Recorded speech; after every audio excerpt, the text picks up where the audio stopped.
never been before. It's the first time. It's just, I'm so glad that he's opening our minds to the reality around us. The world's got a lot of problems at the moment. I think even the people who are taking news from the main media are aware of a lot of problems out there. And the real way that we can solve them is by opening up awareness. And things like this event are going to do that. A friend of mine died of having swine flu vaccine recently. So I want to help as many people realise that you know, this world that we're living is not what we thought it is, and it's quite important that we get the word out. I do believe there is an evil cabal who are interested in power, money and control, and I have a lot of respect for David for not being scared and speaking out against it.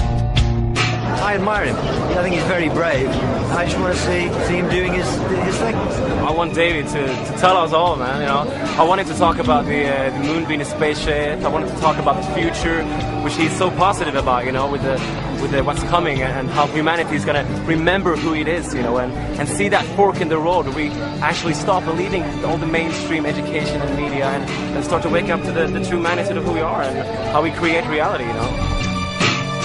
He's done a lot of quality research, and he's also applied a kind of philosophy to it as well. You can take it or leave it, but he's putting it out there for everyone, and he puts himself at risk doing it, and we all owe him big time for that.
Ladies and gentlemen, David Icke. Thank you. Thank you. Thank you. Thank you. Whoa. Thank you. Thank you.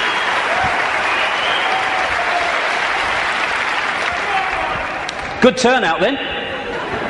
Crikey. I remember talking to people in telephone boxes once and having room to walk around all those years ago, but amazing things have happened since.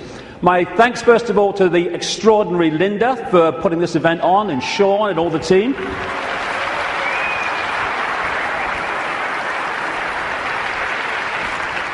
And my God, it's 20 years since my head blew off.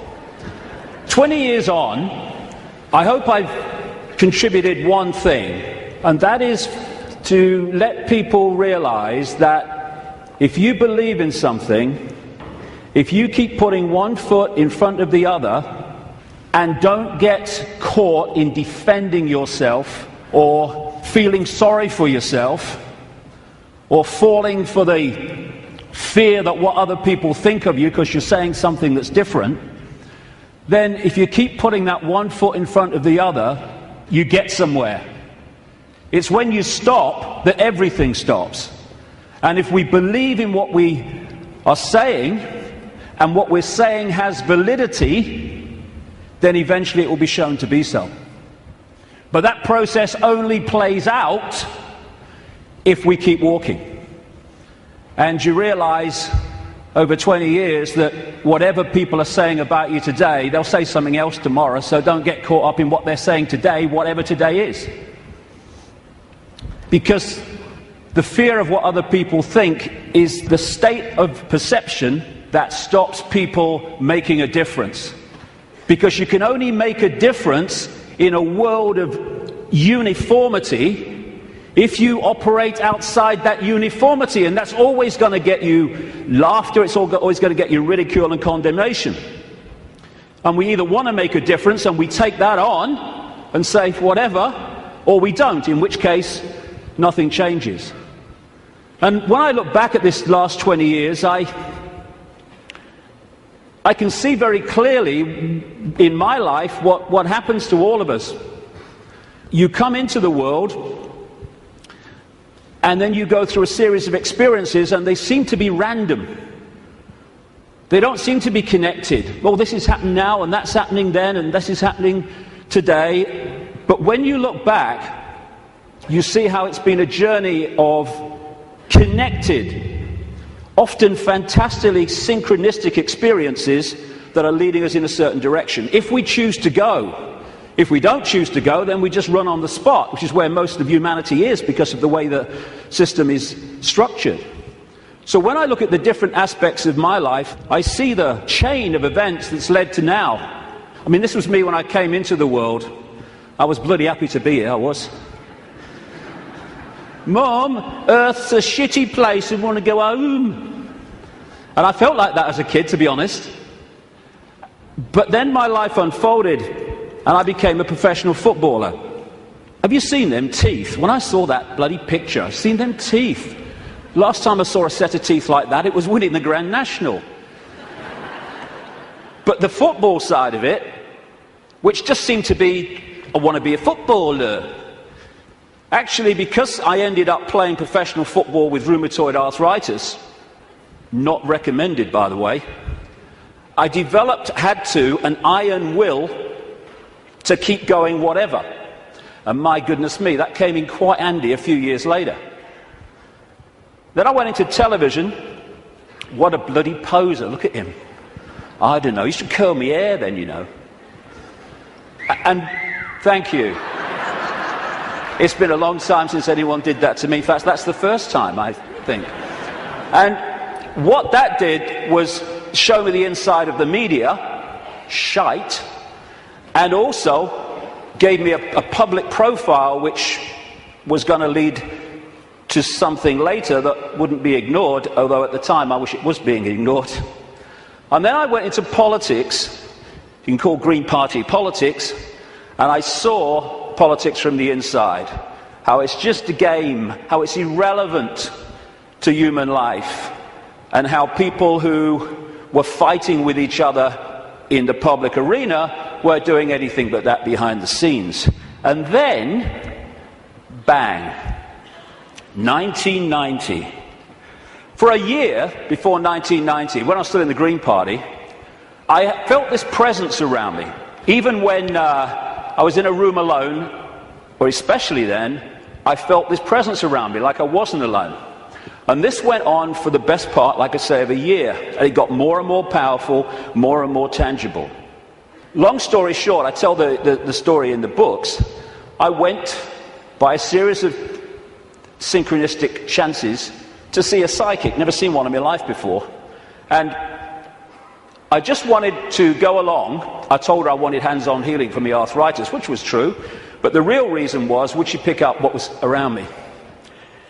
And I went for a couple of times, and it was hands-on healing, very nice. Betty Shine, nice lady. And then the third time, she starts giving me this stuff. Ooh, this is powerful, she says. I've got to close my eyes for this one.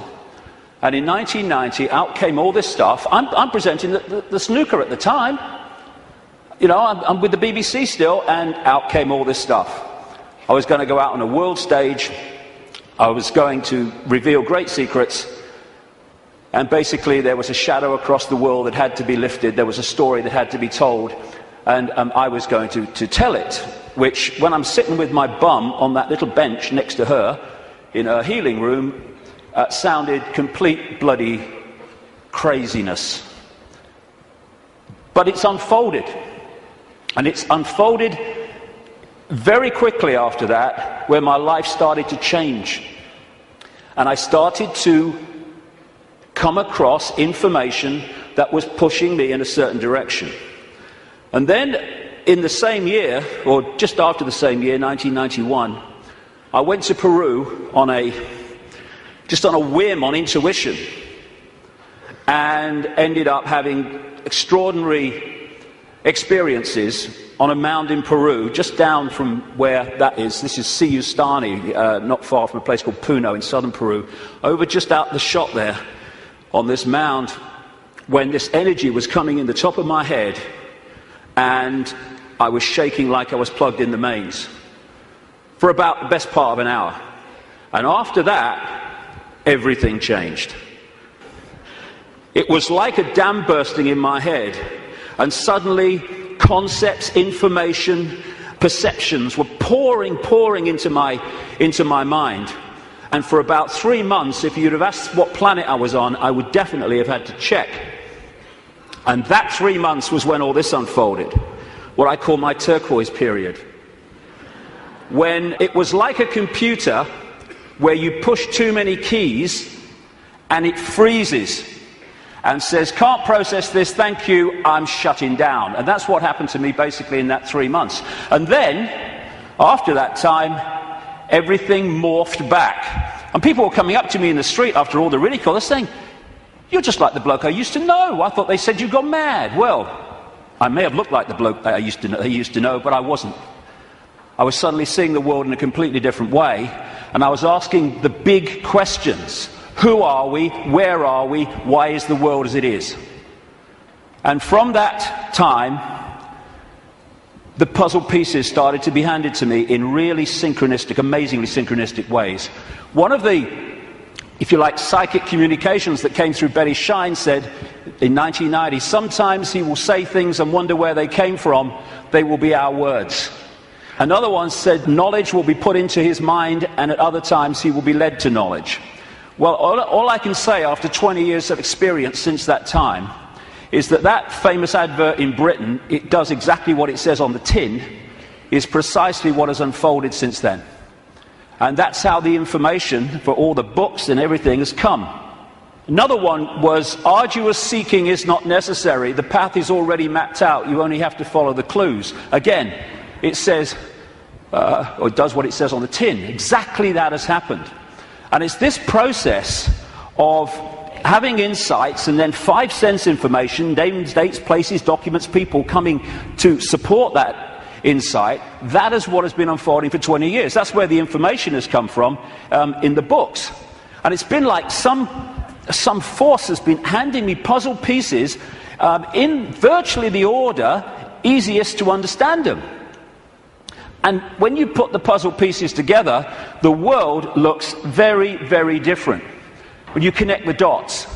Because what the system wants to do, right across society, is get people to focus on dots, individual dots, a religion, family, job, football team, whatever.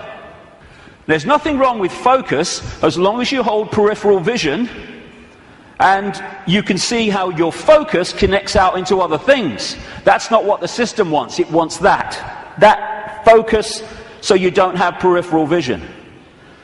And as you're trying to go through the maze we call life, the control system has set up endless ways to divert us, confuse us, and to keep us from the understanding that would set us free. And that's what I want to talk about in the first section today. The idea is to keep humanity constantly bewildered, so we don't know where we are, who we are, what even reality is. But when you connect the dots, and so many of them, as we'll see today, have on the face of it no connection to some of the others, when you connect the dots, the light goes on, and suddenly the picture forms. And what I'm going to do today, I can't fill in endless detail to support what I'm saying. That's in the books. And that's what books are for. Because even in the long, long day that we've got today, and all the hours I'm going to be speaking, I need that time just to connect individual dots and show how they connect together. Because that will make the world we live in phenomenally different to the one that sold us from cradle to grave.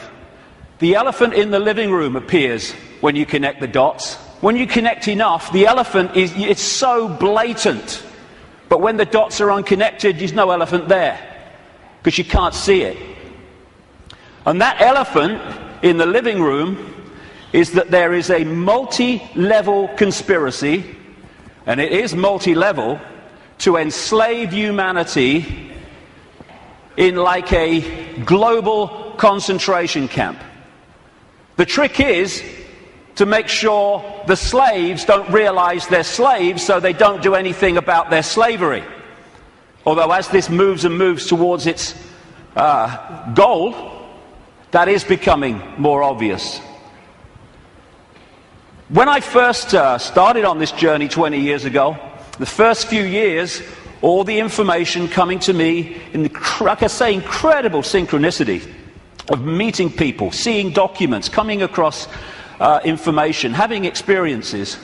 That first few years were about what I call the 5 sense level of this conspiracy. The banking scams, the police state, the Orwellian surveillance, the big pharmaceutical cartel, attack on the human body and the human immune system, engineered wars. And then after a few years, I started to move through the synchronicity, just following the clues as it said at the start. I came across this reptilian connection to the families that are running our reality. And then the most important part, from about 2003, 2002, when the synchronicity started taking me in to the nature of reality itself. And until we understand at least the themes of what this illusion is, we can understand nothing else about the world as it is and the way that the control system works. And then, over the last year, that synchronicity and the puzzle pieces has taken me into, perhaps for many people, I understand it, the most extraordinary area, which is that the moon is not what we think it is. Now, can you imagine if you've come along today out of curiosity? We're a few minutes in, and your eyes are on Bill. He just said reptile. He couldn't have done. He did. I heard him. Well, we're going to get into some strange stuff, especially in the second section. Well, the first section is strange. We really are lunatics for reasons that I'll come to. So we're now at this fork in the road where we can go down one track and we can experience freedom in a way that we've never even understood what freedom is. We go down the other one, the one that the control system wants, then we're heading for a Orwellian fascist global state. It's unfolding as I speak. That choice, that fork in the road, is to become conscious, because most of humanity isn't, because it's manipulated not to be, or the control system's route, which is just to become a clone, a computer terminal of a control system, a merciless control system. The choice is between this, not too far down the road if we allow it, and this. Go hard, isn't it? Which one? Ugh. Freedom on a level, like I say, that we can't even begin to imagine from the perception of awareness that we've had so far. We perceive just a fraction of what freedom is, even when we talk about freedom. And we can break out of this. We can break out of this maze, this vibrational prison that we've been encased in. But to do that, as I said at the start, we have to stop doing what has put us in there. And that is conforming to the world that we are told the world is. Stop being in the herd. Stop being in the box, because there is another way. And if we don't take another way, I'm not saying the other way, we live in all possibility, but if we don't take another way from the way we've taken this far, how can anything change? It can't. If you always do what you've always done, you'll always get what you've always got. Real simple. And we don't have to all be the same. You can look the other way. You don't have to be a faceless person in a faceless crowd. It's not compulsory. You can express your uniqueness. You don't have to do what everybody else does just because they do it and we're frightened of conforming. And sometimes the choice of not conforming can actually save us a lot of grief, and it will in the next few years. You don't have to swim with the tide. You can swim the other way. It's possible. You were born an original. Don't die a copy. But how many people do? Because they fear not being like everyone else is because of the comeback from those people. Truth does not change because it is or is not believed by the majority of the people. Everybody knows that, mate. Everyone knows that's rubbish. Well, I don't know it's rubbish. That's one less than everyone. We've made a start. As Gandhi said, even if you're in a minority of one, the truth is still the truth. The multitude is always wrong. My goodness, how history has confirmed that.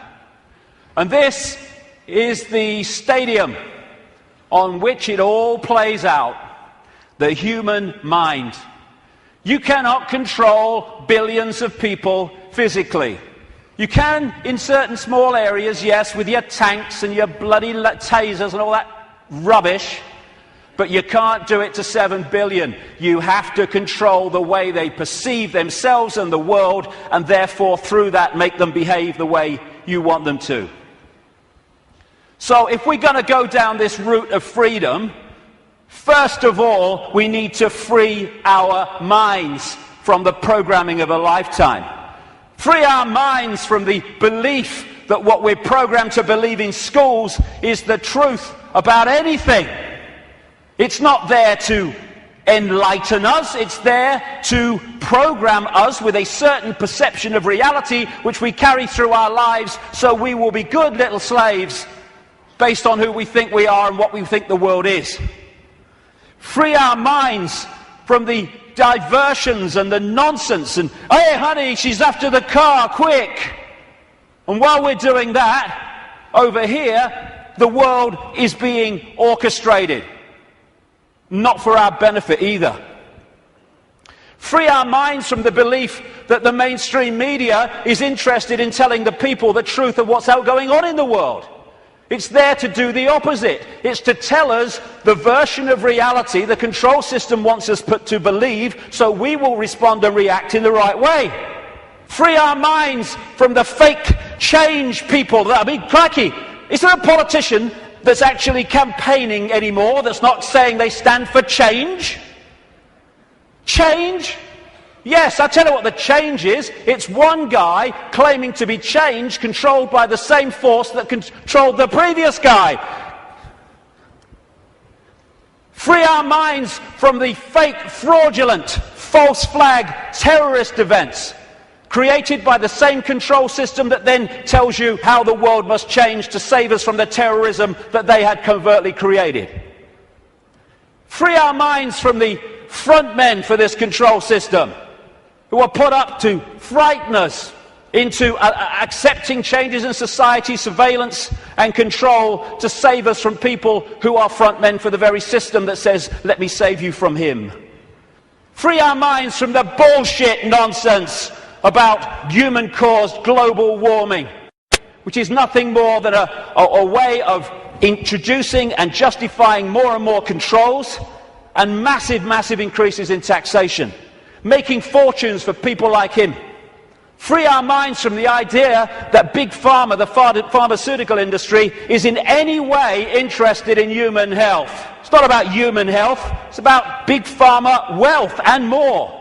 Free our minds from the four-letter word that controls the world, fear, that traps us in these vibrational boxes called fear. And free our minds, more than anything else, from the idea that we are Charlie Jones or Ethel Smith. We're just Joe Public. We've got no power.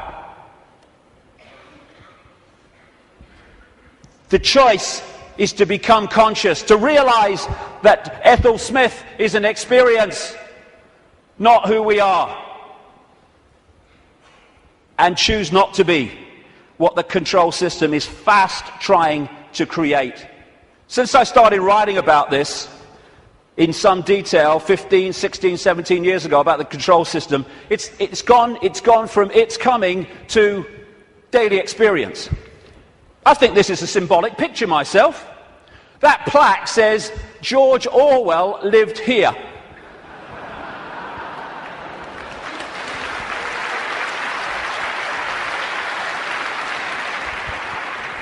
We've got peaceful demonstrations in America being scattered by excruciatingly painful sound technology. The microchip agenda's moving on. The sky's full of chemtrails and all the stuff that's in them. The food we are given to eat, if we choose to eat it, is full of chemical cocktails that are destabilizing our ability to think straight and be emotionally stable. And they're targeting the children more than anyone because they're the ones who are supposed to live most of their lives in this control system. They bloody won't, as I'll get to later, but they're trying. And yet so many people are still saying, well, it looks all right to me. Looks all right to me. To have your head in the sand, you have to be on your knees. The two go together. Ain't it great? Ain't it great to be free? So the idea is to enslave us while people think they're free. And this is a real important area that keeps us from focusing on this and acting on this. Wishful thinking. Wishful thinking that says, well, I don't want it to be true, so I'm going to kid myself it's not. And if I can do that, then I don't have to do anything. Here's an example of wishful thinking I came across. Wishful thinking that this threat will make any difference to their husband's drinking. That's wishful thinking. When I first saw that, I immediately ordered a large one, personally. But that's wishful thinking. I wish it were different. I wish things were different. Well, we all do, but they're not. They are as they are, and I find myself saying this all the time now. It is what it is. And if you accept what it is, you can change what it is. If you're in denial of it, you're not going to change it because you're kidding yourself it doesn't exist. This control system is coming in. It's coming in fast at the moment. And we have to get it from talking about it to doing something about it. And it's crept up on us, step by step. While we're watching the game shows and celebrity world and sport and stuff. Nothing wrong with any of those things. But if you're there and you've not got the peripheral vision, they will keep you from seeing what's going on. And now the future is here. It's not sometime never. The future is here. And we've got to go from that to that pretty damn quick. And we can and we will. In many, many ways. As Martin Luther King said, the ultimate measure of a man is not where he stands in moments of comfort and convenience, but where he stands at times of challenge and controversy. And we are at a time of challenge and controversy, and we'll see what we're bloody made of, frankly. But the great news is, and I'm going to get into this big time in the last section, this is a time of fantastic awakening. Like I say, when I started on this journey consciously, anyway, 20 years ago, the number of people that were in any way interested in this information, whether it's the nature of reality or the control system and its agenda, was tiny, tiny, tiny. It was a lonely road. Not anymore. A phenomenal awakenings happening all over the world as people start to expand their minds and open their minds to another possibility, to another world, to another sense of self. And what comes with that awakening, indeed what triggers it in so many ways, is when we decide to ask the big questions. Because only then can we get the big answers. Like, who are we? Where are we? What is reality? And that's what I'm going to focus on in this first section, because unless we at least understand the themes of what reality is, we cannot possibly understand what's happening in the world and how the control system really works and how deep the rabbit hole goes. Establishment science, education, media, that's what it does. I mean, have you seen these politicians in Britain now? You got Clegg in the Liberal Party, Liberal Democrats. You've got Cameron in the Conservatives, you're going to probably have one of the Miliband's, maybe David Miliband, leader of the other major party, and they're all standing on the same sodding postage stamp, all three of them. Same background, same basic perception of the world and politics, and that's exactly the same with science, education and media. They all stand on this same postage stamp, and anyone wants to step off it and explore in other areas, stop him! Stop him! Ridicule, condemnation, stop his funding. And people say, well, if what you're saying is true, science would tell us. Yeah, okay. Like the media would tell us, right? Yeah, okay. What the control system doesn't want us to know is that this reality, in terms of its physicality, the one we think we're experiencing now, is an illusion. There is no physicality. There is no out there. Everything I'm looking at now out there is going on in here. I'll come to how that works. It is so simple. As the great American comedian Bill Hicks said, great man. All matter is merely energy condensed to a slow vibration. We're all one consciousness experiencing itself subjectively. There's no such thing as death. Life is only a dream, and we are the imagination of ourselves. And that's the control system's bottom line, manipulating our imagination of self. You can trick the brain into seeing things that aren't there. These are pictures of paintings, etc., on the flat surface, the flat road, the flat pavement. And yet you can trick the brain into reading them as three-dimensional. That's on a flat pavement. So's that. Is that a woman's face, or is it a flower and a butterfly? Very easy to trick the brain to decode reality in a certain way. For instance, is this a man and a hand, or is it a Mexican, a woman, a bush, and a dog? Depends how you decode it.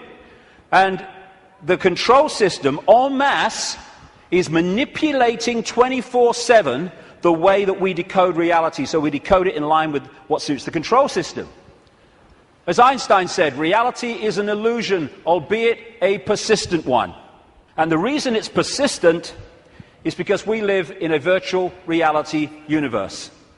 A fantastically expanded, advanced version of a gigantic computer game. And the analogies go one after the other. Today, it's much easier to talk about reality, because technology is starting to mirror the very reality that we're experiencing. It's getting closer and closer to real, and the projection is that not too long from now, they will have computer games which you could hardly tell the difference between that and this. We're having training simulations and flying simulations. They're in some hospitals using virtual reality images to show patients when their burns are being treated, and they show them pictures, very cold images, and the brain decodes that and cools the skin down. And when you look at these advanced virtual reality technologies, what are they doing? They're just hijacking the way the five senses work anyway. They're using the eyes, they're using through these gloves, the sense of touch and all the rest of it. And they are feeding information, digital information, to the brain and tricking it to believe that something's going on which is not. And that's how the control system works. And we have what I call the body computer, the biological body computer. Biological, by that I mean it has the ability not just to react to data, but to assess that data and make decisions on it, which is what the immune system is doing all now as we speak. I'm not standing here, you're not sitting there saying, okay, problem with the right leg, go down there a bit on the left. No, it's just doing it because it's thinking. It's a biological computer system. By the way, this image here was taken the split second that someone told this guy that Barack Obama had won the Nobel Peace Prize. That's how I reacted anyway. And the base foundation of this virtual reality is actually waveform, vibrating energy. And within waveforms, as scientists will tell you, fantastic amounts of information can be stored. And that's what the base information construct of this reality is. It's information in wave form. And what I'm going to call that through the day is the metaphysical universe. When I talk about the metaphysical universe, I mean the waveform level of this universe before it becomes this. What happens is the waveform information construct is decoded through the body computer into the world that we think we are experiencing. It's all going on in here. And it's like, as I'll come to in a second, it's almost a mirror, though much more advanced, of the wireless internet, where you can get a computer and you can pull the wireless internet, the World Wide Web, a whole collective reality out of the unseen to appear on a screen anywhere in the world. And so as we decode vibrational information through to electrical information, which is sent to the brain, and the brain decodes that into the world that we think we are experiencing. This is the metaphysical universe. Through the body computer, it becomes the world that we experience as outside of us. The five senses, which of course, as I say, virtual reality computer games lock into, that's how they work, they change vibrational information into electrical information, which goes to the brain to be decoded into what is holographic information. I'll come to that. So this is absolutely right, this scene from The Matrix, where the Neo character says, this isn't real, and Morpheus says, what is real? How do you define real? If you're talking about what you can feel, what you can smell, taste, and see, then real is simply electrical signals interpreted by your brain. That's all it is. And imagine if you can manipulate the way the brain interprets reality, because you know how reality works and the population doesn't, because you bloody well keep it from them systematically. The five senses are a decoding system. The most obvious one, of course, is sound. That's a vibration, comes to the ear, message to the brain, brain hears the sound.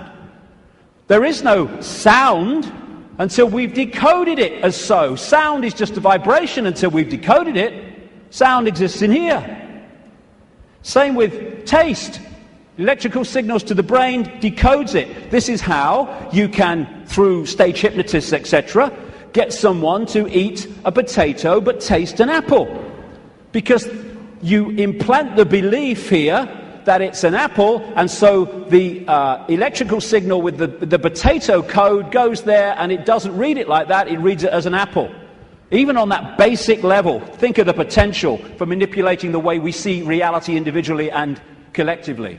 And different parts of the brain, like with smell, are specifically there in the body computer to decode those senses. Same with touch. Exactly the same. Even movement. There is no movement until we've decoded that movement. There are conditions of the brain, which some people have, where they don't decode movement. So often they don't even see it. They'll see a car in the distance, the next thing, whoom, it's gone. Nothing in the middle. They see someone pouring a cup of tea, and all they see is a static arc of tea. It's all an illusion. It's a computer game. A very, very sophisticated one. I love that. Crikey, talk about having a laugh. Hey, Ethel, come and see who's in the telly. Don't you mean on the telly? No. Stage hypnotists are playing with this system all the time, like I say. And there are some other hypnotists I made earlier. These don't know they're hypnotists, most of them anyway. But that's what they're doing. They are, all the time, giving us a sense of reality, a belief in what is real. And if the brain takes on that belief system, it then starts reading reality in line with that belief, and it becomes a self-fulfilling reality. So we live in the equivalent, as I'll keep saying, a very, very advanced equivalent of the holographic internet, the World Wide Web. If you say to people, tell me about the internet, they say, yeah, well, it's graphics and websites and words and colors and the pictures. Yes, it is. But the only place that exists in that form, the internet, is on the screen. Everywhere else, it's electrical circuits, etc., etc. You say, tell me about television. They'll say, well, it's moving pictures on a screen. Yes, it is. But the only place that television exists in that form is on the screen. Everywhere else, it's electrical circuits and, in some cases still, many cases still, broadcast frequencies. And we live in what I call the cosmic internet, where information in the energy around us, I'll come to where it comes from in a minute, is then pulled out of the unseen. Just as these guys sitting out in the open, no wires, no connections, they are pulling the unseen out onto the computer screen. And if you think of it, because people say, well, if you're creating your own reality in your head and all that stuff, why do we all see the same stage? Why do we all see the same car? Well, when you log on the internet in South Africa or Australia or London or America or anywhere, apart from places like China, you log on to the very same collective reality as everywhere else, everywhere in the world. You might choose to go to this website, and if you go to this website, the guy in South Africa could go to the same website that you're on and see the same thing, because it's a collective reality. What happens is that we then decide, do we like this website? What do we think of it? Do I want to go there or do I want to go there? That's how we put our individual spin on it. It's the same when you look out the window and you see the same car going past. But I might like the car, someone else might not like the car. But it's the same collective reality. And the body computer is pulling this reality out of the unseen, just like those laptops. And so you've got in the Matrix movie that scene where he says, the Matrix is everywhere. It is all around us, even now in this very room. You can see it when you look out of your window or you turn on your television. You can feel it when you go to work, when you go to church, when you pay your taxes. It is the world that has been pulled over your eyes to blind you from the truth. What truth? That you are a slave, Neo. Like everyone else, you were born into bondage, born into a prison that you cannot smell or taste or touch, a prison for your mind. I'll get into the nature of that prison in the second section. So what is this universe? It's information. And it's information decoding information. Just as you put a computer disk in a computer, it's information. The information encoded in the computer then reads the information on the disk. That's what we're doing. And that way, we manifest this apparently out there reality. We too, the so-called human body, is energetic, non-physical in its base form. But when it comes through the decoding system, it becomes the world that we think we're experiencing outside of us. It seems to be outside of us. I'll grant you, my God, I look out here, it looks to be outside of me. But it's inside of us. We are creating it through the decoding system in our heads. Now, I'll go into this area in the new book. What I'm saying is that, well, I'm not saying this, scientists are now saying this. At the center of this galaxy is a massive black hole, and the increasing thinking is, and I would say it fits perfectly, is that there is a giant black hole at the center of every galaxy. What I'm saying is these black holes resonate the base information or the base vibrational frequency of this virtual reality universe. And they interact with what we call the suns. In this case, our sun in this solar system, but of course there's suns all over the place. I'm saying that this vibration triggers from the suns, depending on its vibrational state, because it changes, and that answers a lot of things, as I'll come to shortly. It triggers information of certain kinds being transmitted by the sun, suns in general, in the form of photons. Photons are the base unit of what we call light and other forms of electromagnetic radiation. They carry information. These photons being generated out of the suns, triggered by this vibrational base frequency coming from the black holes, create the cosmic wireless internet within our reality. And that's what we are decoding The Earth decodes it. It's photon energy, photon information that is passing through the Earth energy grid. It is photon information, what the Chinese in their acupuncture disciplines call qi. That qi is actually photon energy. It is information, which the body computer then is decoding into this collective reality. And just like on the internet, where you can see information and receive it, but you can also post information, so we're interacting with this virtual reality universe and changing it subtly as we put our unique spin on things. And we're creating that world that I keep talking about. Now, some scientists over the years have postulated that this physical world only exists when it's observed. I agree. Why? Because of this. When you put a computer disk into a computer, it does not read all the information on the disk at the same time. It reads that part that it is observing, whatever that laser's hitting at the time. All the other stuff is still in information form. It's not been transferred to the screen as pictures, etc. And we do the same. When we observe, decode, then we bring it into this reality. But without that, this is just the base vibrational metaphysical universe, which is the basis of all of it. Then no light gets in the brain. So how do we see light? How can I look at that light and see it? No light ever gets in the brain because the brain's decoding information into that light. So when you see things like in the Matrix movies, those lines like, there is no spoon. It is not the spoon that bends, it is only yourself. Exactly. Because the only place the spoon exists in physical form is in here. And you bend it by bending the way you decode reality. Miracles are simply overcoming the programming of what's possible and not possible. You know, we are of course programmed to believe that when you walk through fire, you get burned.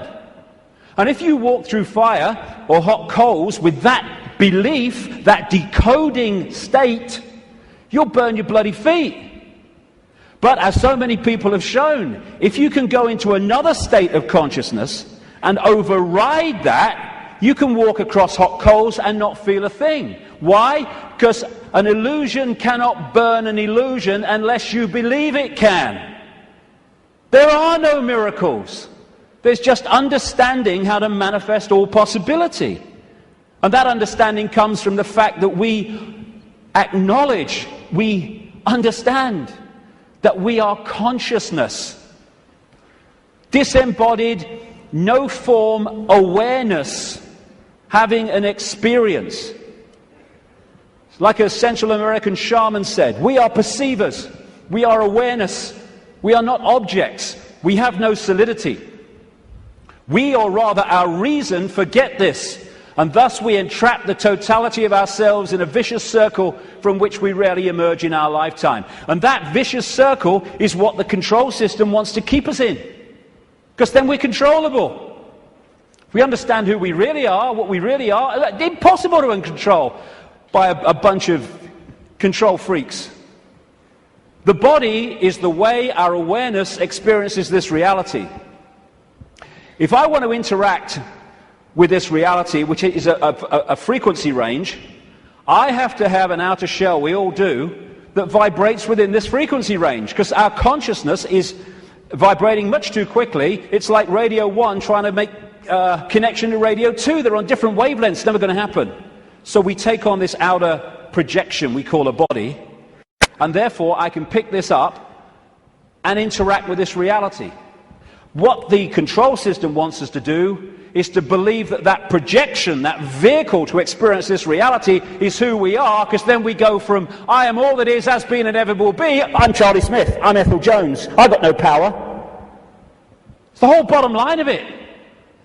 We say I'm going on the internet. We don't go on the internet. The computer goes on the internet, and we observe the internet through the computer. And our mind-body is the vehicle to experience this reality. That goes on the internet. Consciousness, the real us, observes, just like the World Wide Web, observes the internet through that vehicle. And like I say, the idea is to get us to think that we're that and not that. I had a vision when I was sitting in the bath a couple of years ago now, maybe. And I've asked my great friend, the brilliant Neil Haig, to knock this up from what I saw. I'm sitting in my bath, and I saw billowing energy, yellow, kind of white-yellow energy. And I took that immediately to be consciousness.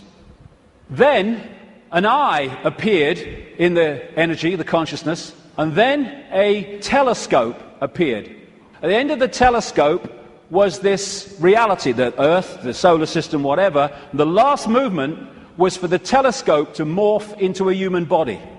And that was so profound in the sense of that's how it works. And because of the limitations of this focus, we see ourselves, if we don't stay in contact with that, in very limited terms. Death is just putting the telescope down. Well, I've had enough of that. Earth's a shitty place. Hello, all right, I'm back.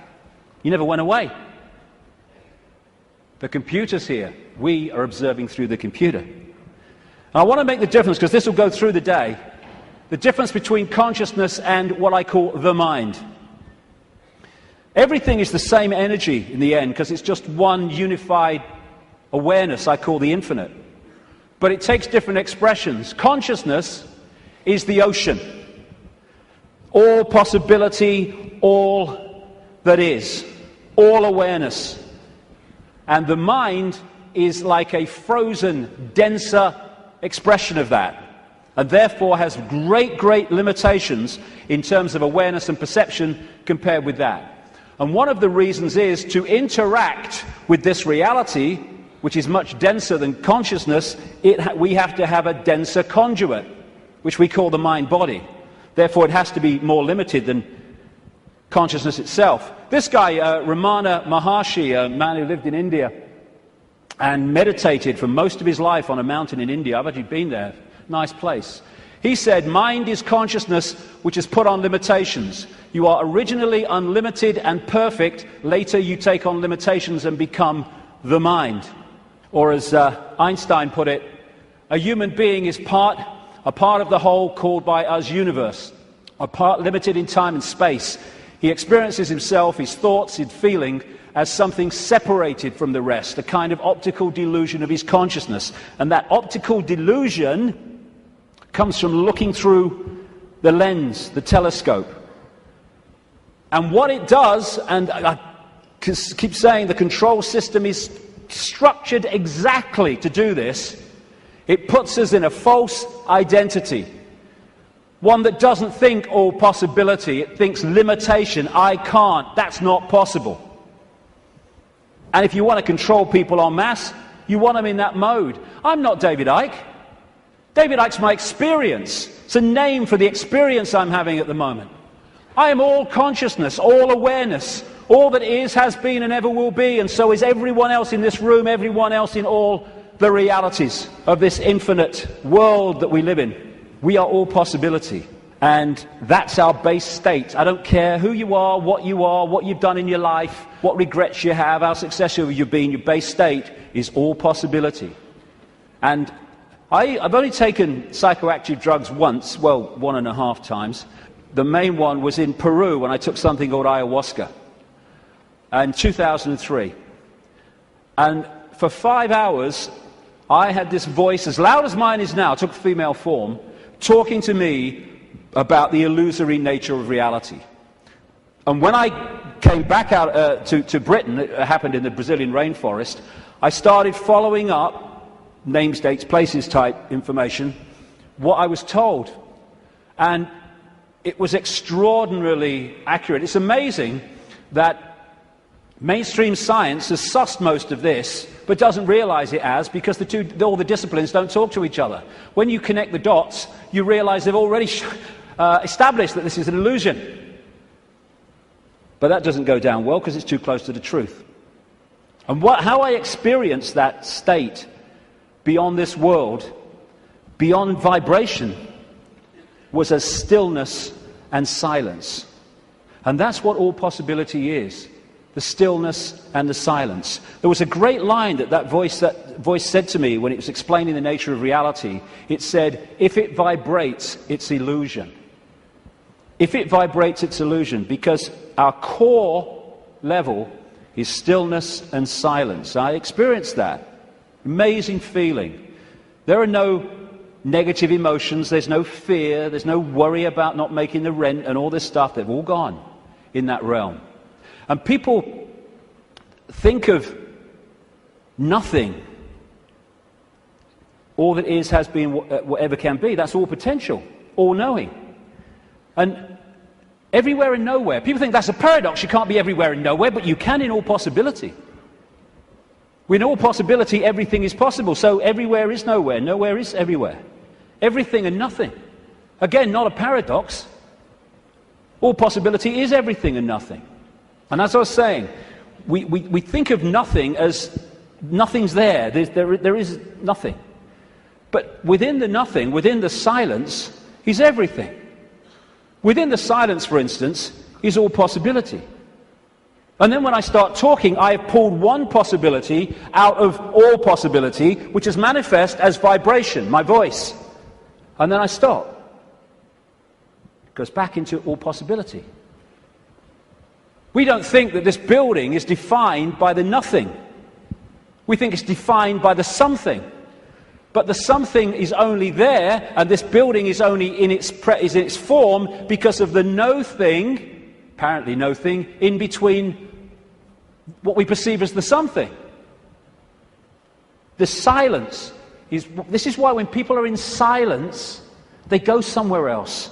And so many people are frightened of the silence. Get in the car, whack the record on, get in home, put the telly on, noise, holds you in 5 sense reality.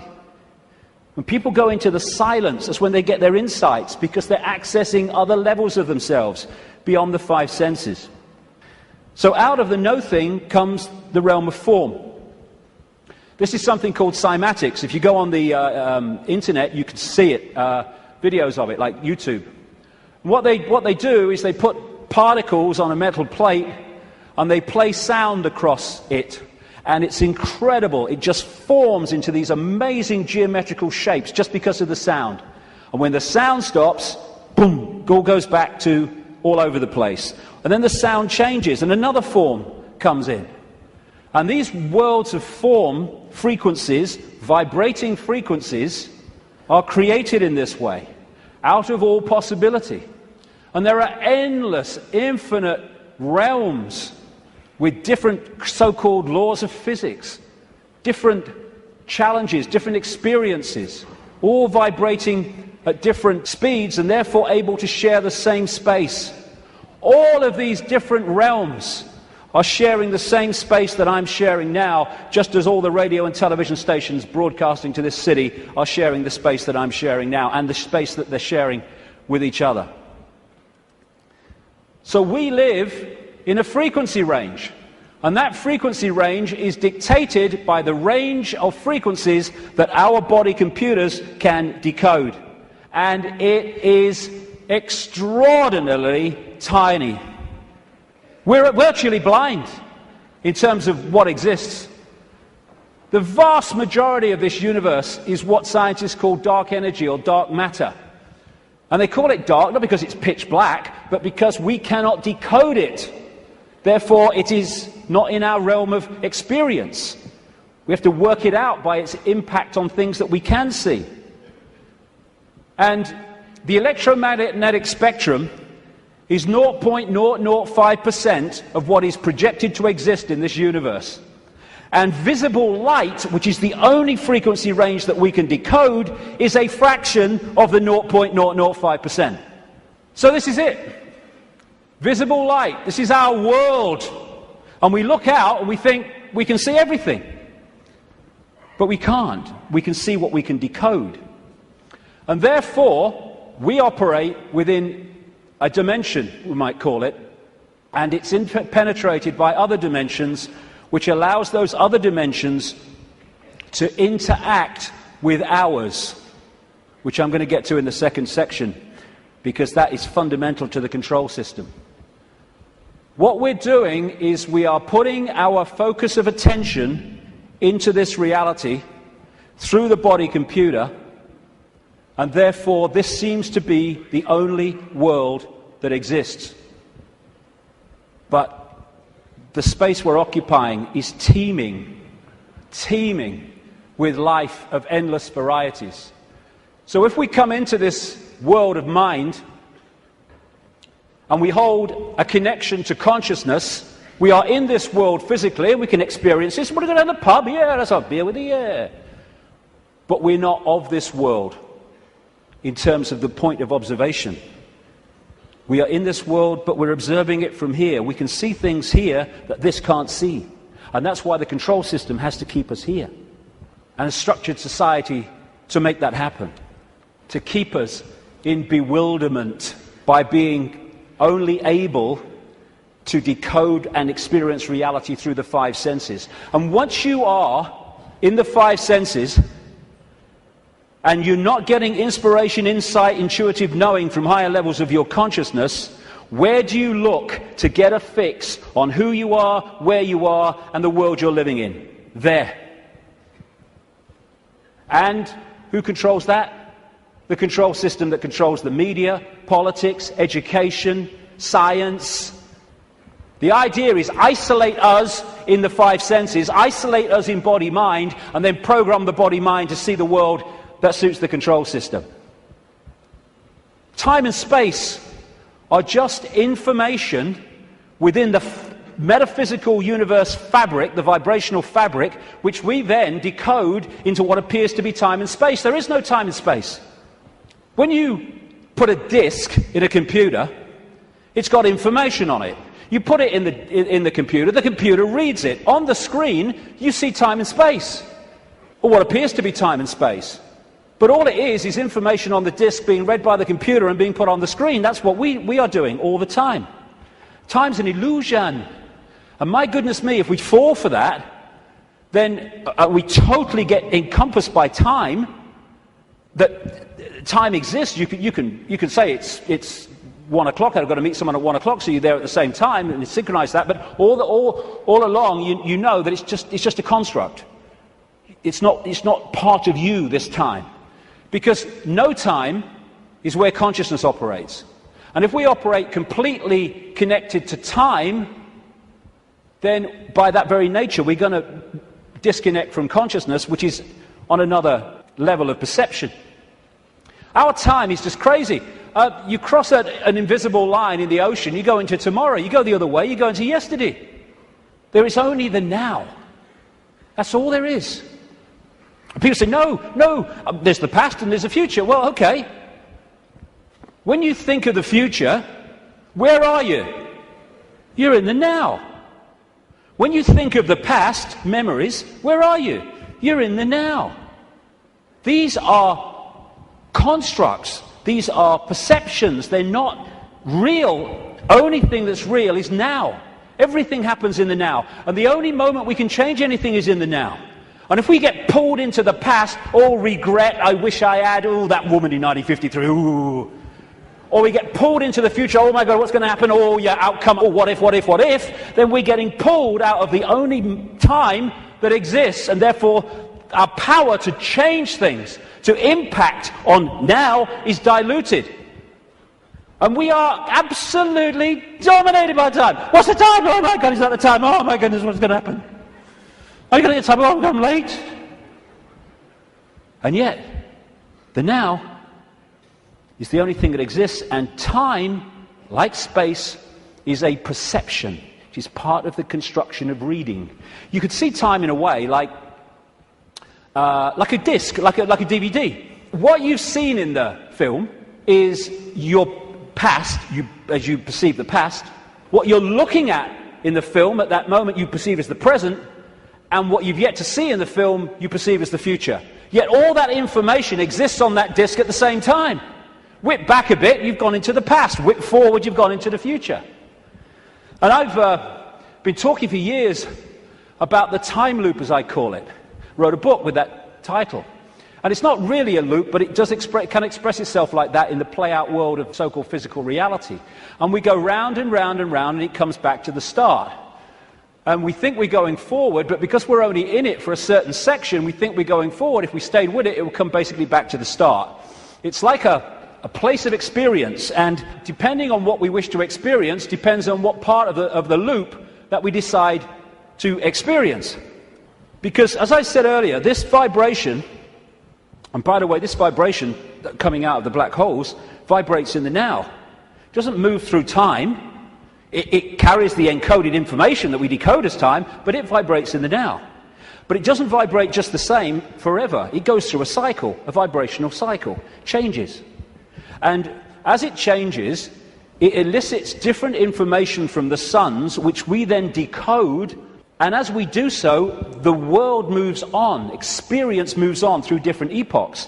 You look at the ancients around the world, and they invariably see time as secular.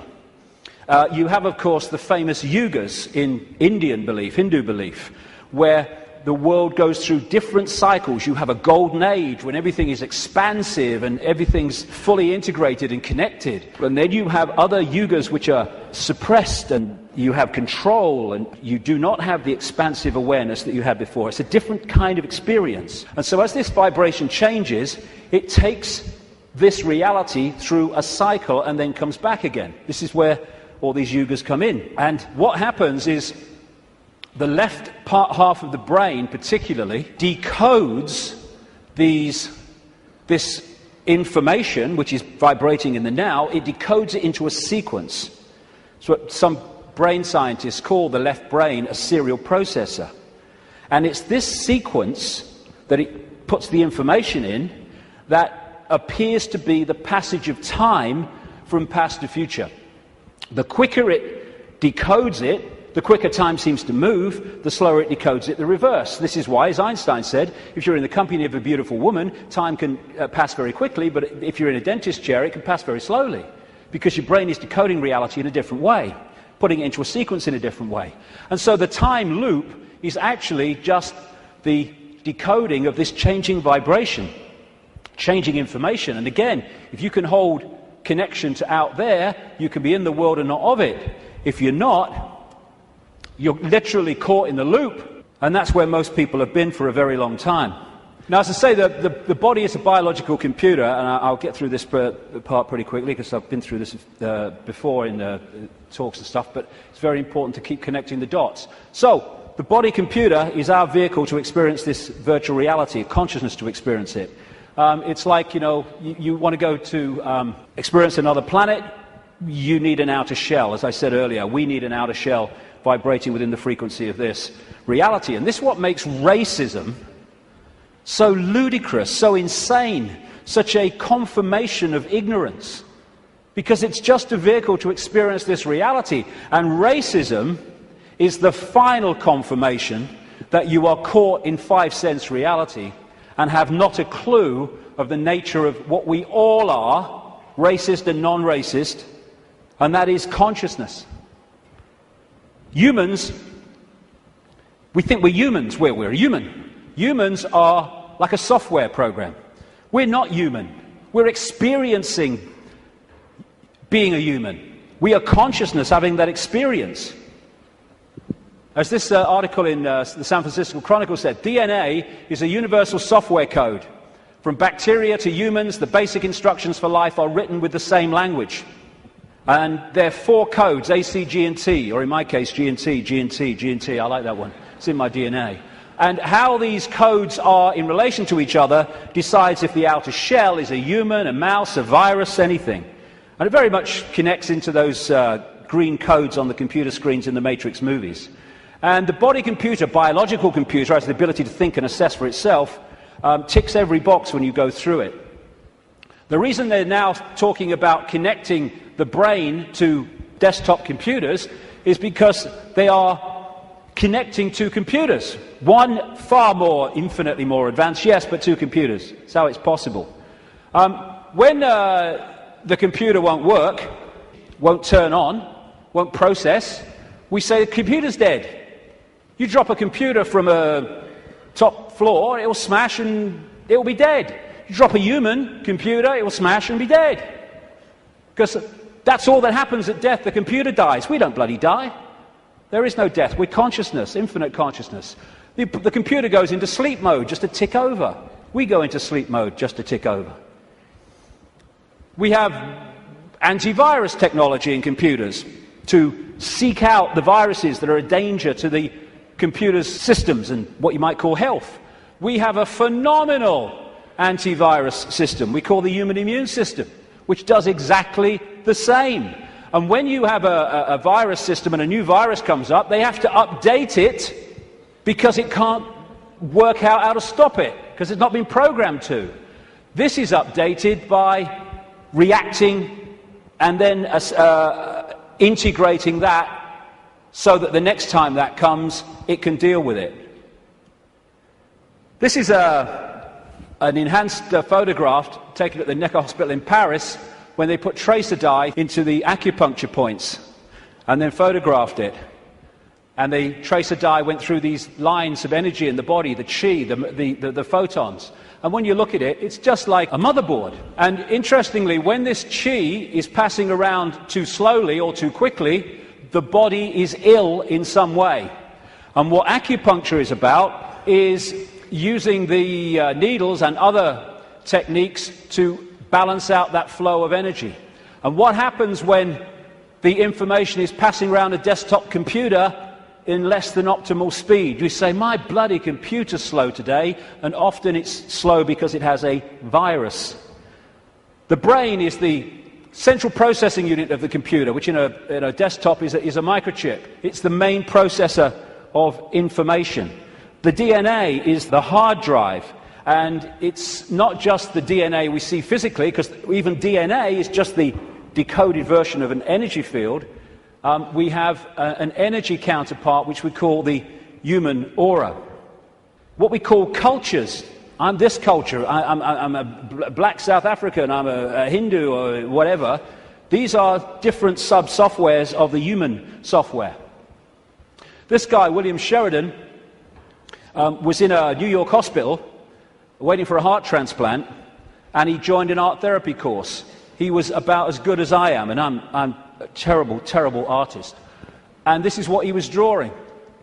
After his heart transplant, suddenly he went back on the art therapy course and started drawing much more sophisticated pictures. As a result of agreeing to promote organ donation, he managed to meet the donor's mother. He asked her the obvious question, did your son have an interest in art? And she said he wanted art materials rather than toys from the age of 18 months. He was crazy about art. And there have been many studies, some of them very extensive over the years, that have shown the incredible connection between people who've received hearts, lungs and other organs from people and then taken on either and or their character traits or their abilities. Because what are they doing? They're downloading information from one computer to another. That's how it gets passed across.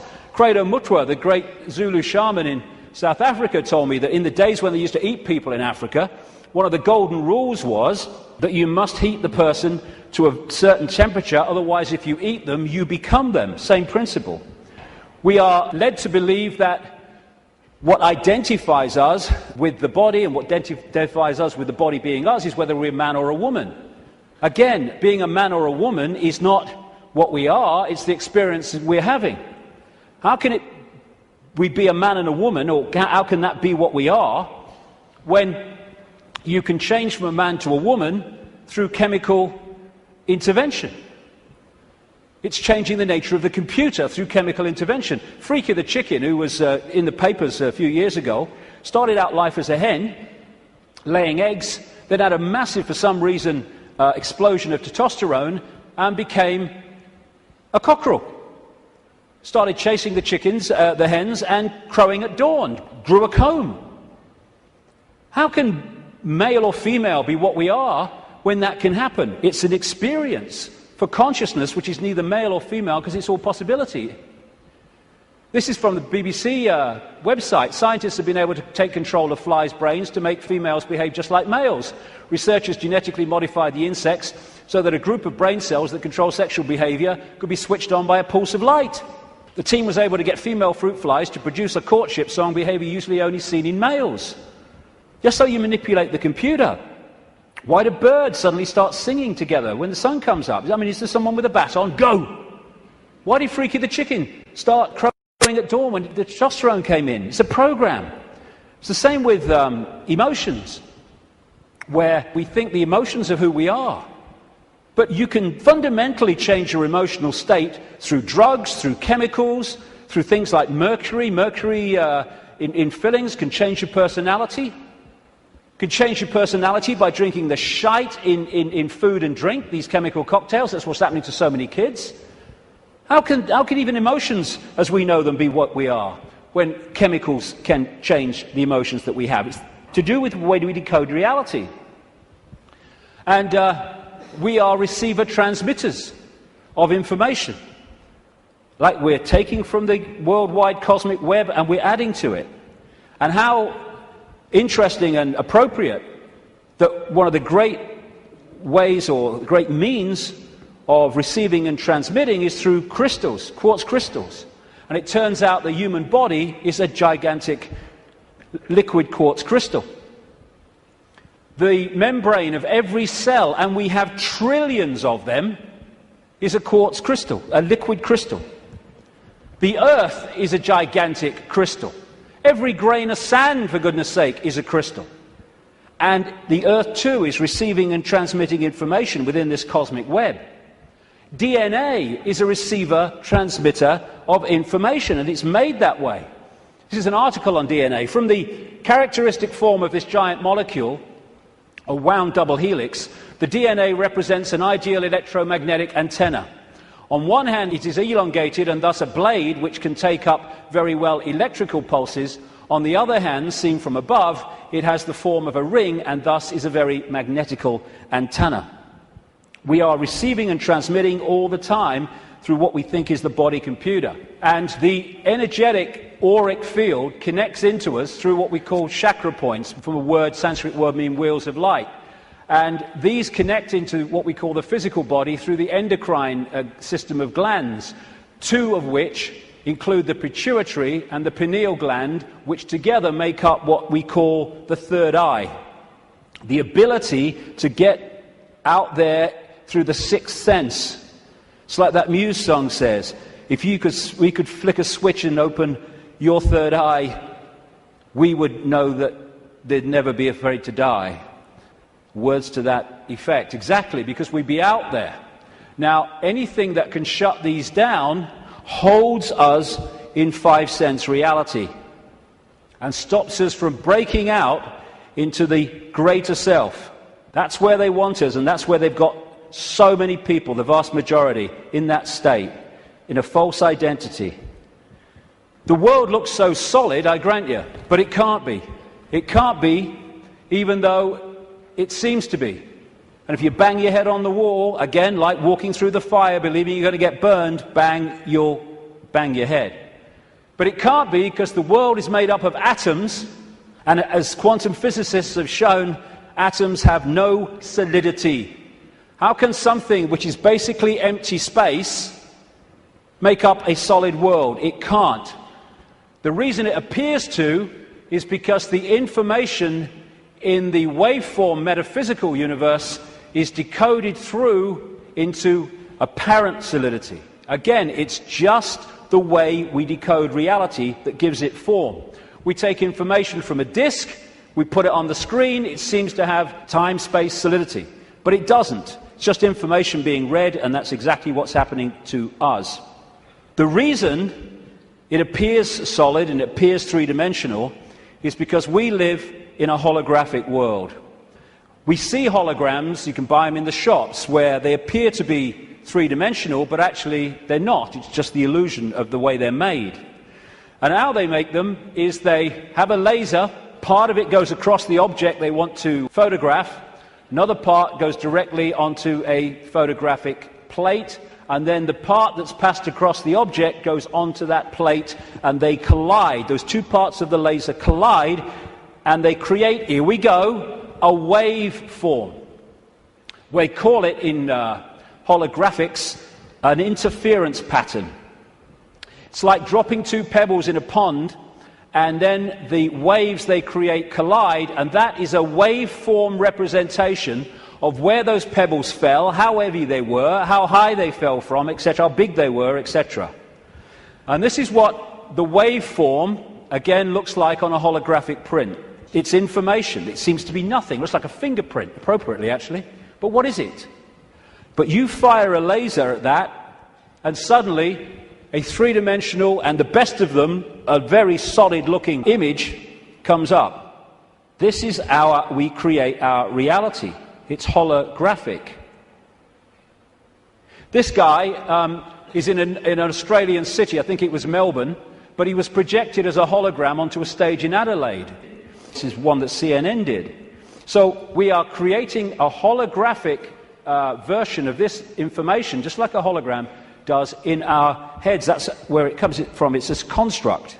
And how funny, I've been saying this for years, and then I come across this very, very mainstream New Scientist magazine in January now 2009, and its front page, "You are a hologram projected from the edge of the universe." You don't need to go through great swathes of academia. In fact, it's often the worst thing that can happen, because it puts you in the box on the postage stamp, often, to understand reality. You just have to access that which is all around us, containing that knowledge. And then you have the question, how can something be a waveform and a particle at the same time, which is what quantum physics has found and gone, what? How can that be? Very simple. When you're creating a hologram, the waveform doesn't disappear when the hologram projects itself. They both exist at the same time, the information construct and the decoded holographic form. The particle and the waveform exist at the same time. It's so bloody simple. People think it's so complex. One of the great things about a hologram is that every part of the hologram is a smaller version of the whole. So if you cut a holographic print into 4 and put a laser onto the 4 pieces, you don't get a quarter-size version of the whole picture, or a quarter-size part of the whole picture. You get a quarter-size version of the entire picture. And because of that, this is why these things happen. This is why reflexologists can find points on the hand and the feet and elsewhere that relate to different organs and parts of the body. This is how acupuncture can do it, and reflexology, with the points on the ear. Do something here, it affects the heart. Do something here, it affects the liver. Because it's a hologram, and it must be like that, because every part of the hologram is a smaller part of the whole. Holographic blood, this book by an American physician called Harvey Biggleton, I went to see. He has found holographic images in the blood. And I looked through one of his really powerful microscopes, and as he increased it and increased it and increased it, my blood went from blood as you would perceive it to quartz crystal when you got it to the most powerful level. That's what we are, crystals. So because we live in a holographic reality where everything is a smaller version of the whole, that's where we get the theme of as above, so below. That's why the human energy field is mirrored by the Earth energy field. Because we are a smaller part of the Earth hologram, and the Earth hologram is a smaller part of the greater hologram. And on one level, this reality is digital. And they're creating now, and this is extremely relevant to what I've been saying, they're creating now digital holograms that operate in a slightly different way to the holograms we've had before. And some of these digital holograms, that's one, are being used at promotions to sell products and stuff. And people are frightened to walk through the hologram because it looks so solid. And that's what this is, digital holograms. Digital holograms is the reality that we're experiencing in what I call the play-out world. And this is why numerology works. Numerology can predict things, and it can make things happen because it is working on this digital level of reality. Computers work on binary systems of on-off electrical charges, just symbolized as 1 and 0. They're now starting to develop trinary computers with a third number. And the human brain works how? On binary and trinary on-off, etc. electrical charges. And of course the A, C, G and T codes of the DNA all connect into this. So while in the Matrix movies we saw the projection of beyond the physical world, it was a digital world, so is ours. That's exactly what it is. And like I say, scientists are not sussing any of this stuff in terms of the mainstream because they focus on their own discipline, their own individual dot, and they don't connect the dots, and therefore they can't see the picture. I watched a program the other day. It was a mainstream science program, and it asked the question for at least an hour. I think it was an hour. What's the biggest number? And they were going to these bloody numbers that went on and on and on and on, disappearing up there, trying to work it out. Well, I'll tell you the biggest number. That's the biggest number. Infinity. There is no biggest number. There is only all possibility. And numbers are the digital level of this reality. And because of that, numbers represent vibrational states. As a result of that, you can manipulate reality through numbers and numerology, because you're manipulating that level of the decoded construct. So what does all this mean? We live a false identity. We think we're humans when we're consciousness. We're multi-leveled awareness, not just the body, consciousness. And some near-death experiences have experienced and then come back to tell the story of what they've experienced when they've been through. Sometimes they experience it as a tunnel and then come back when their body releases the consciousness for a short time. And this is one that encapsulates all of it. He said everything from the beginning, my birth, my ancestors, my children, my wife, everything comes together simultaneously. I saw everything about me and about everyone who was around me. I saw everything they were thinking now, what they thought then, what was happening before, what was happening now. There is no time, there is no sequence of events, no such thing as limitation of distance, of period, of time, of place. I could be anywhere I wanted to be simultaneously. This body computer is what gives us the delusion of all those things. And I'll just finish on this bit. Key to holding us in servitude is to keep us in the left hemisphere of the brain. We have two, the right brain, the left brain, and we have a bridge called the corpus callosum, which bridges the two and should pass information between the two. And the right brain, they are very, very different states of being. The right brain is the out there, the creative, the connection with all that is. The left brain is what deals in numbers, in language, in sequence, and puts everything in hierarchical structures and all the rest of it. And what the system wants, he wants us in there. Because when we're in there and not in there, we are there. And the whole system is structured to put us there. The education system, everything. I found this. Different functions of the right and left brain. What the right brain wants to do is say the colour. What the left brain wants to do, language, it wants to say the word.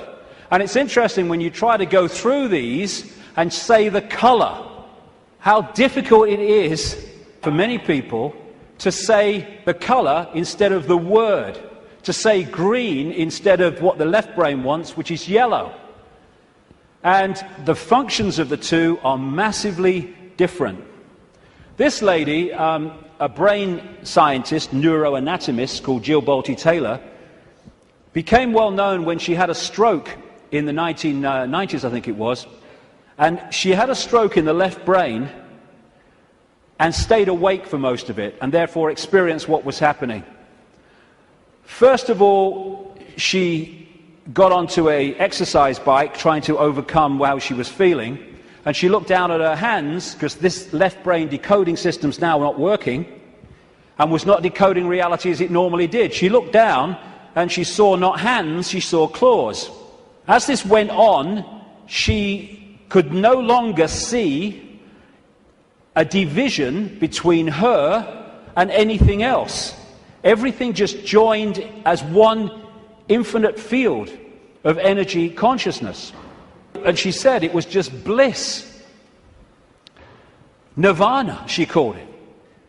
When she tries eventually, the left brain eventually kicks in and says, you've got to get help, she tries to call work, a colleague, to help her out. Took her 45 minutes, I think she said, a long time, trying to go through these business cards to find the number, because when she looked at them, she couldn't see numbers and words anymore, because this wasn't decoding reality as it should. She could see pixels. She was seeing this reality one step back in its digital pixel state. Eventually, through following the squiggles, she says, she managed to ring the number.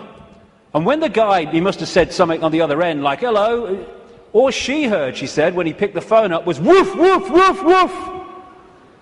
And then she said, I tried to say to him, hey, this is Jill, I'm in trouble. And all she heard herself say was woof, woof, woof, woof.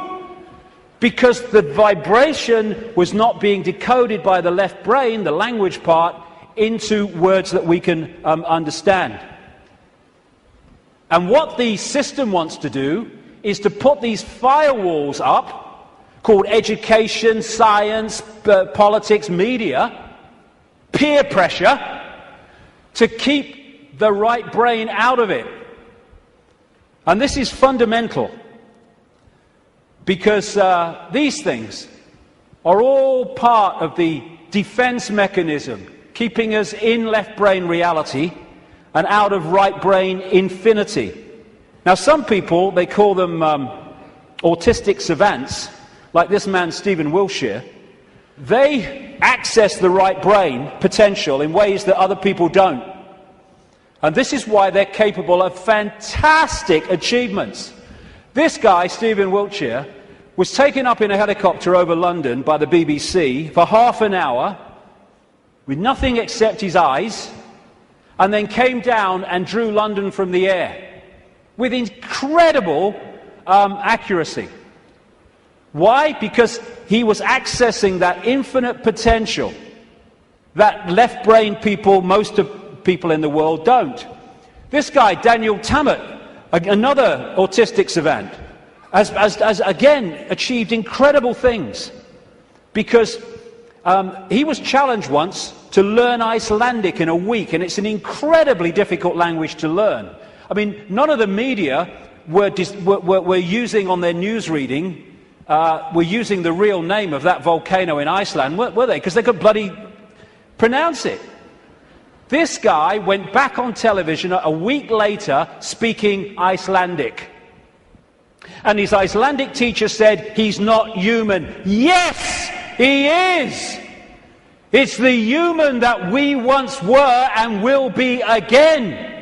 When this suppression of our potential and our infinite possibility is brought to an end, and this shite stops.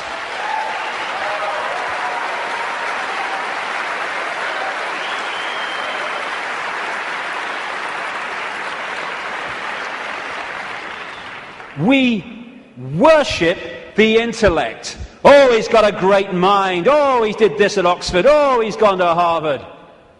Mind is such a low level of awareness. It's supposed to be a vehicle for experiencing this reality, a servant of consciousness. It's become our master. It's become something to worship. And that's the isolated intellect. That's the isolated intellect. And so we reach a point. This fork in the road is, are we going to be consciousness or mind? Are we going to be all that is or little me? It's not really free your mind, it's free yourself from mind. That's why society is structured to completely engross us and swamp us in things to occupy our mind. Open your mind, become all that is. Infinite love is the only truth, everything else is illusion. What is infinite love? All possibility, infinite possibility. Choice between the head, thinking, intellect, and the heart, knowing, wider consciousness. Then we start to access this wider information and see the world from a completely different level. We then start to access, once we get out of mind, all these other realities that are there to be accessed and perceived and to glean insight and information from, that have been denied by being encloseted and enclosed in mind. As William Blake said, if the doors of perception were cleansed, everything would appear to man as it is, infinite. The control system's game is not to have that cleanse happen. René Descartes, the French mathematician and philosopher, defining who we are, said, "I think, therefore I am." I would update that on the body-computer level and say, "I compute, therefore I am." But beyond that, in the realms of consciousness, it is simply, "I am, therefore I am." I am all that is, has been, and ever will be. And this multi-leveled conspiracy is there to keep that knowledge from us, to hold us in little me mental states, so a tiny few can control billions. Without this knowledge, we cannot understand the conspiracy and how it works. And the question is, who's behind it? See, they're hiding already. Who's behind it? And that's what we'll get to in the next section, which will start in 10 minutes. Thank you very much. Thank you.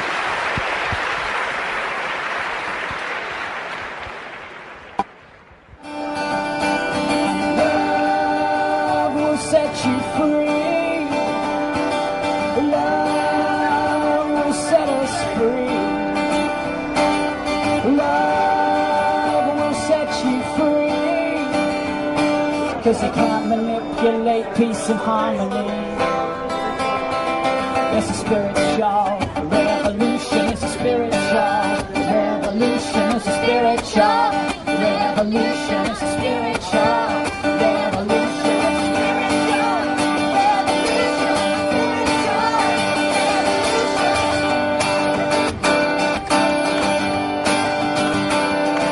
It's a spiritual revolution. It's all part of your evolution. Your fate is still unknown.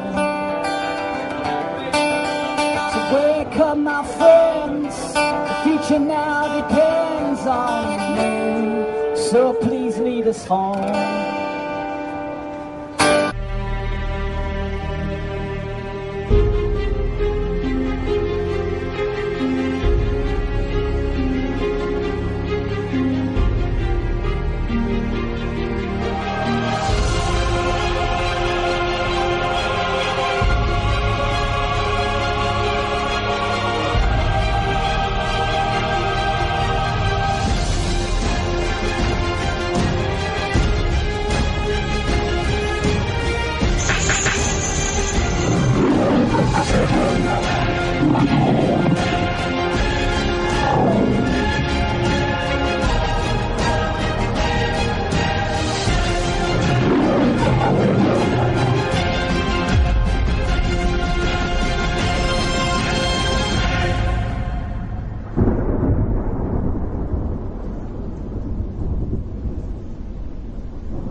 This next section takes us from that information about reality and starts to relate it to the situation we find ourselves in. There are 20 years between these two photographs, and in that time, really amazing things have happened. So many people have gone from that to that, and it's an exponential curve that's gathering pace all the time. And people are starting to see what is increasingly there, that we are watching the unfolding imposition of a fascist global state, or communist global state. They're the same either way. I'm sure people in fascist Germany and people in Stalinist Russia thought there was a big difference between the worlds that they lived in. Different names for the same basic control system. But I would suggest that if we stay only at the level of the five senses, only at the level of the world we see banking scams, manipulated wars, Orwellian imposition, then we're not going to get truly what is going on. Because I say this, look at it. This world has been changing and is changing so rapidly in terms of all different aspects of this control system, the way they manipulate education, manipulate wars, put in the people they want as presidents, give us all this shite through food and drink, control the media, manufacture the global warming scam, big pharma, and 9/11 and all that stuff. And it's coming in such a coordinated way. So if we are going to think that this situation that we're seeing unfold goes back to a few men and women in dark suits or whatever sitting round a table saying what's our next move, we are clearly massively missing the point.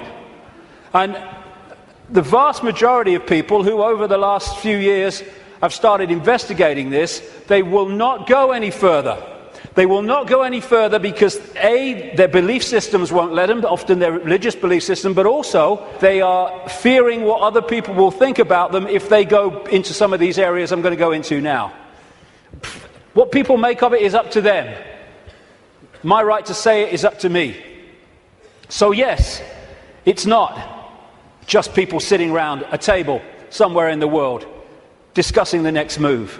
There's the level where we see this unfolding in the news and what have you. Then there's this other dimensional, non-human level to look at, as I will in this section. Then there's the level of the nature of reality, which I've introduced already. And then there's this whole stuff about the moon, which I'll get into in this section too. And the rabbit hole doesn't end there. It goes deeper and deeper and deeper. And the deeper you go into the rabbit hole, the more we understand what the game is, the more we can change the game. And it's all about the control and programming of perception. That's the only way the few, and it is a few compared with the global population, that the billions can be controlled. Manipulating how we interact with reality, keeping from us that we are consciousness, putting us in these bubbles of our sense of limitation and I can't, manipulating the way we decode reality, and therefore making us see the world as the control system wants us to see it. That's the basis of all of it going through the day, because that's the basis of all of it going through the whole conspiracy. So yes, of course, on one level it does manifest as dark suits sitting around a table discussing the next move. But that's still the play-out world of this conspiracy. It's not its origin. It goes beyond them into the advisors in the shadows, the Mandelsons in this country. Peter Mandelson, if he's not manipulating, he gets withdrawal symptoms, that man. And into the Rahm Emanuels, ditto, in America, the controller, handler of Barack Obama. It goes into deeper levels, beyond them, deep in the hidden secret society network. And eventually, it goes out of this dimension. And that's where this whole thing is really coming from. Beyond the frequency range of visible light. And it involves non-human entities. Some of them people call the greys. The main ones, I would say, and have been saying for a long, long time, take a reptilian form. They operate outside. They can come into visible light. But in terms of the reptilian part of this, they can't stay here for that long. So people say, why don't they just come and take over? Because they can't. Or they would. They can come for so long, but their vibrational difference, incompatibility, means they have to leave. They can't stay for long, although there are technological ways they can stay for longer. And they operate outside visible light, and they manipulate this reality through bloodlines, interbreeding bloodlines, that I'll come to. And we call them the Illuminati families. So, we operate with invisible light, but outside of that, sharing the same space, is infinite other worlds and realities. And if a so-called UFO comes into this reality, because it's coming into visible light from where we cannot decode, it just seems to appear out of flipping nowhere. Because what it's done, it hasn't actually come in, it's just changed its vibrational state to resonate with invisible light, and it's like, it came out of nowhere. And then how often do you see it? Honestly, mate, there was this bloody UFO, and it disappeared just in front of my eyes. What are you on, mate? You on the pop or what? What it's done is increased its vibrational resonance to go beyond on visible light. Therefore, to the observer, it disappears. It doesn't disappear at all. It's left visible light. And this range of frequency we call our world is being manipulated from vibrational frequencies beyond it. And Satanism is a network within visible light that interacts with these reptilian entities in various ways I'll get to before the end of the day. Places or areas of the heavens that come up, Orion comes up again and again in relation to these reptilians. And in terms of non-human visitations, so does the Pleiades, so does, in terms of the reptilians, area of the heavens they call the Draco constellation, which appropriately, coming through the word derivations, brings us draconian. And of course, draconian laws are the Orwellian laws coming in. Very, very appropriate. Sirius is involved as well. So, won't be able to get into this today. There's a lot more to know anyway, but so is what happened to Mars, is all involved in this story, how it became the devastated place it was, but it is, but wasn't before. And when I talk about these areas of the heavens, I'm not necessarily talking about those places with invisible light, because just as we are multidimensional, so planets and stars, etc., are multidimensional. And just as a planet might be devastated within visible light, it's not necessarily devastated on other vibrational frequency levels of itself. Because the Earth too operates in visible light, but also multi-levels, like everything else. Another major part of this story is that when these reptilian entities started intervening, they manipulated human genetics through interbreeding. Not necessarily physical interbreeding through technological methods, and also changing human form by changing the messages, the information, I'll come to this before we finish this section, that the DNA is picking up. And through that, you can change a form by changing the information the DNA is picking up. And it's no accident that humans have massive, fundamental reptilian genetics. This part of the brain, which scientists call the R complex or the reptilian brain, will be very, very important as we go through this second part of the day, because it's fundamental to how human behavior and human perception is manipulated to see the world as we currently see it. This interbreeding is talked about and recorded all across the world in the ancient accounts.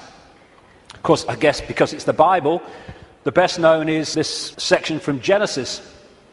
There were giants in the earth in those days, and also after that, when the sons of God came unto the daughters of men, and they bare children to them. The same became mighty men, which were the old men of renown. But that's just the biblical version. Got a frog in my throat, the reptilian going. All across the ancient world, you see similar stories and accounts of this interbreeding. Something else goes parallel with the reptilian story. Again, not just in the Bible with the Garden of Eden and all that stuff, which of course the serpent was dominant, but across the ancient accounts. And that is the connection between the reptilian intervention and what we call the fall of man. And again, this is universal. And these themes will come together again and again as we go through this next part. The ancient accounts, again, and we're talking that part of the Yuga cycle, which they call the Golden Age, talk about the fact that there was a time when humans were so unbelievably different to how we are today. They were connected to higher levels of consciousness. They were in this world, but they were certainly not of it. They were capable of incredible feats, and they lived what we would call impossible lengths of time in terms of age. And then there was a sudden change, the fall of man, as it was called. What I call this is the schism. There was an energetic schism at the level of the metaphysical universe, the waveform-based information construct, And that, as it was decoded through into this holographic reality, obviously mirrored in the holographic play-out world the schism in the information construct. And this is a portrayal of that, a symbolic portrayal of that. Anything that happens here gets decoded through to there, and this is where the schism happened. It was like a distortion in the information. Thanks, mate. Cheers. You put the gin in, right?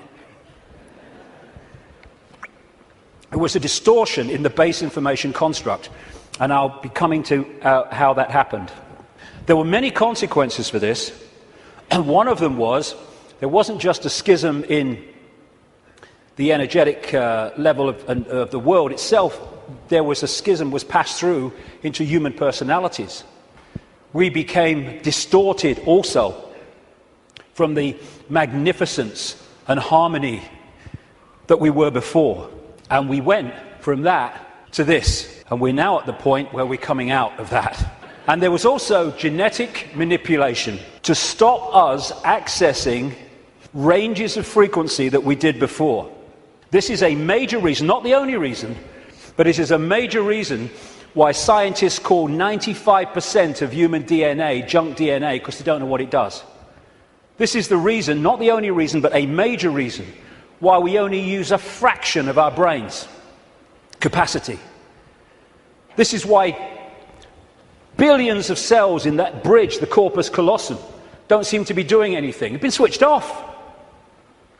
We've been put into a state that disconnects us and therefore makes us controllable, makes us farmable. So you've got this reptilian group, and the ones involved appear to be relatively small in number, tiny compared with the global population, and this is why they're terrified of being exposed. That's a constant theme, all the way through it, wherever you look. And they've imprisoned humanity, or sought to, in this tiny frequency range of perception called visible light. Another key aspect to this is that they created hybrid bloodlines specifically to be the middle men and women. They became known in the ancient world as the demigods, the people, the children of the gods, part human, part god, as these serpent gods were perceived. And they were to be, like I say, the middlemen and women operating in visible light for the outside visible light control system. And it's appropriate that the caduceus and the symbol of the medical profession is the DNA, in effect, portrayed as two snakes.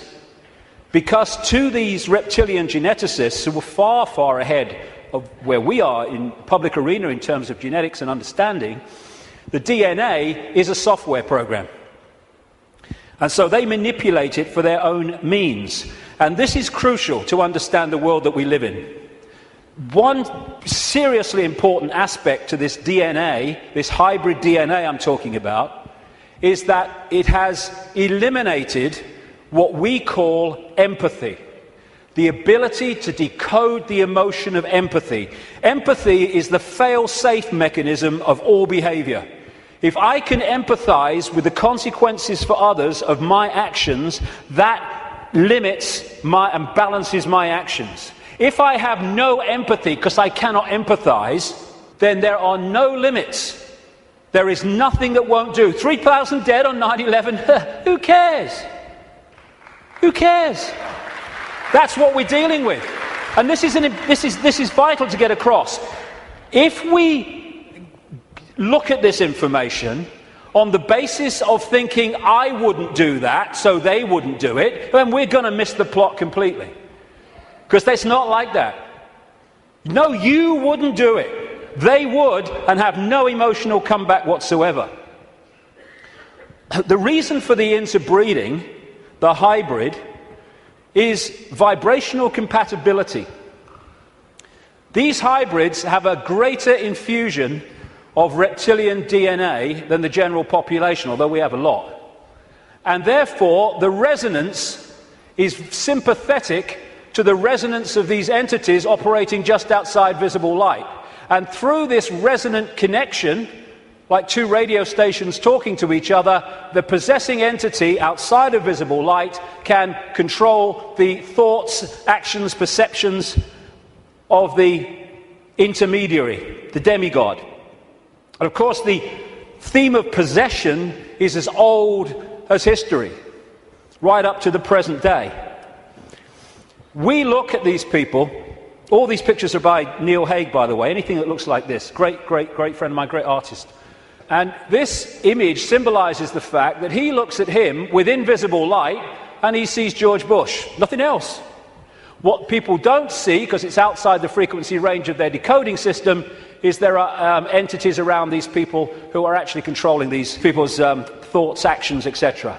A number of psychics have said to me around the world how they've seen people walking along the street or wherever, and then they've seen like an ethereal reptilian entity locking into these bottom two chakra points, the emotional level, one of them is, and floating around with them. And this is a kind of a good analogy. You know when there's scientists in a laboratory and they're trying to work with something that they can't touch because it's too dangerous, what they're working with will be in a tank, and they'll put gloves on which allows them to be outside the tank but to manipulate inside the tank. Well, that is a very good symbol of what I'm talking about. These Illuminati bloodlines, these hybrid bloodlines, operate like those gloves, operating inside this reality. And Neil symbolizes these Illuminati families with invisible light as this bearded man. Whenever you see him as we go along, that is symbolic of the Illuminati families controlled beyond human sight by these reptilian entities. When the world started to recover from great geological catastrophes, which I'll come to in a second, there were areas of the world that stood out in terms of their abilities and potentials and advancement. These were some of them, and this area is particularly important to the bloodlines I'm talking about. The area that was once called Sumer, thousands of years BC, and became Babylon. This is why Babylon comes up in the writings of these people so often. And it's Mesopotamia, the land between two rivers. They didn't invade Iraq just for oil or just for anything. They didn't invade it for one thing, but multiple things. But one reason they're so obsessed with Iraq is because to these bloodlines in control of the world today, this is a very significant, almost religious piece of land, of historical importance to them. As Sumer and Babylon broke up, these bloodlines started going walkabout. They became the royal families of the world. And what do royal families claim? The right to rule because of the divine right to rule. The Chinese emperors used to claim the right to be emperor because of their genetic connection to the serpent gods. And this is a theme all across the world between the serpent gods and royalty. They became the aristocracy and the royal families, claiming the right to rule because of their DNA. Just down the bloody road from here, we have a head of state in Britain to this day who is only head of state because of her DNA. Head of state because of her DNA. I actually made a complaint, nothing happened to it, but I made a complaint to the Race Relations Commission, or whatever they call it. They said, if you see racism, report it. So I reported the royal family. I thought, well, I mean, you would.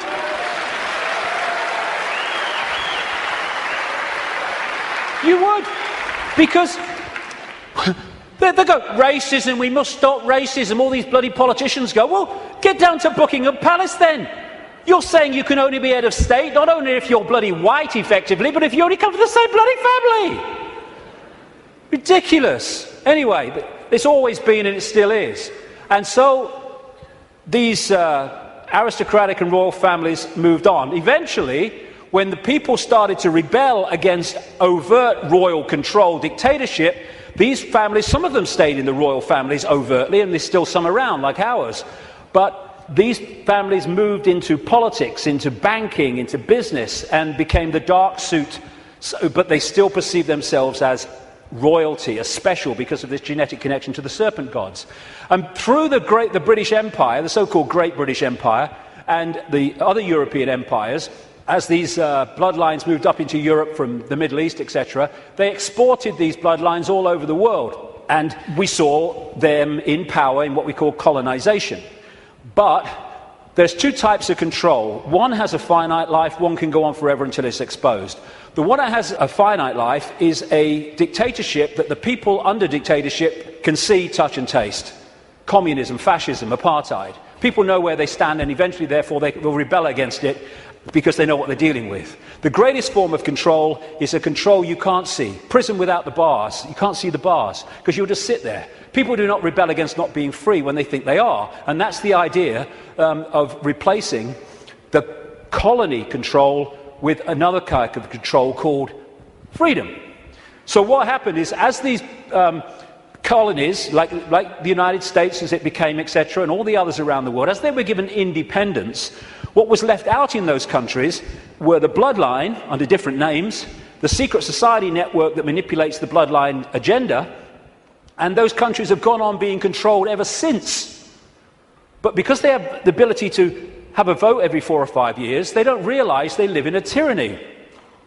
And that's how it works, the prison without the bars, and until it's exposed, it'll go on forever. And so these kind of people, especially the Rothschilds, they are major, major players in this. They are the middlemen for the manipulation of this reality from these entities mostly outside of this reality. And what they've created is like a global transnational corporation.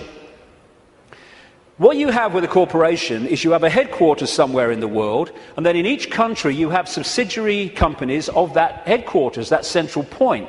And all the subsidiaries in the world carry out the policy of the central point. Well, what these Illuminati hybrid family networks have done is create exactly the same, but instead of companies, they are secret society networks. So you've got the center of the web in Europe, for historical reasons, at operational level anyway, people at places like London, not the British government, the secret society centre in London. In Rome is another one, the Roman Church, Rome, and other points in Europe. And then in each country, you have families from the network in those countries whose job it is to run the networks that control that country's business, banking, politics, media, all of it. And so what you have is, from this central point in Europe, the centre of the web, all these different places and countries all over the world then impose on their country what is being dictated here. And that's why, as I travel around the world, I see the same things being introduced in different countries at the same time, overwhelmingly justified by the same excuses. It's all a global network. It can be symbolized too as a web, like I say, with the Rothschilds real close to the spider, and all these different strands on the web are different secret societies, different semi-secret societies, transnational corporations, and all the rest of it. So when you see all these different names of these corporations that dominate the world in so many ways, and the pharmaceutical cartel and the oil cartel and all the rest of it, the biotech cartel, they're all different names or different masks on the same one face. And so you have this structure where outside of visible light you have the reptilian control system, comes down through the Illuminati families, and they control the people in power to push the world in a certain direction. Another way of looking at it here. You see, all these different people, these fight among themselves and all the rest of it, though if it gets out of hand they get sorted. So these sit on the top of all these different countries.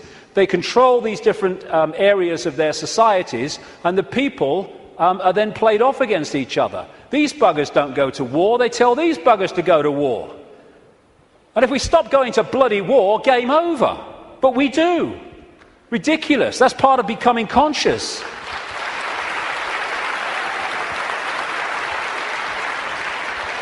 So these people are just pawns in a game, in a way, genetic pawns in a game. They're just kind of shells to play out this agenda with invisible light. I mean, some batches are better than others, of course. So if you look at the principle of the Trojan horse, the symbol of the Trojan horse, coming into a society and not seeming to be what it is, though taking it over, and you put that on the face, well, you've pretty much got symbolically what we're talking about here. People send me pictures from around the world and stuff that they find on the internet and elsewhere, which have a kind of reptilian feel about them. I'm not saying these are reptilian eyes, it could be a trick of the light, but I've used it because it gives an indication of the number of people that have told me this all around the world, from all walks of life, how they've seen people shift from a human to a reptilian state, and especially the eyes are the first to go. They describe how the pupils become reptilian. And interestingly, a great friend of mine has an associate who, I don't agree with it, but he's been doing a research project to develop iris scan technology, and it led to him looking very deeply into 2,300 eyes. And he said he knew nothing about what I'm saying, probably never heard of me. And he said to my friend, the amazing thing was that about 4% appeared to be of reptilian type and appearance. And that is a recurring number, in my research anyway. 5% seem to be of this hybrid nature. So these people are reptilian hybrid human reptilians. And you look at the eyes, but behind the eyes are something else. I had an experience with this guy, Ted Heath. He was Prime Minister of Britain from 1970 to 74, took us into the European Union as it became. And it's a long story, I've told it before, but he looked at me in a dressing room in a television station, and as he looked at me, this is what his eyes did. His eyes went completely black, everything. And as I looked into his eyes, it must have been like that for, I don't know, maybe a minute, 2 minutes. And as I looked into his eyes, I said at the time, it was like looking into two black holes, because you couldn't make eye contact because there was no contact. And it was like, as I know now, looking through him into this other dimension where he was really controlled from. This man, Ted Heath, oh my goodness me. My goodness me, the children that guy has tortured and killed. And I've been saying this since 1998 in print, and he was alive for many, many, many, many years after that. And nothing happened. Why? Because it's true. And so these people are like hiding behind human form. And hey, I rest my case. I rest my case.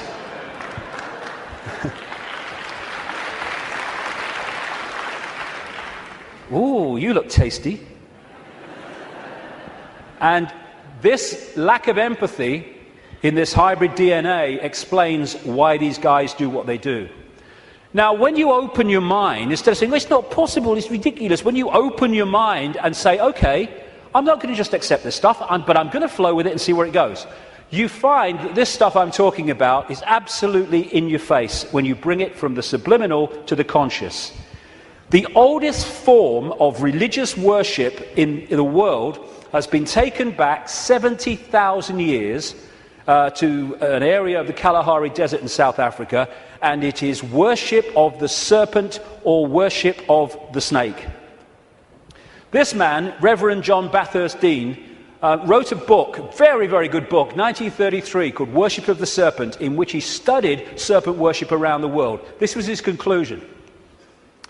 It appears then that no nations were so geographically remote or so religiously discordant, but that one and only one superstitious characteristic was common to all, that the most civilized and the most barbarous bowed down with the same devotion to the same engrossing deity, and that this deity either was or was represented by the same sacred serpent.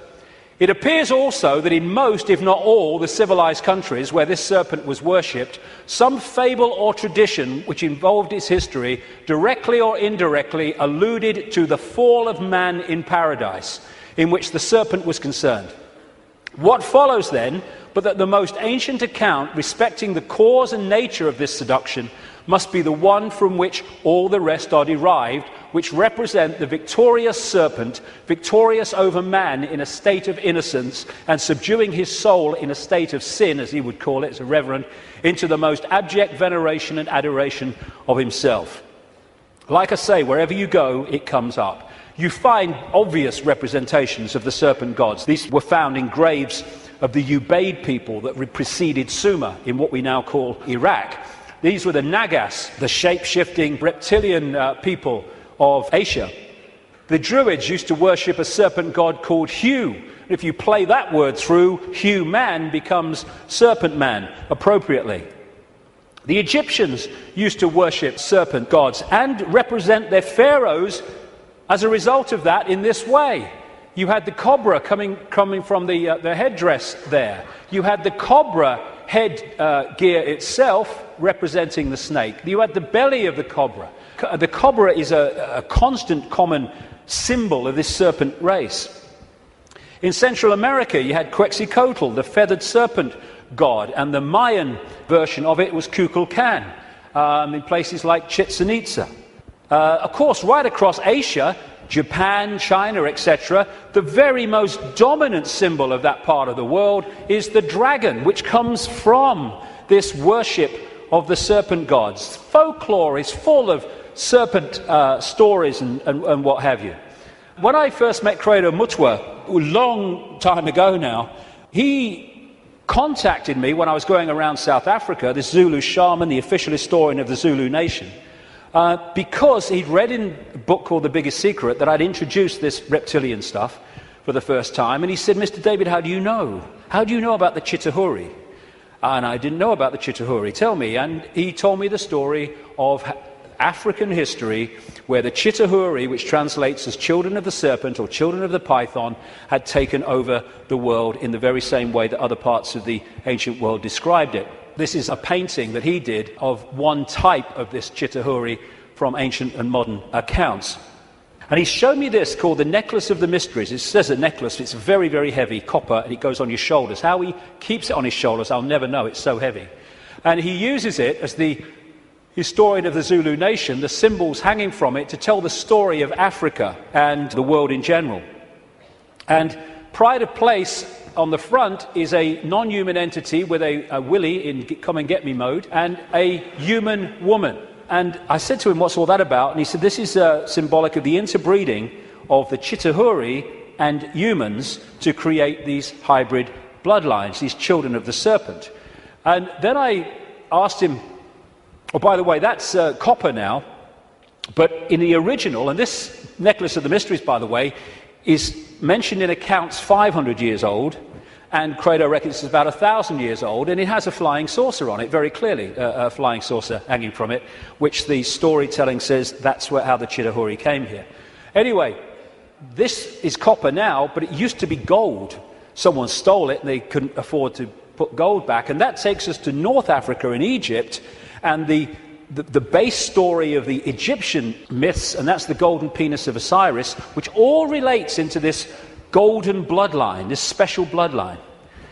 And when I said to Credo, why is it not reptilian, he said, because the Chitahuri, and this is a theme I've found all over the place, the Chitahuri said you must not portray us as we really are. Some people did, most people didn't. They had to do it symbolically. So they made it absolutely, obviously not human, but not reptilian for fear of the consequences. And when I was writing the new book, Human Race, Get Off Your Knees, I came across a work in progress, I think it's finished now, by a man called Pierre Sabac. And he was producing a book called The Murder of Reality. And Pierre Sabac spent 7 years nearly pouring through dictionaries. He's crazy about words and derivatives, pouring through dictionaries and what have you, of all these different peoples and different languages and different eras. And he put together the fact that the language, the very language, if you follow the derivatives back from the language we use now and their origins, where the words came from, tell the story of this reptilian serpent god race taking over humanity, and also how they used to symbolize this race for reasons I've just said, not as they really were, but as eagles, as hawks, as owls, as angels. If you take the word angel back to its origin in Sabac's research, you get a word meaning snake or serpent. And so we have the eagle on so many countries' flags and logos, including the United States most famously. You have the owls, invariably with the goddess of Babylon, Semiramis or Ishtar. You have the story of the angels, especially the theme of the fallen angels, representing this reptilian race and interbreeding with humanity. And you have Horus, the son of God of Egypt, the virgin-born son, represented as a hawk, again with the reptilian imagery. This seraphim, one of the hierarchy of angels in Christian and Hebrew Jewish belief, seraphim word means snake or serpent, if you take it back to its origin. You have the flying serpent disc, which is widely used in the ancient world. And another thing that they did was they symbolized the heavens as the upper ocean. We have the ocean that we have, obviously, and then you had the upper ocean, which was the heavens. And so they talked about the gods and the serpent gods coming in their heavenly boats through the upper ocean. And so you have a lot of marine symbolism, which doesn't relate to the sea, it relates to the upper ocean. And it's reading this. These bloodlines were known in the ancient world under different symbols and different codes, like children from heaven and earth, and children of the gods, children of the sky. And another big symbol of these gods, these serpent gods, were the watchers. They were called the watchers. This is widely found. And that's why there's an eye, as Credo Mutua confirmed, on that hand, on the necklace of the mysteries. That's the watchers, that's the serpent gods. And that's why we have the eye on top of the pyramid, the all-seeing eye on the dollar bill, and why that is a massive Illuminati symbol in the secret society network. They are the gods overseeing the pyramid of control. One way that they often symbolized these hybrid bloodlines in the ancient world was as part human, down to the bottom of the torso, and then the legs, or the bottom part, being a snake. You come across this a great deal when you research this stuff. This is all symbolic of this half-human, half-snake symbolism. Over and over and over again you see it. And the cobra, like I say, is very much a common symbol of these serpent gods, as is fighting the serpent gods and battles with them. Even the word Messiah comes from Mesa, the Nile crocodile, which they used the oil from the Nile crocodile to anoint the pharaohs. And even today in the British coronation ceremony, they symbolize that as part of our own ceremony appropriately. In the Bible, the devil is symbolized or described in reptilian terms. The old serpent called the devil and Satan, who deceiveth the whole world. He was cast out into the earth, and his angels were cast out with him. Fallen angels, again, the recurring theme. All these folk tales about kissing frogs and turning into princes, and invariably you get reptilian themes, all part of the same story. And people send me images from all over the world as a result of the information I put out. It's amazing how many times you see the symbol of reptile and humans, or part human, part reptile. Or overseeing the gargoyles in the palaces and castles and churches of this elite are symbolic of that. And of course, over the last, 20 years or so, there's been a massive reptilian symbolism in children's stories and children's entertainment. And then recently, you saw this, is a quick one, this 16th century painting in the National Portrait Gallery of Queen Elizabeth I, they thought she was holding flowers because that's what someone had painted over. But with where what's underneath is coming to light, and this is a representation of it. It was in one of the papers, again holding the snake, very, very appropriate.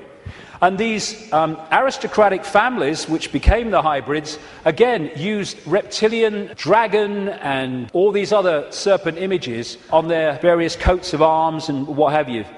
And one of the centres, like I said earlier, is London. Not necessarily London, the Great Conurbation, but the City of London and the temple that runs into the City of London. The City of London, of course, being the great centre of not just British finance, but global finance. And how appropriate that they too have the symbol of the flying dragon and the symbol of the Knights Templar Secret Society, a major strand in this web of secret societies, as the very symbol of the City of London.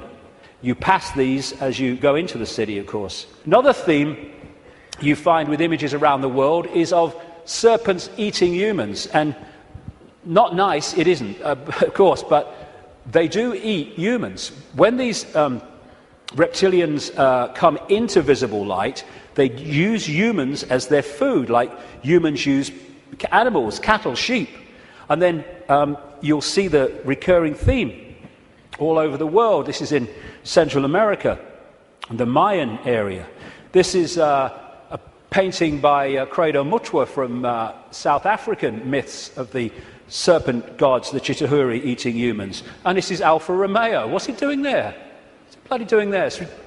Same thing. And in the garden of one of the palaces, or whatever you call them, mansions of Silvio Berlusconi in Italy, the leader and one of the world's most corrupt men, is, again, the same image. And outside of visible light, they feed off human energy, human emotion, especially, only low vibrational emotion, because that's all they can really access. And so they have to keep humans in a state of mental and emotional suppression so that we keep feeding out this energy, which they then absorb. And that will become relevant in the next section when I get into why paedophilia is so widespread among this elite. Because energy changes with the emotions we give out. When we give out love, it's a certain wavelength. When we give out hate, it's a very different wavelength. And the friend of mine in Japan became very well known for taking water, name's Mr. Emoto, taking water, putting it in a container, and then he'll put words of love or hate or whatever on the side of it, because when you write a word, that word may seem in the decoded realm as a word you can see and read, but in the vibrational realm, it represents a vibration. If you could see the vibration of writing the word hate to writing the word love, it would be dramatic. In fact, you're looking at it. Because what happens is, after he's put the word on the side of the water, he then freezes the water really, really fast. I've seen his laboratory where he does it. And then he photographs the crystals. This is the crystal from a water that had love and appreciation written on it. This is the crystal that had hate written on the side of the water.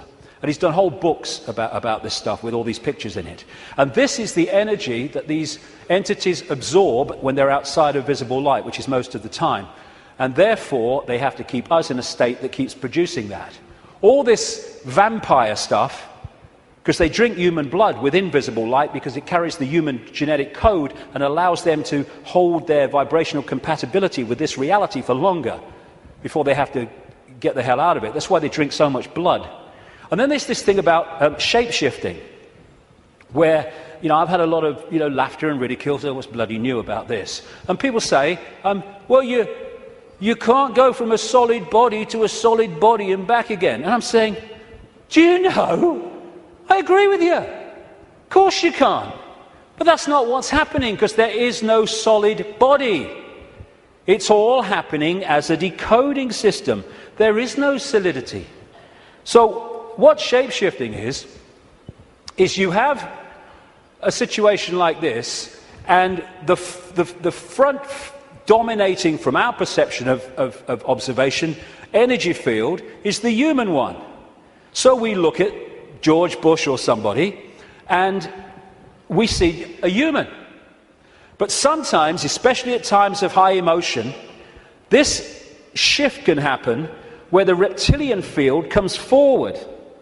And as it does so, becomes the dominant one, often briefly, the observer now starts decoding that. And then it shifts back, and you start decoding this. And to the observer, decoding that shift, creating the holographic reality in their head, which is where everything happens, to their observation, someone's gone from a human to a reptilian, and then back to human again. It's not, of course, shifting solidity. She's a hologram like we're all holograms, and they can shift. This is where shape-shifting happens, what we call physical shape-shifting, illusory, in our heads. So the road to tyranny began when these reptilians arrived. Before that, like I say, the world was very different.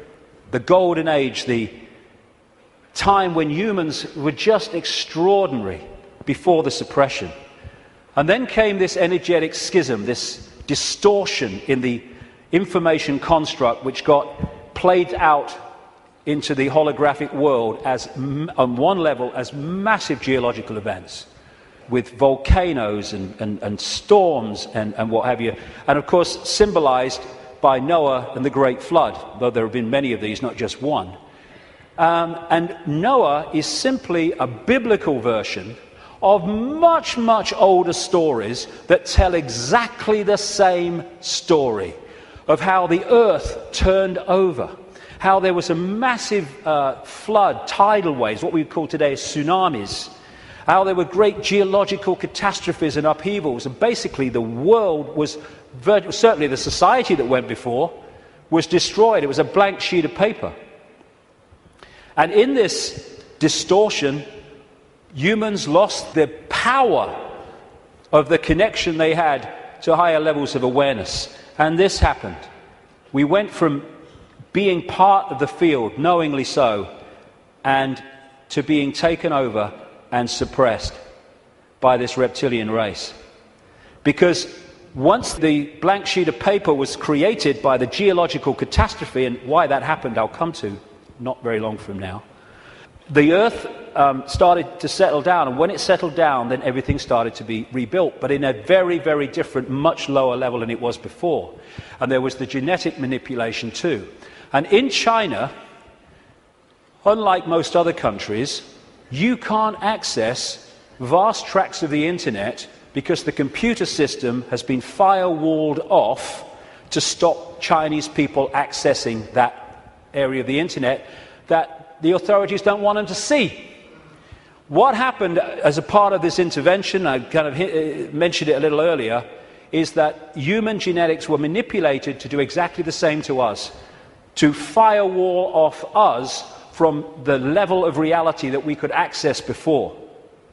So we went into this prison called visible light that we've been in ever since, and particularly isolated in the left side of the brain so that we only perceive through the five senses, and we can only see structure and language and hierarchy and all that stuff, and our potential dramatically reduced. And this world came as a result of it. And it's dominated by controlling human perception, by suppressing our true self and dictating what we bring into holographic reality. Okay, now let's go really crazy. I've had enough of only being half crazy. Let's do the bloody lot, eh?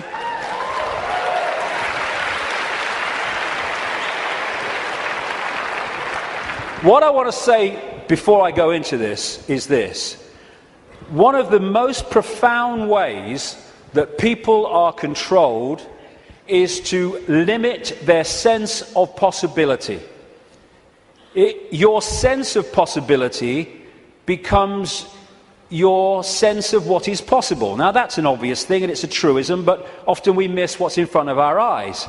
In other words, if you can program a sense of what's possible and make it narrow and incredibly limited, then when people come along and say this is going on, these people say you're bloody mad, that's not possible. It's like, no, you don't believe it's possible.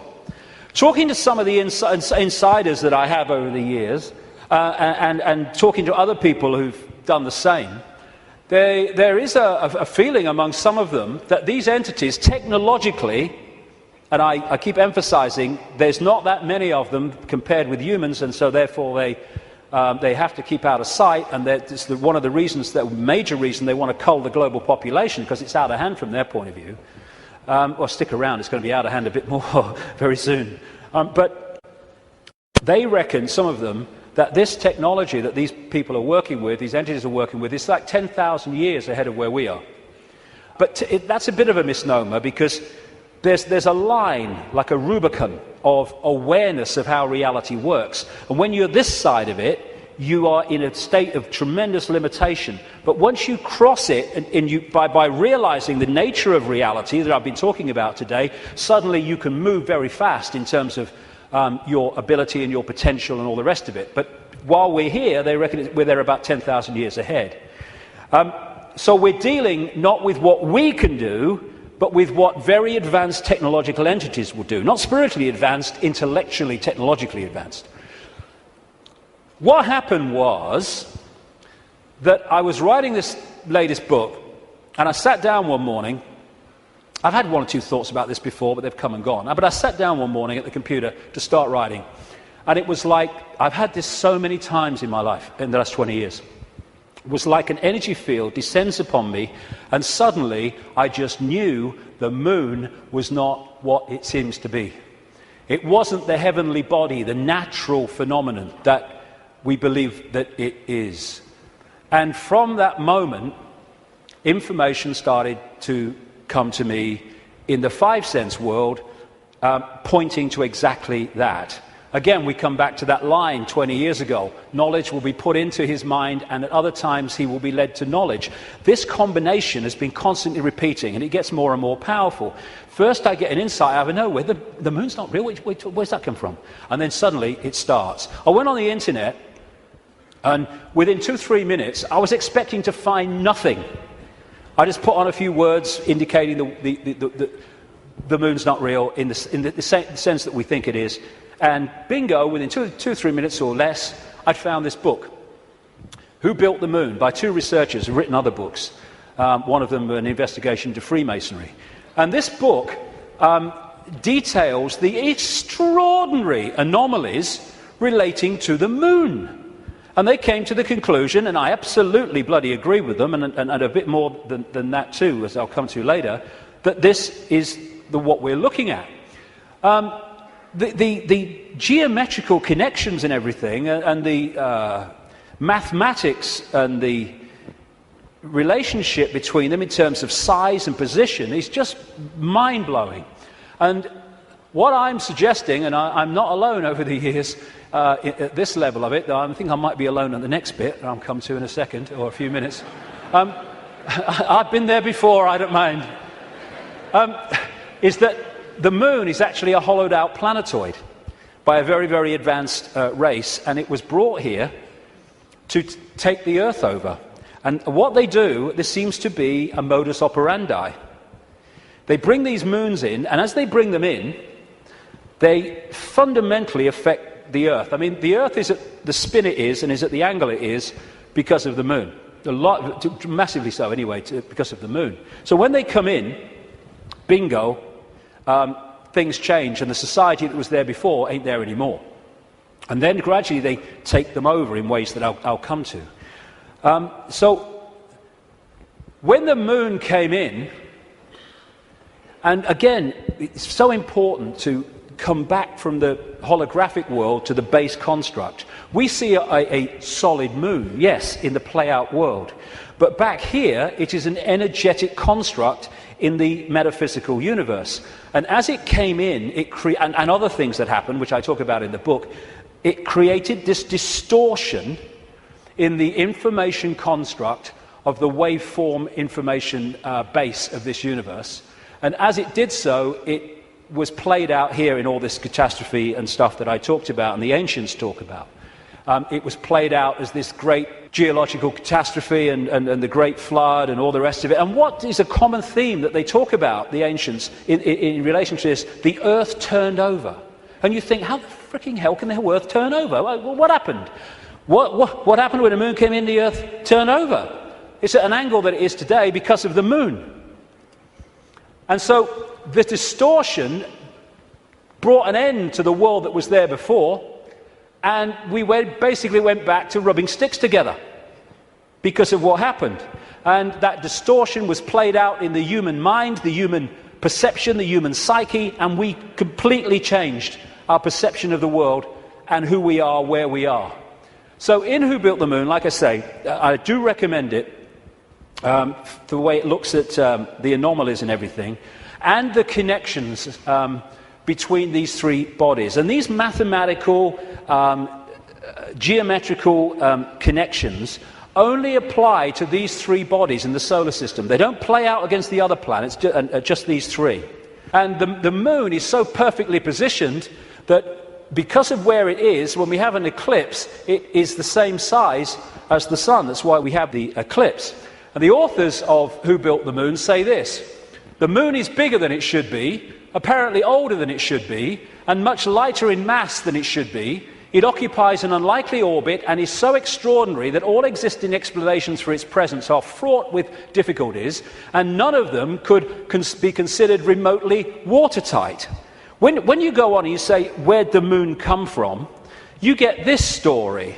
And like so much in what we call science, that people take it as fact, it's actually a theory which repeated becomes fact, but then you go back and you find that it's the theory. And the first one is the moon was created by what's known as the whack theory, or the big whack theory. And that is that a Mars-type planet came in, smacked the Earth, great chunk came off, and became the moon. When the physics of that didn't work out, they came up with the double whack theory, where the Mars-type planet hit the Earth, bit comes off or whatever, and then the Mars-type planet thinks, well, I'll give him one with the right, I'll give you one with the left, comes back and whacks it again, the old 1-2. Talk about bloody desperate. And the truth is, and honest scientists will tell you, they have no bloody clue where the moon come from, and it shouldn't, by physics, be there. This guy, Isaac Asimov, a Russian professor of biochemistry, did a lot of writing on this sort of stuff, and he said this, quite rightly: we cannot help but come to the conclusion that the moon by rights ought not to be there. The fact that it is one of those strokes of luck almost too good to accept. Small planets such as Earth with weak gravitational fields might well lack satellites. In general then, when a planet does have satellites, those satellites are much smaller than the planet itself.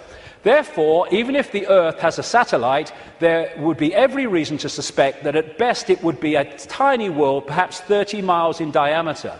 But that is not so. Earth not only has a satellite, but it is a giant satellite, 2,160 miles in diameter. How is it then that that tiny Earth has one? Amazing. Some scientists don't even talk about a planet-satellite relationship, but a planet-planet relationship. The moon's bigger than Pluto. The best explanation for the moon is observational error. The moon doesn't exist, that scientist said. Another one from NASA: it seems easier to explain the non-existence of the moon than its existence. And then we get the hollow moon. This is what I'm saying, and others have said, is that it's a hollowed out planetoid. In November 1969, the moon was hit by a lunar module to the equivalent of 1 ton of TNT. The shock waves built up, and NASA scientists said the moon rang like a bell. Maurice Ewing, a co-director of the seismic experiment, told the news conference, "As for the meaning of it, I'd rather not make an interpretation right now, but it is as though someone had struck a bell, say in the belfry of a church, a single blow, and found that the reverberation from it continued for 30 minutes. It got a bigger smack eventually, which I'll come to. Frank Press from the Massachusetts Institute of Technology, MIT, said that for a rather small impact to produce an effect that lasted for 30 minutes was quite beyond the range of our experience. This is a guy called Gordon MacDonald. He said in the early 1960s, it would seem that the moon is more like a hollow than a homogeneous sphere. And this guy from MIT said the lunar orbiter experiments had vastly improved knowledge of the moon's gravitational field and indicated the frightening possibility that the moon might be hollow. Now we'll come to this bigger whack. A launch vehicle struck the moon with the equivalent of 11 tons of TNT, and NASA scientists said the moon reacted like a gong and continued to vibrate for 3 hours and 20 minutes to a depth of up to 25 miles. Ken Johnson, a supervisor of the Data and Photo Control Department during the Apollo missions, told Who Built the Moon author Alan Butler that the moon not only rang like a bell, but the whole moon wobbled in such a precise way that it was almost as though it had gigantic hydraulic damper struts inside it. These two Russian scientists from the Soviet Academy of Scientists wrote an article in 1970 in Sputnik magazine in Russia, headed, "Is the Moon the Creation of an Alien Intelligence?" And all these years later, it indicates to the fact that they were right. What they point out, and others point out, is the outer surface of the Moon is extremely hard and contains minerals like titanium. Moon rocks have been found to contain processed metals, including brass and mica, and the elements uranium-236 and neptunium-237 that have never been found to occur naturally. Uranium-236 is a long-lived radioactive nuclear waste and is found in spent nuclear fuel and reprocessed uranium. Neptunium-237 is a radioactive metallic element and a byproduct of nuclear reactors and the production of plutonium. Some lunar rocks have been found to contain 10 times more titanium than titanium-rich rocks on Earth. Titanium is used in supersonic jets, deep-diving submarines and spacecraft. Dr. Harold Urey, the winner of the Nobel Prize for Chemistry, said he was terribly puzzled by the rocks from the moon and in particular their titanium content. He said the samples were mind-blowers and that he could not account for the titanium. The two Russian scientists said in their article, if a material had to be devised to protect a giant artificial satellite from the unfavourable effects of temperature from the cosmic radiation and meteorite bombardment, the experts would probably have hit upon precisely these refractory metals. Refractory metals are incredibly resistant to heat and wear. In that case, is it not clear why lunar rock is such an extraordinarily poor heat conductor, a factor which so amazed the astronauts? Wasn't that what the designers of this super Sputnik of the Earth were after? From the engineer's point of view, this spaceship of ages long past, which we call the Moon, is superbly constructed.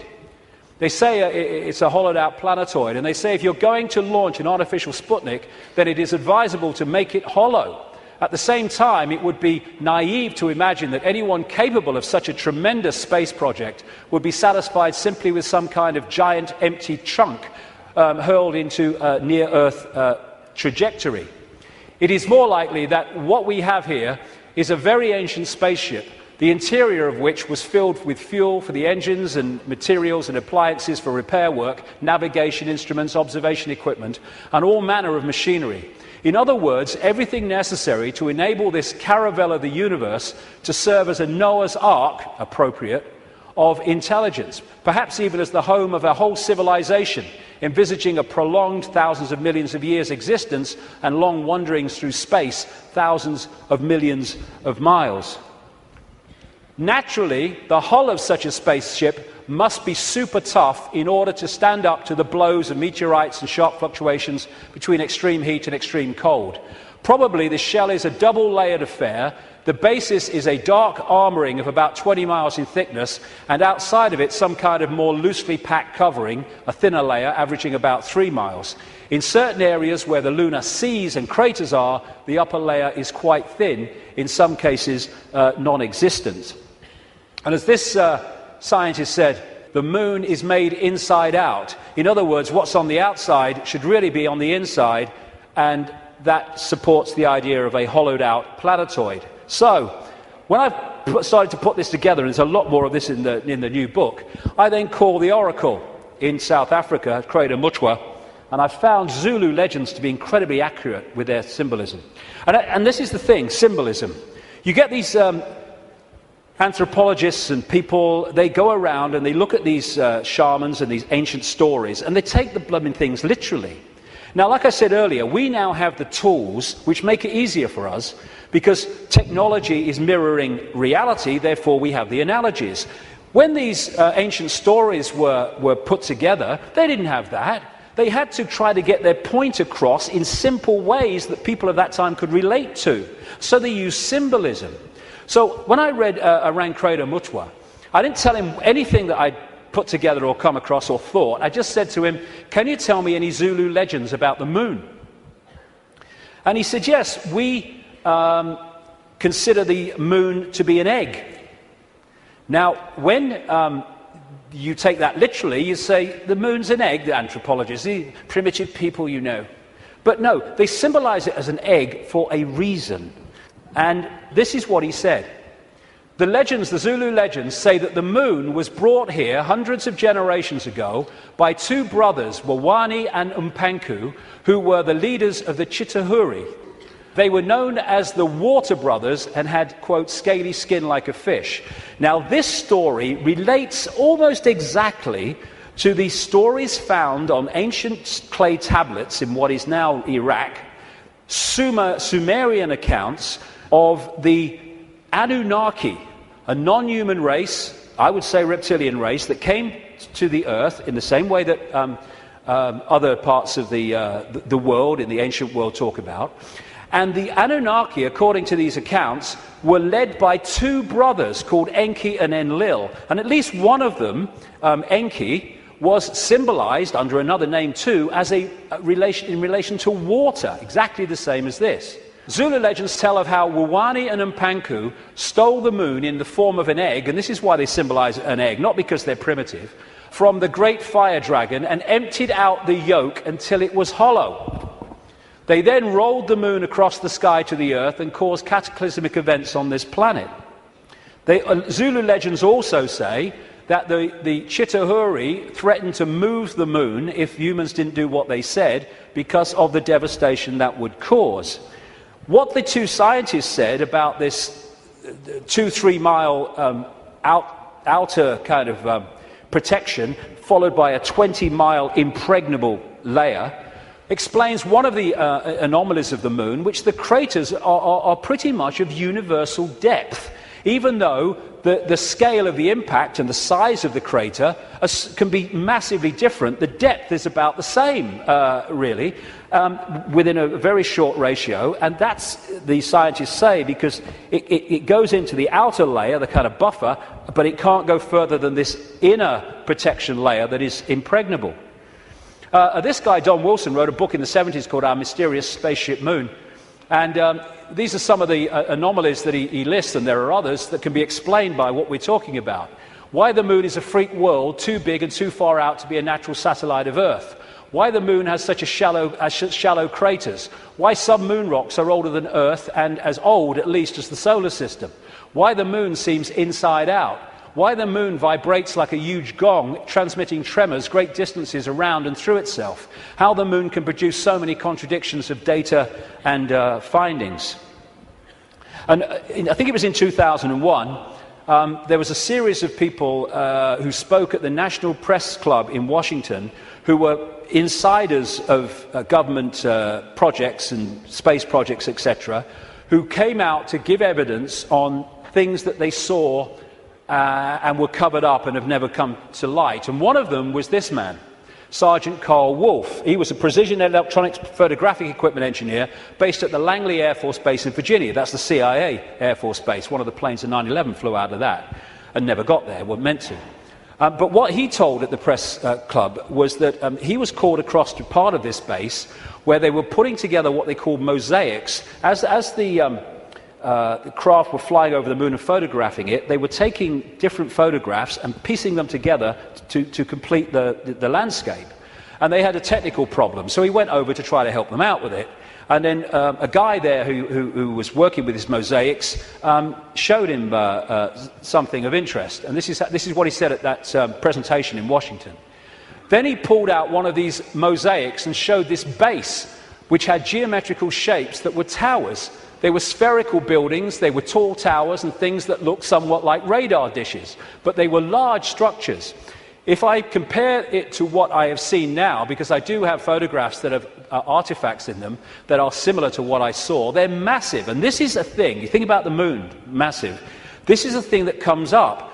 The structures and technology and, if you like, spaceships that these people work with, some of them are absolutely enormous, beyond our comprehension, because they've crossed that Rubicon of understanding how reality works and therefore what possibility is.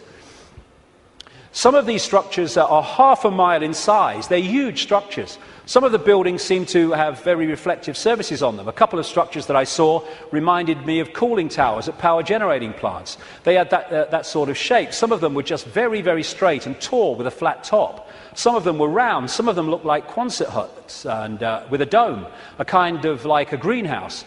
The particular shot that I saw, there were several clustered together over the landscape, a fairly large landscape. And other people at that press club presentation talked about how NASA systematically smudged out or removed any non-natural artifacts that they showed on the surface of the moon. And this documentary called Moon Rising, you can watch it on YouTube, I think, looked at photographs taken by something called the Clementine mission in 1994, I think it was, which took 1.8 million photographs, digital photographs of the moon. And you see the way that some things on the landscape were just blocked out. I mean, what's behind this? There's loads of these things which they've blocked them out, and then there's this, which has been smudged out. If you take it from another angle, there it is. What the heck is that? One of the kind of astounding things in this documentary is that they said they took this picture to a photographic expert who's worked with NASA, and he estimated that this was 10 times the size of Los Angeles. because you're dealing with phenomenal understanding of how to create this technology because of the understanding of reality. And whatever it is, it certainly doesn't seem to be natural. You've got all these other things kind of smudged out, and you can only see even the smudging in close-up. And what I came across when I was putting this together is the Death Star in Star Wars. Now, George Lucas, as I've been saying in my books for years, is a massive insider in a galaxy far, far away. I don't think so. I don't think so. This is much closer to home. And, of course, in the Star Wars movies, the Death Star it looks very much, of course, like the moon, and it was constructed to move in on planets and take them over in the same bloody way that I'm talking about in relation to the moon, and there's more to know too. In many ways, this is so symbolic of what we're looking at here, and that's no accident with George Lucas involved. And interestingly, this is Mimas, a genuine moon of Saturn, and there's the Death Star. I found that quite interesting when you put them together. Anyway, there was also talk, and more recently there's been further talk in the last few weeks, that one of the moons of Mars, Phobos, is a hollowed-out asteroid. This guy said a long time ago, in '63, chief of applied mathematics at NASA, that Phobos might be a colossal base orbiting Mars, and like I say, that's come back into the debate that it could be. And again, one of the Star Trek episodes was about a hollowed-out planetoid that became, in effect, a spacecraft, a world, and inside it. And so much of this science fiction that puts this stuff in our face as fiction ain't fiction at all. They're getting it from fact. So, like I say, there's not just incredible synchronicity in mathematics and size and position between these three bodies, but as the authors of Who Built the Moon point out, there's great synchronicity between things like Stonehenge and other megalithic structures and these three bodies, particularly the moon. And one of the things they point out is that the measurement, which a guy called Alexander Thom came up with, an engineer who studied all these sites in Britain and Europe, like Stonehenge, called the megalithic yard, which is a kind of a certain length. And he said that all these major, especially Stonehenge and things like that, broke down into these megalithic yard mathematics. And what the authors of this book are saying is that the moon breaks down to the same mathematics. This is what they say. This all seemed very odd. The megalithic structures that were built across Western Europe were frequently used to observe the movements of the sun and the moon. But how could the unit of measure upon which these structures were based be so beautifully integer to the circumference of these bodies as well as the Earth? Well, maybe because those that built Stonehenge and these megalithic structures in the ancient world, some of which we'd struggle to build now, were also those controlling the moon. And okay, this could be controversial, but, you know, I've been known to be. I think that these structures were put there to suppress the Earth's energy grid for reasons I'll come to in a moment, because we are interacting with this energy field all the time. And how do you control all the fish at once? You control the sea they're swimming in. And the way to control humanity and suppress humanity is to suppress the energy field and the energy and information available in that field that we can access. And these fantastic structures were not done by humans alone, let's say that. Now this is where I am probably alone for the moment. I don't think I will be forever, but there you go. When I was, I do this more in detail in the book, but I'm trying to connect dots here. What I came across when I was putting all this together, again,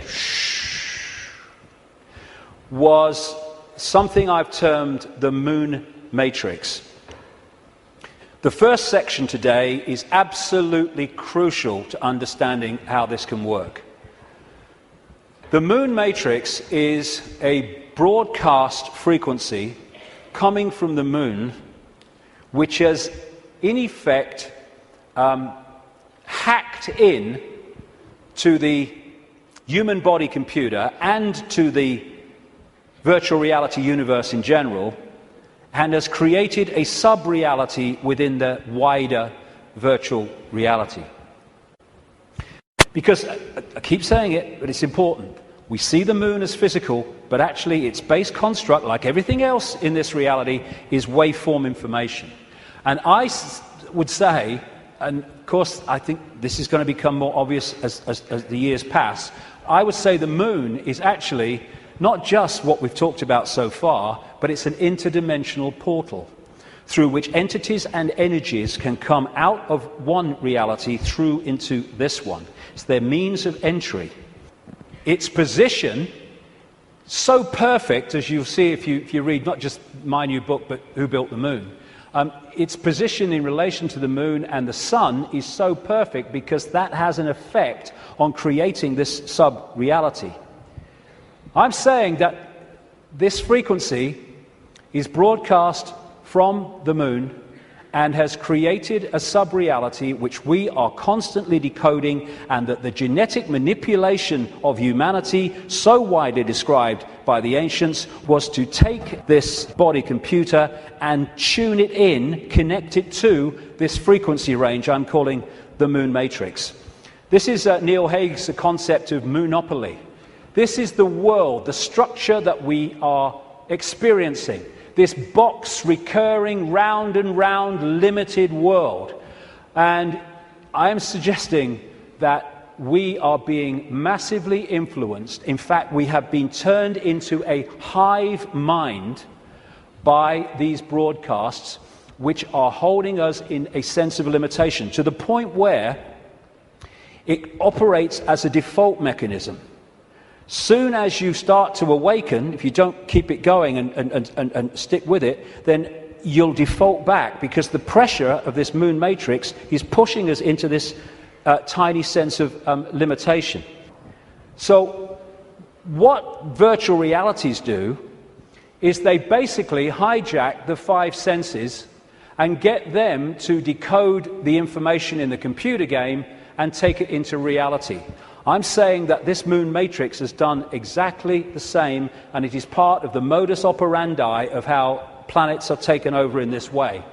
Our five senses have been locked into something else, and we're decoding a fake reality.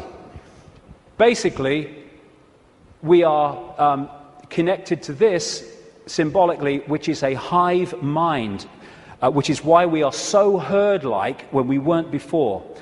And if people are going, "Whoa, okay, what?" Just stick with me, because the layers will go on. What I've been talking about today is the fact that this base vibration from the black holes goes through this cycle, and it elicits different information in the form of photons from the suns, which we decode, and the reality changes. We go through different epochs. What I'm saying is that this moon matrix has hacked in to that photon energy stream and has done what the Chinese authorities have done to the computer system in China. They have stopped us accessing vast amounts of the virtual reality universe that we used to before. Now, if anyone thinks this is fantastic, that we could see things that aren't really there and not see things that aren't there, this is a new scientist. America has just switched from analog to digital television. In the short time of about a year that the analog frequencies are not being accessed because they're going to be filled up by other things like mobile phones, suddenly, for the first time, scientists can see and connect with radio waves from galaxies they couldn't before. Why couldn't they do it before? Because we were watching the flipping telly. Prior to the switchover in America, naturally occurring radio waves at frequencies between 700 and 800 megahertz were obscured by analog TV signals, preventing astronomers from investigating the universe using this band. The freeing up of this bandwidth is a once-in-a-lifetime opportunity to see galaxies in this range. Now, you imagine what is capable by this high technology in blocking frequencies so we can't perceive what's there and we perceive things that aren't there. That's what this is doing, I suggest. And I'll add more detail as we go along. In effect, we're operating within a bubble, a virtual reality bubble, within the wider virtual reality universe. And it's connecting in through our crystalline receiver transmission system, same with the Earth, and creating this situation where we are decoding a world that may even not be there, who knows, but certainly is different to the world we think it is. And we go back to this more accurately now. The matrix, I would say the moon matrix, is everywhere. It is all around us, even now in this very room. You can see it when you look out of your window and you turn on your television.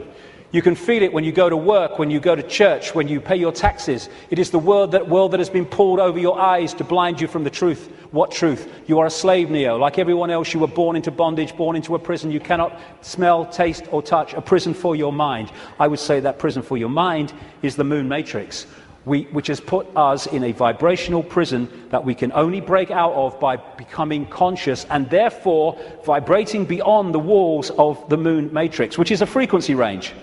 And if we're not held in that frequency range, that's why society is structured as it is, with its stress and its fear and its war and its conflict, then we start to break out of its perception prison and we start to say, bloody hell, why didn't I see this before? Because you were there, constantly decoding this thing. Now, like I was just saying, never mind what I've just said about some moon matrix, never mind that. Even by its very position, the moon is fundamentally affecting human behavior and human perception.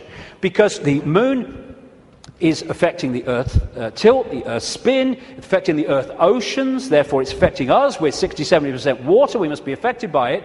And also, and here we come back to the importance of the first section today, it's also fundamentally affecting the endocrine system, which connects us to the chakra system, which connects us to out there, part of which is the third eye. It affects the hormones that we secrete, which fundamentally affect human behavior, human health, human perception. Not with any matrix, just by being there.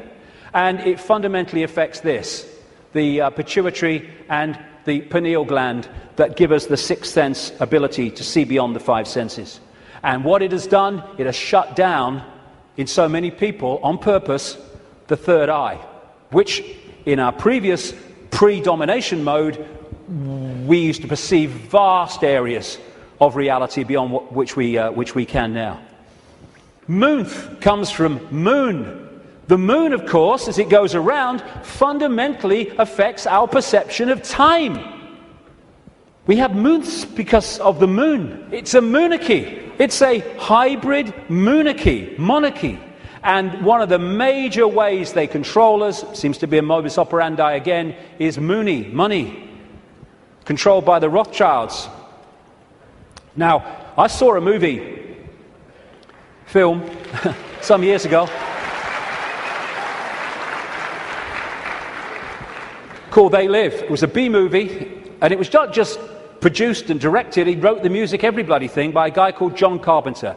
You follow John Carpenter's movie-making history, and you will see that he bloody knows a great deal. He'll say he doesn't, he bloody knows a great deal. He does movies and horrors and Satanism and all this stuff, and he did this movie called They Live, and I thought it was very symbolically accurate when I first saw it, but now it's unbelievably accurate. For those who haven't seen it, you go on YouTube, put John Carpenter They Live in, you can see it in sections still today. The story was this: it was set in the future, but the future was about now, because it was a few years ago now. There was a massive economic depression, and this guy comes along with his tools on his back. He's walking around America trying to find a job in the building industry. He gets a short-term one at this building site. At the end of the day, one of the other builders said, "Do you have anywhere to stay?" Because there's a massive economic depression. People are living in tent cities and corrugated iron makeshift villages on wasteland. Exactly what's happening in America now, incidentally. And he's now having nowhere to stay. So anyway, he goes back with him to stay at this corrugated iron tent little village thing on the wasteland. And he starts getting interested because there's things going on across the church, across the way, that seem very strange to him. And the village has mocked up some kind of television in a kind of Heath Robinson way. And when they're watching the television, suddenly it breaks out of the main channel, and there's just a man's face on the screen saying, "They're here, they're controlling, you don't know," all that stuff. And then there's a police state raid on this village and on this church. And they bring the bulldozers in and the police and the helicopters, and they destroy the village. And this builder guy gets away, and he comes back and he goes snooping around the church, and he finds some cardboard boxes. And he grabs one and runs into a back back passage behind buildings, and he opens the box wondering what's in it. And there's sunglasses. And he's disappointed. Sunglasses? What are all these sunglasses in a church for? So he thinks, oh, I'll have one. He puts them in his pocket, throws the others away, walks off into the street. And that's where we pick him up. When he puts these sunglasses on, suddenly the world looks very, very different. It looks like this. He starts to realize that there are people that look human to his naked eye that are anything but human when he puts these sunglasses on. Not only that, where he's seeing adverts with his naked eye, drink Coca-Cola, holiday in Jamaica or whatever, what he can see with the glasses on is subliminal instructions: conform, stay asleep, consume, watch TV, submit, and all the rest of it. All on levels that he can't see. Other people who haven't got the glasses, they're interacting with various people, but he can see are not human. He looks at the president making a speech. He's not human when he looks at him through the glasses. Same with a number of people in law enforcement. Newsreaders were the same. And where it goes is that at the end of the movie they realize that the reason that people cannot see without the glasses, what he can see, is because there is a frequency being transmitted from the top of a television tower which is preventing the population seeing what they would normally see if that frequency wasn't being broadcast. And what they do is they break the broadcast frequency, they stop the dish working, and people are sitting in bars, and suddenly they can now see the guy next to them's not human. What a bloody laugh that would be, wouldn't it? And there's people out having sex and then realizing, hey, I didn't really come home with you. Tell you the funny thing, a lady in Canada told me this story happened to her. I spoke in Canada years ago now, and I met this lady. She was a power-dressing businesswoman, you know, very of this world. But she'd had this experience, and she was shaking when she told me the story. She said that she got this boyfriend who had a dark side, she said, that he knew about and he was trying to deal with. And they come home, and they go into the bedroom, and there was a shelf at top of her bed, and standing there was the book, The Biggest Secret, which for the first time I introduced this reptilian thing. He then goes crazy, she said, when he sees the book. And he got her to throw it away. Oh, what are you reading that rubbish for? And all that stuff. Mind you, he's not alone in that. And then they start having sex. And he's kind of on top of her. And she said, I had my hand on the bottom of his back. And suddenly he started getting very, very violent. And I started getting frightened. And she said, then my hand was pushed back. And she said, I looked over his shoulder. And my hand had been pushed back by a tail. He sprouted a tail. She said, I screamed, threw him off. And for a second or two in front of me, he was totally reptilian, and then morphed back to human and ran out of the house, never seen him again. But these bizarre stories that are bizarre to our reality, I've been told all over the world by people from all different walks of life, people in the Swiss banking system and all that stuff, all different kinds of people.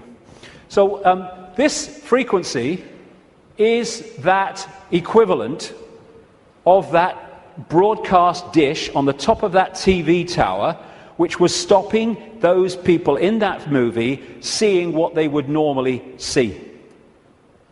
Now, when we bring this down into the reptilian world, well, it gets interesting, because we live in a society that is an expression of the reptilian brain. This man, Carl Sagan, a cosmologist, very famous, he wrote a book called The Dragons of Eden, in which he was looking at the effect of reptilian genetics on human behavior. And he said, you cannot, in effect, understand human behavior without understanding the reptilian aspect of all this. And we come back to what I mentioned earlier. This part of the brain, known as the reptilian brain or the R complex to scientists, is so fundamental to human behavior, as I'll explain in a second. And I'm saying that this genetic manipulation that the ancients talk about all over the world by the serpent gods locked us in to the moon matrix through the reptilian brain, because it connects into the hive mind of the reptilian species in the moon. And this, like I say, fundamentally expresses itself as the world that we live in. And I'll come to that more in a second. Now, in the 60s, around that time, there's a guy called Carlos Castaneda who wrote books based on the teachings of a Central American shaman source called Don Juan Matus. Some people say Don Juan didn't exist. Some people say he did. Whatever, the words that were put into his mouth are just absolutely extraordinarily accurate. And I read this quote coming up after I'd put this stuff together that I've been talking about. This is what Don Juan Matus said in these books. We have a predator that came from the depth of the cosmos and took over the rule of our lives. Human beings and are its prisoners. The predator is our lord and master. It has rendered us docile, helpless. If we want to protest, it suppresses our protest. If we want to act independently, it demands that we don't do so. Indeed, we are held prisoner. They took us over because we are food to them, and they squeeze us mercilessly because we are their sustenance. Just as we rear chickens in coops, the predators rear us in human coops, human eros. Therefore, their food is always available to them. Think for a moment and tell me how you would explain the contradictions between the intelligence of man the engineer and the stupidity of his systems of belief, or the stupidity of his contradictory behavior. Sorcerers believe that the predators have given us our systems of beliefs, our ideas of good and evil, our social mores. They are the ones who set up our dreams of success or failure. They have given us covetousness, greed, and cowardice. It is the predator who makes us complacent, routinary, and egomaniacal. In order to keep us obedient and meek and weak, the predators have engaged themselves in a stupendous maneuver. Stupendous, of course, from the point of view of a fighting strategist, a horrendous maneuver from the point of those who suffer it. They gave us their mind. The predator's mind is baroque, contradictory, morose, filled with the fear of being discovered any minute now. They gave us their mind. And that is how I suggest they've done it. We are connected if we operate within the hive reptilian brain mind. We are operating on a collective mind, which is pouring out this constant sense of anxiety, fear, worry, stress, because that keeps us within the confines of the frequency range of the moon matrix, i.e. attached to it, and it also elicits the emotional low vibrational energy on which they feed. Behind all these pyramids of banking, medicine, religion, business, politics is the reptilian hive mind. It connects into all these control systems that run our society. And now let's look at the character traits of the reptilian brain. Is this our society or what? This is mainstream science, by the way. From the reptilian brain, we get primitive and emotional responses, cold-blooded behavior, lack of empathy, if not balanced out by other parts of the brain, and territoriality. This is mine. Get out. A desire to control, an obsession with hierarchical structures of power. Aggression, might is right, winner takes all. And it is dominating our sense of reality and our reaction and responses to events and other people. This is the word that sums up the reptilian brain: survive, survival.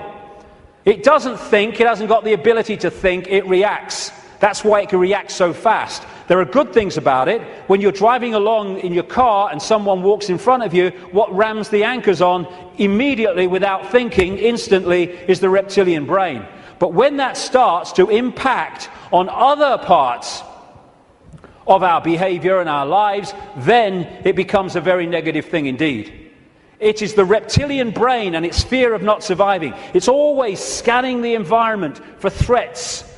Not just physical threats, but threats on other levels of our experience, which I'll explain in a second.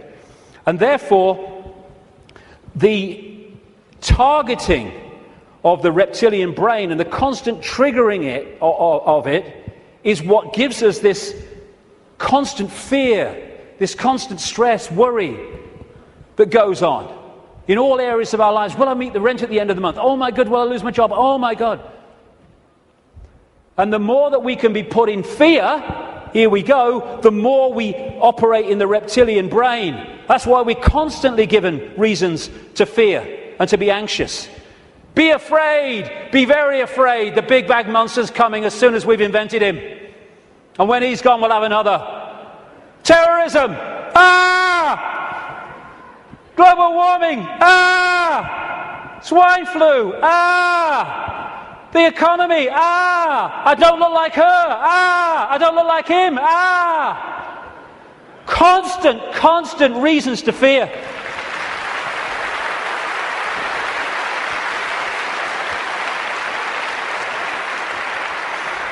Locking us into the control system. And it's not just physical survival.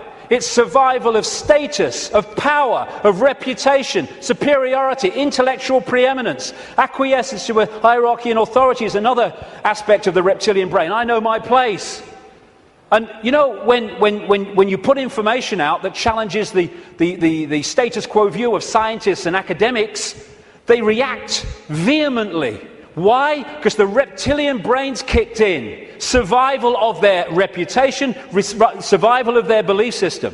When you put out information that challenges people's religious beliefs, not you're saying you're wrong and all that stuff, you're just saying here's some information, which if it's true, that can't be right. They vehemently attack you. Why? Because the reptilian brain's kicked in, because the belief system is in danger of not surviving.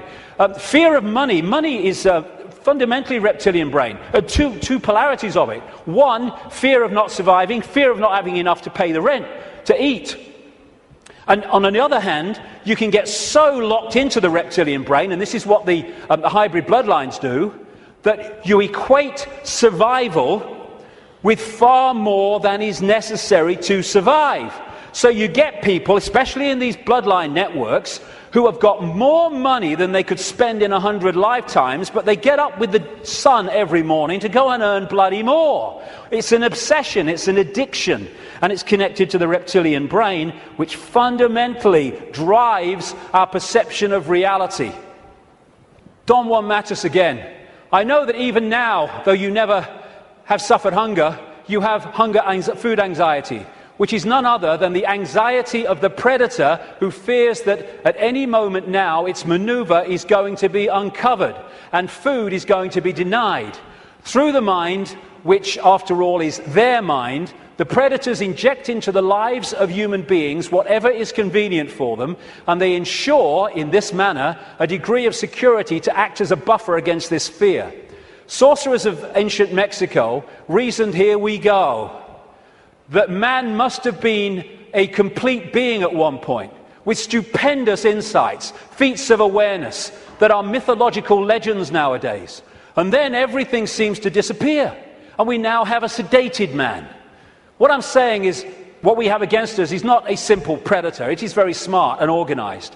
It follows a methodical system to render us useless. Modus operandi, done it many times. Man, the magical being that he is destined to be, he's no longer magical. He is an average piece of meat. There are no more dreams for man, but the dreams of an animal who is being raised to be a piece of meat, trite, conventional, imbecilic. This is what becoming conscious brings us out of. Control of perception is the bottom line of this conspiracy. You know, I'm all for exposing 9/11s and banking scams and engineered wars, but this is the bottom line. And if we miss it, then we're going round in circles and we'll get nowhere. Interestingly, the Zulu legends say that before the moon came, they used to worship the sun as female. And then everything changed. This change from perceiving the sun as female to worshipping it as male made possible the creation of warlike kings that took what they wanted by force. Everything changed when the perception of the sun changed. And the perception of the sun changed when the moon matrix kicked in and changed our perception of everything. And in so many ways, this Avatar movie, I'm not saying Cameron symbolized it like this, I'm saying what it symbolized to me. The blue people, who were in total harmony with everything else, I'm saying to me are symbolic of humans as we were before the predator came. And then the American troops with their high technology, let's kill people, we want these resources, so let's just go and get them and destroy everything to do so. They symbolize to me this reptilian intervention. And they even have, in the Avatar movie, of course, the concept of the possession of the blue people so that they could infiltrate their society while outwardly looking like they do and not being known to be who they are. These reptilians look down a different timeline to us because they're on a different wavelength. They're able to see further into what we call the future than we are. And therefore, if you access this network of secret societies, especially the inner circle, you can access the projected future of human society which this is planning. Therefore, you can write prophetic novels which further down what we call the timeline turn out to be staggeringly accurate. All you need to do is to access that projection. And you do it by accessing the Secret Society network. This, the Fabian Society in London, created in 1884, is one of those societies. The deeper inner core that have access to that timeline and that projected agenda. And this guy was one of them, a Fabian. And that's the Fabian logo, by the way. The wolf in sheep's clothing. Perfect. Perfect.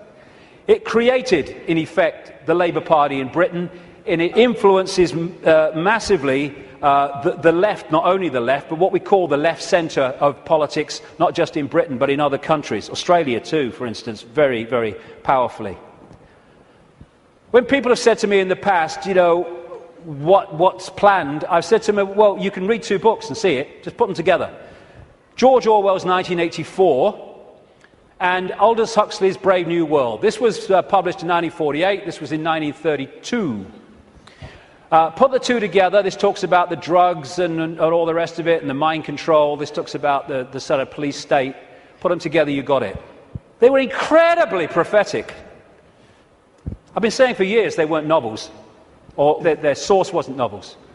Turns out that Aldous Huxley taught French to a man called Eric Blair then, now George Orwell, at Eton College, and introduced him to the Fabian Society. And this was the knowledge base, plus no doubt others connected, where they got these concepts. And what they said all those decades ago, Huxley's case 1932, is now happening in incredible detail. And it seems that Orwell rebelled against what he heard and wrote 1984 to try to expose it. And some researchers suggest, they may well be right, that he called it 1984 when it was set kind of about now, because 1984 was the 100th anniversary of the creation of the Fabian Society. We've reached a point where these entities and their hybrid bloodlines, the Illuminati bloodlines, they think the takeover of humanity is almost complete. And when you look at it, it may seem to be that that's the case. They think the game is over. It's gone so far. They must be bloody joking. These people...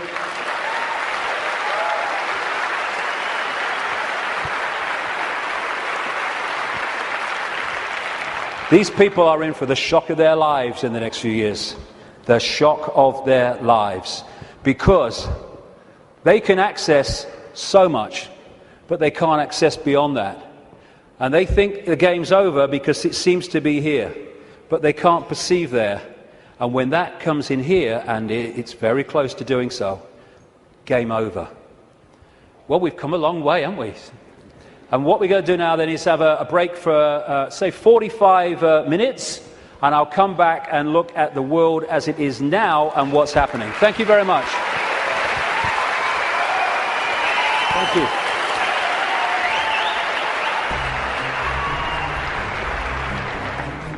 Very good so far. Yeah. The reason I'm here basically is to find out exactly what's going on in the world and find out exactly what the hidden conspiracy there is that's going on today, basically. It's not just David Icke that's saying this stuff about the moon. There's Alex Collier, the Andromedan contactee, who says that the moon was towed here but from Ursa Minor, which is near the Alpha Draconis star system, by the reptilians. I don't think he's necessarily said anything that I haven't known already, but he's very eloquent, and he's put it together in such a beautiful package that it just makes it very easy for anyone to understand. I just like the way David puts things across. You know, he's not afraid. He's not afraid. He's got no fear in him whatsoever. Doesn't give one iota about what people think, and I think we can all learn from that, definitely.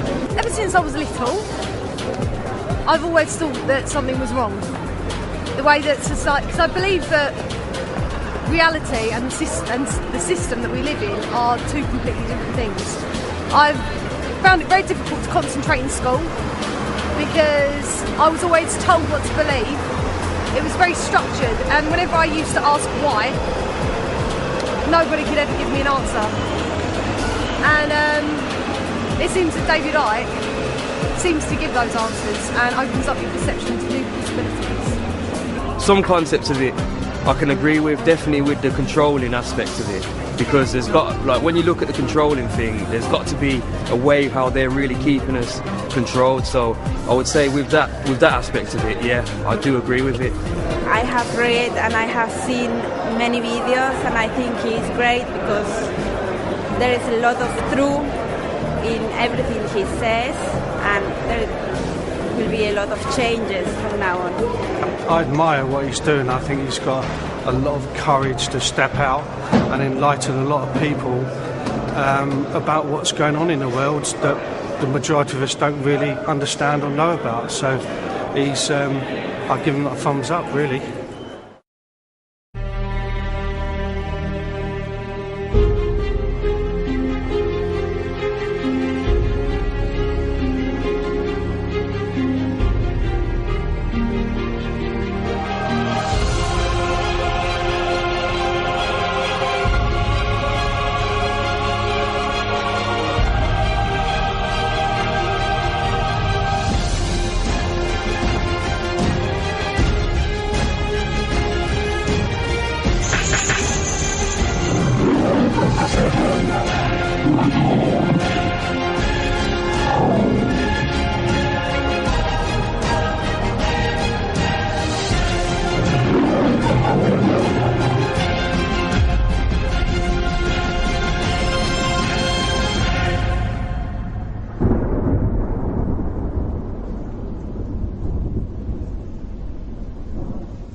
Thank you. Thank you. Thank you. Thank you. I've never done it this long. It's always been 3 times, now it's 4. It'll be 18 by the end of this decade, the way I'm going. What I want to do now is just look in this section at where we are now and how it plays out in this 5-sense reality. We've come down the levels, now plays out here. Manipulation of 5-sense reality. And what I call the coordinates. Because once we realize basic coordinates of where they want to take the world and the methods they use to take us there, suddenly what seems to be a bewildered world and what's going on, it just morphs into clarity. The question is, how do they do it? It's a good question, because at first sight, how do a few control the many? Impossible, but it's not, because of the way they've structured society. Just to very quickly recap, they want to lock humanity in the 5 senses, so we don't perceive beyond it. We're locked in that prison. They have interbreeding bloodlines, computer terminals, I would call them, which play out this interdimensional conspiracy within visible light, what I call the Illuminati bloodlines. And they've set up a structure whereby the bloodlines who answer to the reptilian control system then control the governments, the people in power in all the various institutions. And crucial all the way through is to structure society. I mean, you can symbolize it as a spider's web, or like this as a pyramid. The idea is to hoard advanced knowledge, the kind of stuff we've been hearing about today and more, in the upper levels of this structure.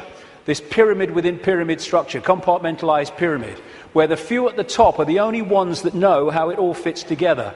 And they keep the general population in ignorance of what they know, therefore they have the power, so they can manipulate the perception of the masses by keeping them in ignorance. This is why the education system is not about educating, it's about programming. And they place their people in so-called power. What we are told is at the top of the pyramid of power, presidents, prime ministers, and all these people, in the upper echelons of the pyramid, but nowhere near the top.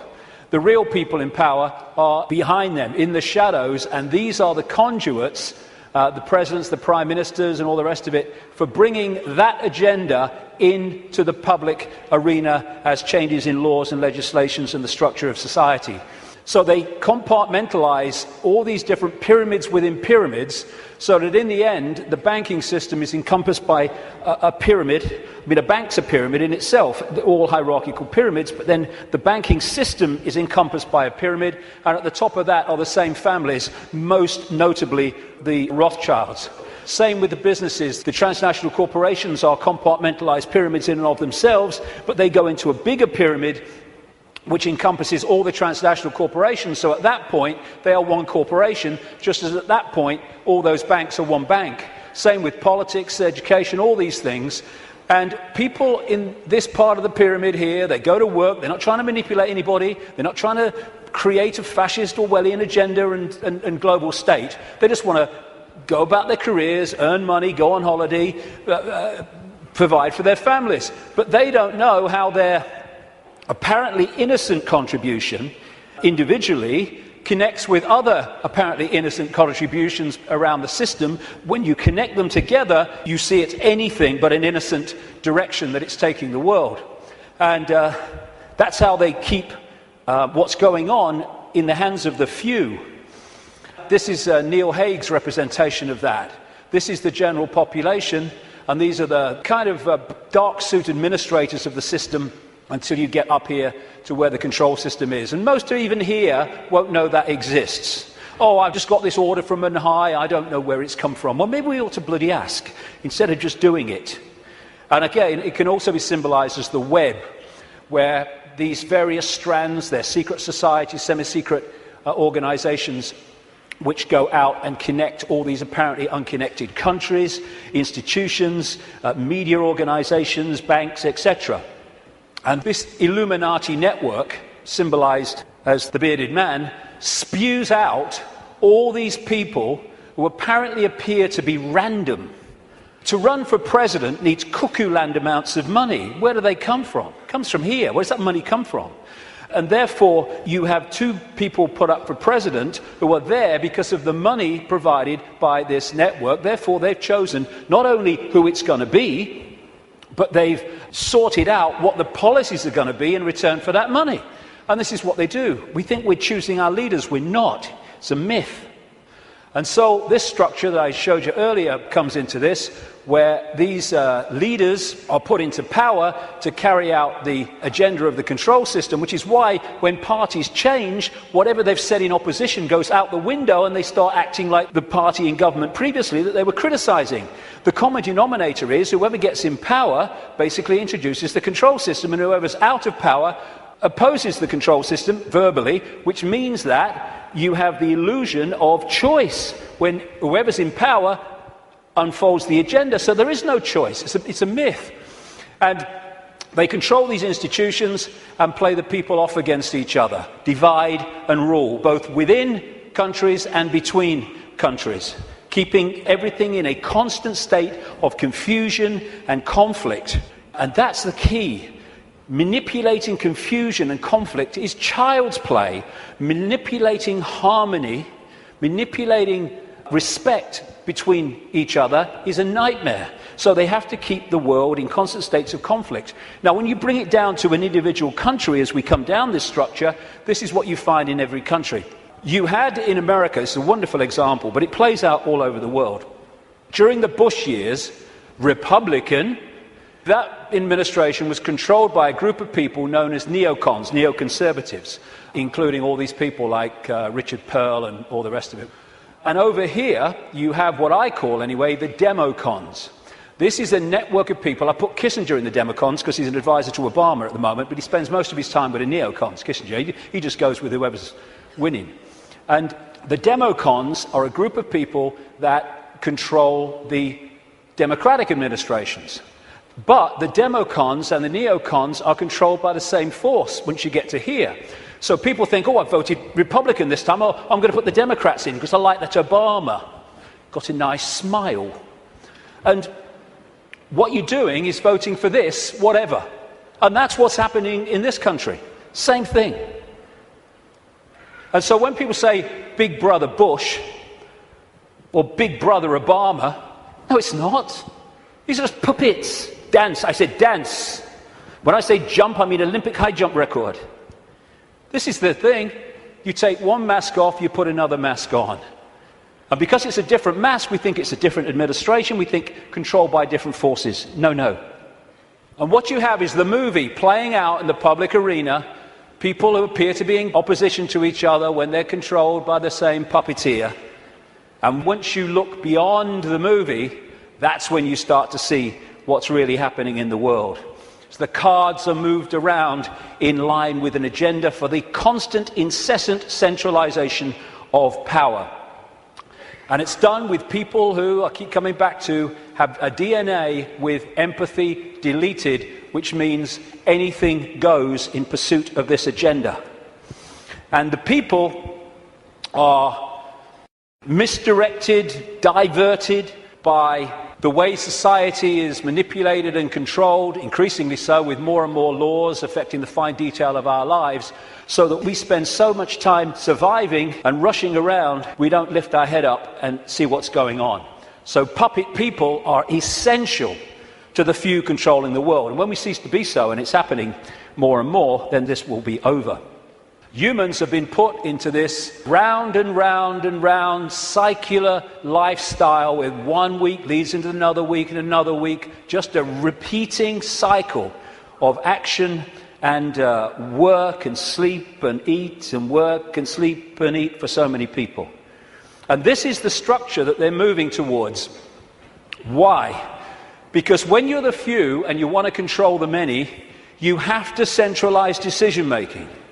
The more diversity of decision-making there is, the less control any central point is going to have over it. So what you need to do is constantly centralize power, so control over more and more and more people goes into fewer and fewer hands. We started with a tribal situation a long time ago. The people in the tribe decided what was going to happen. We then brought, as part of this centralization, it's gone over at this whole period I'm talking about, the tribes came together into what we call nations. And now, a few people at the center of the nation are dictating to all the former tribes that make up that nation.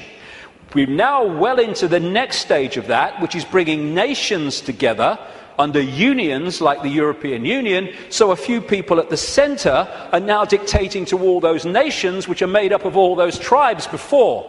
And the next stage of that, which they're already preparing for, is to take us into a world government that would dictate to these unions that are building up, like the European Union, the American Union that they want via the North American Union, the Pacific Union, evolved out of organizations like APEC, Asia-Pacific Economic Cooperation, and the African Union, already in place, evolved out of the Organization of African Unity and other bodies. And what they done in many of these unions is start them off as free trade zones, just for jobs, that's all it is, no worries. And then they've turned them into fully fledged dictatorships, which is what happened in the European Union. And the reason is that you've got to centralize power if you want to get more and more control in the hands of the few over more and more people. So coordinates. Some of these things I'm going to talk about in this section are quite controversial, but they need bloody saying, so sod it. Methods of manipulation. Coordinates 2. How do they manipulate this? One of the coordinates, one of the methods of manipulation, a massively important one to understand, is one I've dubbed problem, reaction, solution, where you want to change society in a way that if you do it openly, you'll get resistance, massive resistance from the population. So what you do is you create a problem covertly, you blame someone or something else for it, you pass that fake version of the event through the unquestioning, pathetic mainstream media to the people, unquestioned overwhelmingly and certainly uninvestigated, and you want the people to react to the manufactured problem with outrage, with fear, and you want them to say, do something. What are they going to do about it? At which point you then offer solutions openly with changes in legislation and society and its structure to advance your agenda. And because of the problem reaction solution, you do not get the resistance here that you would have got without the manufactured problem. 9/11 is a bloody classic. Another way of describing this is ordo ab chaos, the Latin motto of the 33rd degree of Scottish Rite of Freemasonry, order out of chaos, problem, reaction, solution. Create the chaos, then offer the order, your change out of that chaos. So like I say, 9/11 was a wonderful, classic, most blatant example of it. You want to change society, so you create a massive problem. As a result of that problem, you offer the solution, all there, written and ready, the Patriot Act in America and around the world, their versions of it, to change society and to launch a war on terror and an invasion of countries like Afghanistan and, by implication, Iraq. This is Zbigniew Brzezinski, President Jimmy Carter's national security advisor and a major mentor going back to the 1980s of Barack Obama. This is what he said in 1997 in his book. Moreover, as America becomes an increasingly multicultural society, it may find it more difficult to fashion a consensus on foreign policy issues, except in the circumstances of a truly massive and widely perceived direct external threat. Therefore, we create one, 9/11, and bingo, we then introduce what we say must happen to stop the terrorists. In other words, we change society and advance our agenda, the Orwellian state and all the rest of it. These buildings were brought down because they were made to come down. And similar buildings around the world that burnt for longer and were much more fierce never came down. And these are the only buildings of their kind who've ever come down because allegedly of fire. The official story of 9/11 has just left the room. And I've gone into that in great detail before. I'm just using it as an example of problem, reaction, solution. But when through the web you control the intelligence agencies, you control the governments, you control the media, you control countries, and you control the manipulation of fake terrorists like Osama bin Laden, then you've got all the pieces you need to orchestrate the problem, reaction, solution, and to then use this to change society in the image that you have desired. And this is a classic. Adolf Hitler proposing the creation of the Gestapo in Nazi Germany. An evil exists that threatens every man, woman and child of this great nation. We must take steps to ensure our domestic security and protect our homeland. Or actually, word for word, what was said after 9/11. The Second World War, problem, reaction, solution. This is why it is no paradox, no coincidence or contradiction that the same people can be shown to have funded the Nazis, that funded the Americans and funded the British, overwhelmingly based around the cartel of the Rothschilds.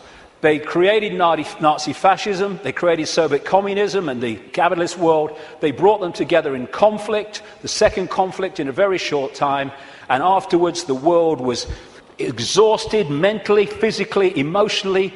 Something must be done. This can't go on. What are they going to do about it? Gotcha. Because of all this conflict, all this war, it's terrible. Terrible. What we're going to do is we're going to centralize power with the United Nations, European Union, which was justified in many ways by let's stop European countries fighting among themselves because we'll trade. Well, they stopped fighting among themselves because they stopped orchestrating it. That's why the Bretton Woods Agreement with the World Bank and all that stuff all came in as a result of the Second World War. Then there's another version, which I now call no problem reaction solution. This is when you don't need a real problem, you just need the public perception of a problem, i.e. weapons of mass destruction in Iraq, i.e. human-caused climate change. And then you can offer a solution to a problem that doesn't actually exist, but if enough people think it does, well, you got them. Totalitarian tiptoe, as I call it, goes in conjunction with problem, reaction, solution. This is real simple. You start at A, you know you're going to Z, but you know if you go in a big leap, the change is going to be so big and so quick that people are going to go, what's happening, what's happening? Turn that television show off, what's happening? And so you go in steps, as big as you can get away with, but not so big that you get too much of a reaction. And as this quite rightly said, you really think it would be this obvious. Well, it's becoming that obvious now as we move along, but up to this point it hasn't been, unless you looked for it. The European Union was turned from a free trade zone, nothing to worry about, just for jobs, into what it is now, a centralized dictatorship, through the totalitarian tiptoe. And here is the founding father of the EU, as they call him, Jean Monnet, a Rothschild frontman. Europe's nations should be guided towards the superstate without their people understanding what is happening. This can be accomplished by successive steps, each disguised as having an economic purpose, but which will eventually and irreversibly lead to federation. And the word fascism, which comes from this symbol, the fasci from the Roman Empire, is individuality tied together and ruled by the accent. The central point, European Union, precisely described. Globalization, which is the constant centralization of power, which is more and more power in the hands of fewer and fewer over more and more people. This is a totalitarian tiptoe. More and more, the globalized economy is taking over, so that every country is dependent on every other country, therefore has no power of individual action and individual decision-making. Free trade, which means freedom to exploit, which means you can get sweatshop workers here to make your stuff for a few cents, and then you ship it over here and you sell it for as much as you can get. It's called free trade. Everyone's in favour of free trade. You can't be against free trade. This is also part of this globalized centralization of power, which is designed to do this, and it increasingly is doing this.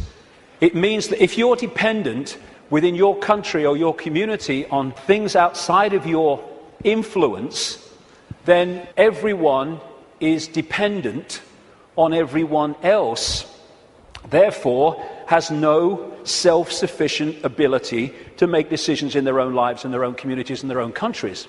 And the reason that they want to do this is they want to make everyone dependent on something outside their control, because dependency equals control. It's like abundance and scarcity. We live in a world which could be incredibly abundant. Nobody should be hungry on this planet, for goodness sake. Africa could feed the bloody world. It can't even feed itself. Why? Because of the manipulation of that continent by this crowd. And so we have all over the world, because there's no empathy, no consequences for them emotionally of their actions, we have manufactured scarcity, because abundance equals choice equals freedom. Scarcity equals dependency equals control. And that's why we have manufactured dependency. We have people hungry in a world of plenty. Coordinate 3, the cement. There are certain organizations, networks, rings, that act as the cement that holds the web together and holds people within the web together. Close to the spider people are the Rothschilds. And when I talk about the Rothschilds, one thing, I'm not talking about all people called Rothschild. The vast majority of people called Rothschild won't have a clue what other Rothschilds in that dynasty are doing. And secondly, I don't even mean only people called Rothschild. I mean the Rothschild bloodline, which has infiltrated many other enormous numbers of other families and groups, which then come to power under other names other than Rothschild. Because if the president's Rothschild, the bloody guy here is Rothschild, the bloody newsreader's Rothschild. What's going on? Instead of that, you have people under different names. So I'm talking about the Rothschild bloodline and the scions of that family, the people that run that family. Not everyone called Rothschild. There's a lot of people in that family called Rothschild who don't have a clue what's going on. But they, through these various cements, control all these different and various apparently unconnected organizations. Now, one of the cements, of course, is the secret society network. That's pretty obvious when you look at it. And these are some of the major ones, but there are even more exclusive ones as well that operate in tiny, tiny cabals. But it's not just the secret society networks. They connect into the satanic networks, where they literally carry out human sacrifice and such horrors, which these bloodlines have been doing all the way through.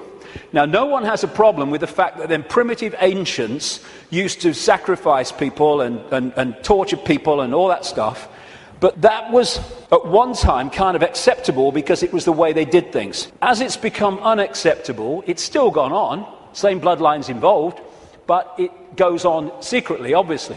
And this is the paedophile rings, the sexual child abuse rings, which connect into that and connect into that. That's not saying everyone in a secret society is a paedophile. It's not saying every Satanist is a paedophile. It's not saying every paedophile is a Satanist or a member of a secret society. But there are rings, connections between these organizations and groups that hold them together. It's a bit like the Olympic rings. They connect into each other. And you find, this is why, as I researched this over these last 20 years, when I have researched through people in power like politicians and bankers and even some media people and stuff like that, you know, after this time of researching this and the recurring themes, that when you get far enough into it, you're going to come across a secret society, but you're almost certainly going to come across either or both Satanism and child abuse, sexual abuse, paedophilia. And there's a reason why the ratio of such people is massive in the upper echelons of this control structure than it is in the general population. There's a blueprint which you find in every community and every country. It's a blueprint of how this works and how the Satanists and the paedophiles and the secret society people end up in positions of power and influence to direct this conspiracy. So the paedophilia and the secret societies and the Satanists operating in these interconnecting rings then infiltrate their people right across the web, which holds the whole thing together. Now, Satanism is staggeringly common compared with the public perception of it. And there's a number of reasons for it. First of all, they're sacrificing people literally to the gods, the serpent gods. When you see these ancient accounts all over the world of how they used to sacrifice people, young virgins often, and what does young virgins code for? Children, to the gods, because they put them through the sacrifice ritual and they build up the terror. What happens is the terror reaches a point where a certain adrenaline pours into the blood, and the people doing the ritual then drink that blood and they get a real high from that adrenaline. But as the sacrifice is going on, the victim is also releasing energy, very powerful, low vibrational energy, and the entities, or entity, whatever it is, just outside of visible light is feeding off that energy. They're feeding off us like vampires in so many ways, and that's one of them, and one of the reasons for these sacrifices of people to the gods. The other thing is that they, and I've talked to Satanists who've seen this happen, or former Satanists around the world, they create an energetic environment which is almost a stepping stone, like halfway house, which allows these entities to come in to the ritual. I've talked to people who've seen these entities manifest in the rituals because of the way they have created the energetic environment. Anyone who's looked even mildly at this whole conspiracy in this area will know about Bohemian Grove in Northern California, where the elite, the presidents, the Bushes, the Kissingers, the Rockefellers, all these people go and take part in rituals under a 40-foot stone owl.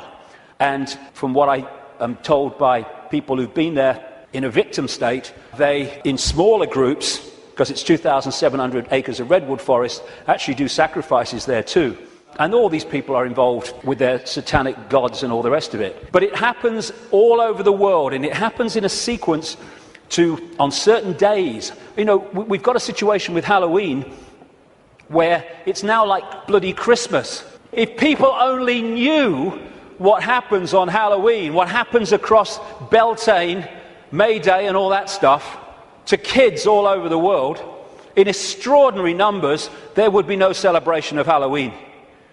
And what they're doing on one level, because they're interacting with the cycles, the astrological cycles, is why they do it at certain times when the planets, the moon probably, and everything is in a certain place, is they're manipulating what they refer to as the morphic field, the energy that we all live in. Like I said earlier, if you want to affect the fish all at once, then affect the sea. And in the new book, in an appendix at the end, I published this, I call it Confessions of a Satanist. It came to light early this year, and it is alleged to be, I can't vouch for its authenticity, what I can say is after 20 years of researching this, it's bloody massively accurate. And it's supposed to be a guy who died in 2004. He was a high Satanist in Australia who, wasn't really a confession in the sense of I want to confess my sins. It was just basically an outline of how Satanism controls the world. And this is one of the things he says in that. What most people do not realize is that Satanism is a ritually based practice, and that this repetition, same place, same time, has over time left strong impressions upon the morphic field. They have to control the morphic field so that we stay in a low vibrational state, so we stay attached to that moon matrix I'm talking about. And of course, as I was saying, we are interacting with this field all the time, and taking in energy into the meridian system from it, and therefore it is affecting us. And as I mentioned earlier, I'm saying that this is part of the process of suppressing that field also, which is why they stuck them on vortex points. Now let's take this connection from Satanism, blood drinking, taking in the human genetic code to stay here longer, which is what some of these reptilians do, and the paedophilia. What's it all about? It's about energy. It's about vampiring the energy of children. The reason that we have sacrifice to the gods of young virgins, children, is because they want the energy of children before puberty, because when puberty happens, there is obviously we all know, there is a chemical change, massive chemical change, at which point, from their point of view, the energy is not as pure and desirable. This is what John Juan Matos said in one of the Carlos Castaneda books. He's being quoted here by Castaneda.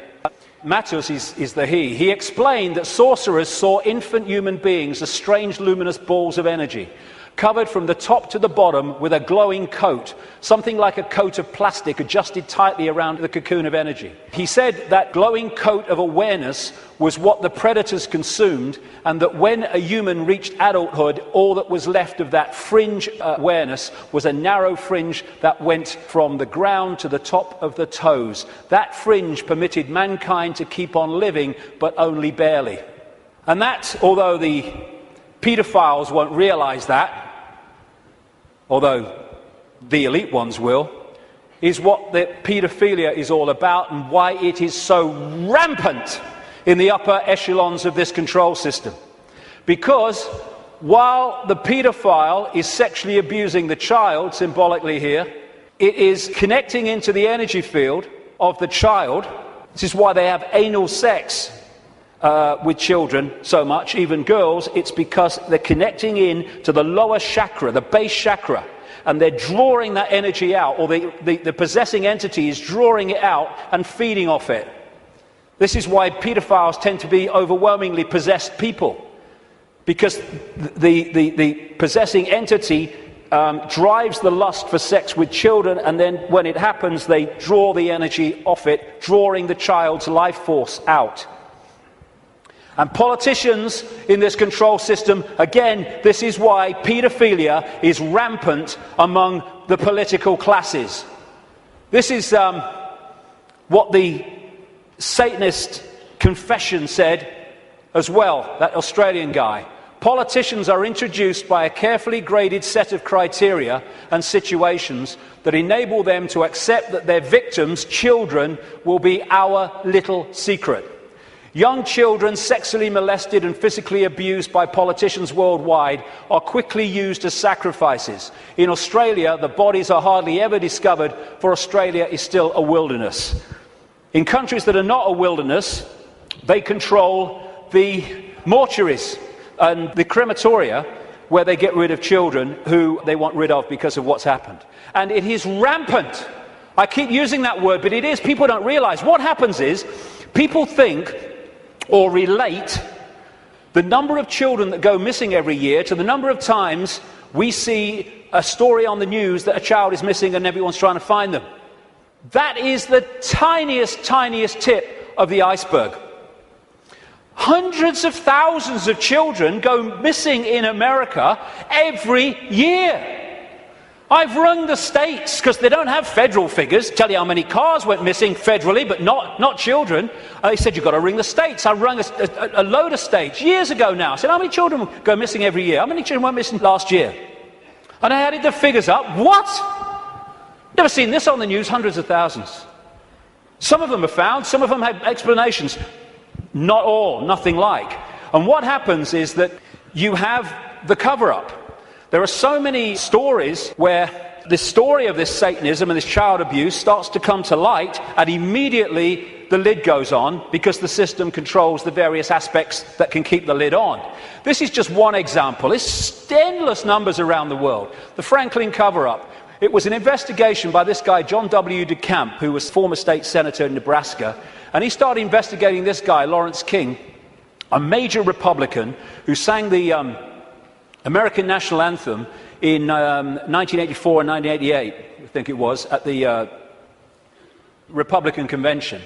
And he was investigating him for financial fraud through an organization called the Franklin Savings and Loans.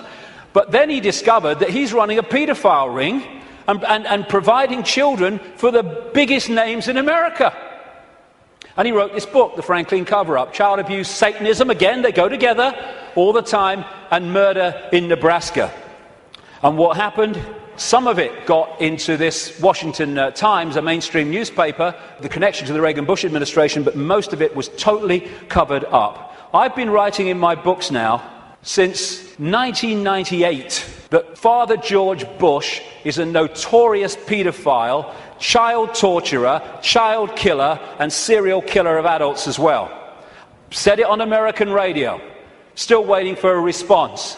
And this is one example. A lady who became a friend of mine, Kathy O'Brien, who was in the American government mind control project since she was a kid, and met her many times. She still corresponds with me now and again, and I've met a daughter that she was talking about. Lovely, lovely girl, totally shattered by these people. And that's one example of millions and millions that are going on around the world. And this is what she said in a book, Transformation of America. Kelly's bleeding rectum was but one of many physical indicators of George Bush's paedophile perversions. I have overheard him speak blatantly of his sexual abuse of her on many occasions. He used this and threats to her life to pull my strings and control me. The psychological ramifications of being raped by a paedophile president are mind-shattering enough, but reportedly Bush further reinforced the traumas to Kelly's mind with sophisticated NASA electronic and drug mind control devices. Bush also instilled the "who you're gonna call and I'll be watching you" binds on Kelly, further reinforcing her state of helplessness. The systematic tortures and trauma that I endured as a child now seem trite by comparison. They're not. I know what she went through. To the brutal physical and psychological devastation that George Bush inflicted on my daughter. And that's just one of these people involving one of the victims of this. It's incredible, the scale of it, and it's going on in this country. And what happens? The wall goes up. This is what DeCamp found. Suddenly ranks are pulled in, and the media won't touch it, the social services won't touch it, the police won't touch it, politicians won't touch it. It's the blueprint, it's how it works. And the Discovery Channel programme, produced by Yorkshire Television, was about to go to air exposing that Franklin cover-up and the paedophile connections. Bingo, it was censored and pulled just before it was going to air. Never to see the light of day, although you can get it on the internet, because one copy survived. I was naming this guy, like I said earlier, Ted Heath, as a paedophile and child murderer from 1998. This guy's record of killing children is extraordinary. Prime Minister of this country. This fella, Thomas Hamilton, the man who went into Dunblane Primary School and killed 16 children and a teacher, he was a procurer of children for the Scottish political elite, which locks into the Westminster political elite, and the satanic rings that lock into both. That's why they took the records of this case and ordered them to be locked away for 100 years. And then, if you've been following my website recently, and many other websites too,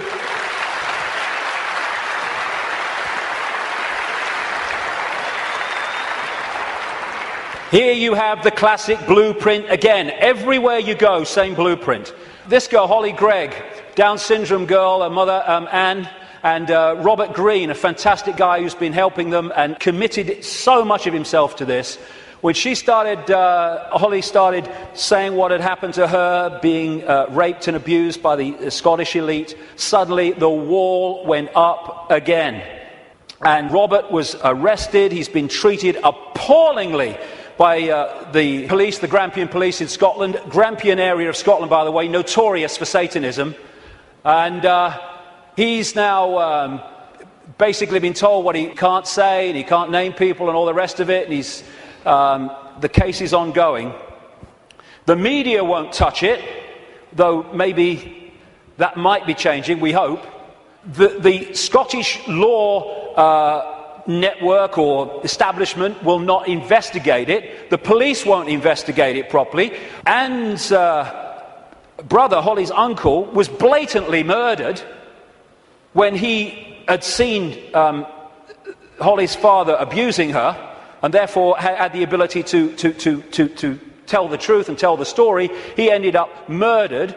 And a cover story of suicide. When you see the story, suicide, are you kidding, was put together by the Grampian police. And Robert Greene is a man who, if there were more of his like in this world, then this world would be a very much better place.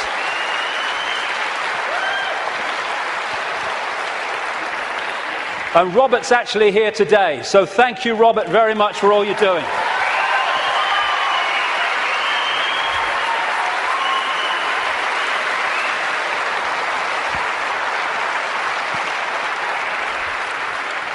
This is how they create the wall.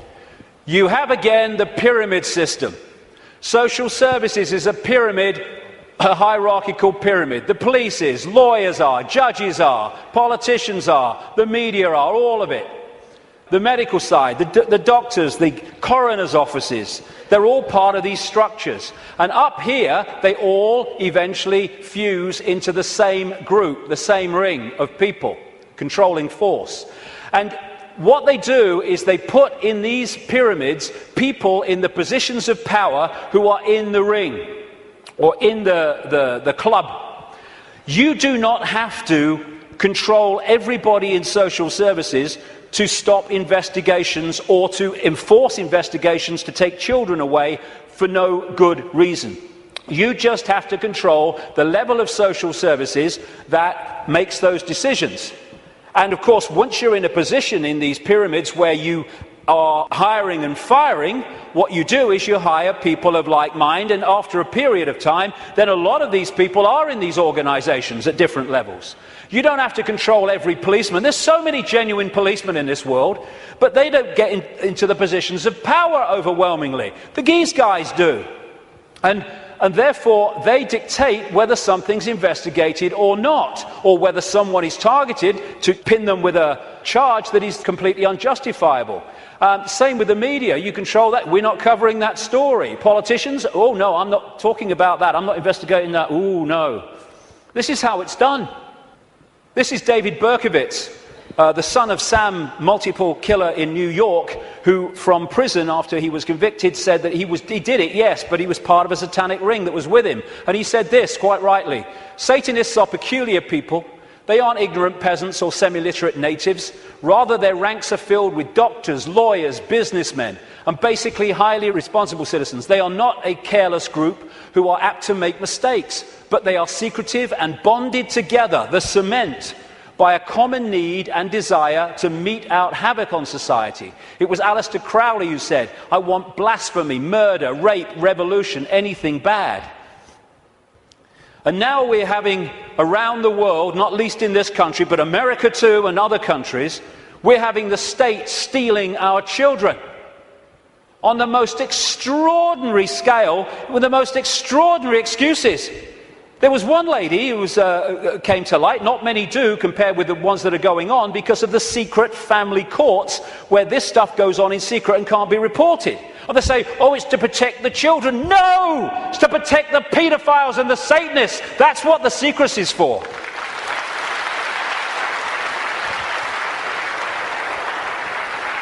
And this lady Here and her husband had spent £38,000 on fertility treatment so they could have children. She had twins, I think it was twins, and she made a joke when social services came round, when the baby came out of hospital, and she said, oh, birth has ruined my figure.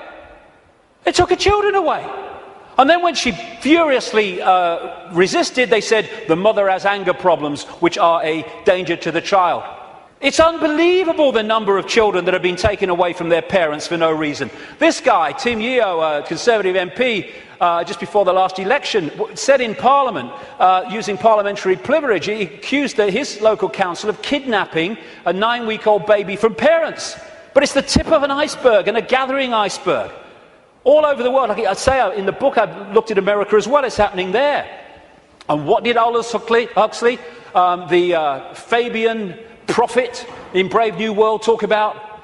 The fact that children were going to be taken away from parents, parents were going to become no longer, not even relevant, they're no longer even part of society, and the state was going to take control and bring up all children. And that is where they're moving towards. And this guy, Ed Balls, my God, whoever named him was psychic. He was children's minister up to the last recent election, overseeing, taking more and more power away from parents, giving it to schools and authorities. And this guy is a former chairman of the executive of the Fabian Society and still a leading light in it. Coordinates to the cement. Now, this might be controversial. I don't give a damn, really, because, you know, we've reached the point here where we've got to start saying what is and not running away from it. What I'm about to say now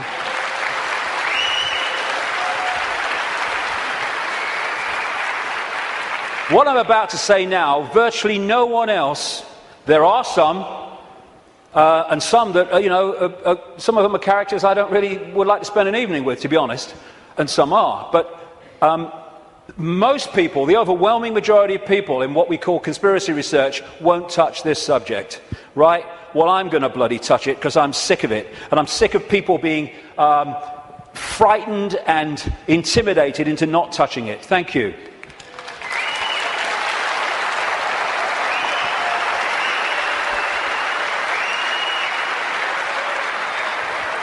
Right. First of all, we as a human race have got to get our fricking heads around what this is, because it ain't what we're told it is. It's not about what's right and beneficial for Jewish people. Jewish people are its victims, not its beneficiaries. Jewish people have been hung out to dry again and again by this crowd that claim to have their best interests at heart, like hell they do. That's why I call this Rothschild Zionism. It was created by them, it is controlled by them to this minute, and it was created as a secret society within the web to massively contribute to the manipulation and control of our global society and individual countries, etc., etc. It's Rothschild Zionism. Anti-Zionism is not anti-Semitism, not that anti-Semitism means what we think it does, because Zionism is not about Jewish people.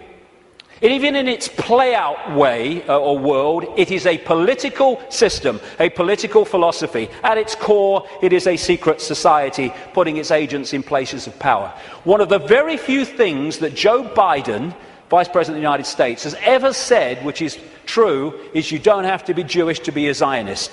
Because of the propaganda, we equate Zionism with Jewish people. It's not how it is. To a very, very large extent. How many people know this? How many Jewish people around the world are protesting, have organizations created to protest against Zionism? Zionism and Judaism are diametrically opposed. Zionism is state-organized terror. How many times do we see this in the newspapers? Never. End of Zionism equals peace. Israel, stop killing Palestinians. I am Jewish and I want that. Why don't we hear about this? We condemn any Zionist aggression against Iran. I thought every Jewish person in the world wanted to bomb Iran. That's what the media seem to give us an indication about. Another Jew against Zionism. Over and over. Zionist spokesmen do not represent world Jewry. How many people? I thought Ahmadinejad of Iran is supposed to be the great demon of all Jewish people. Look at it. The demonization comes from Rothschild Zionism. We've been totally misled about what it is. Rothschild dynasty created Israel. It paid for the first people out of Europe to go and people Israel after the war. It paid for the building of the Knesset. It paid for the building of the Supreme Court building with all its Illuminati symbols all over it. And some of the people who've broken out of the family, I quote one of them in my book, have actually said, and as I've been saying for years, because it's bloody obvious, that Israel is not the homeland of Jewish people. It is the fiefdom of the Rothschild dynasty, created out of Rothschild Zionism, a secret society. And Rothschild Zionism has been used via Israel to devastate, slaughter, torture an entire nation of human beings, while claiming to be against terrorism.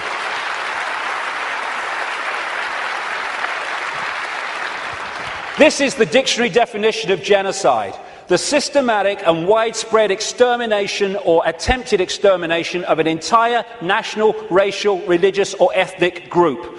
Never can what is happening in Palestine and Gaza have been described so accurately. More and more people killed through war, killed through bombing attacks, killed through shootings, killed through lack of food and adequate medical care. Gaza, the most crowded piece of land on earth, is little more, ironically, than a concentration camp. And the world looks on. This is the face of Palestine. Well, tell me what you see. Combat boots. Yeah, another terrorist 5-year-old. And all the time, Palestinian homes are being demolished in occupied land and given over to these extremist settlers who believe that they have a right to it because it says so in some bloody Bible.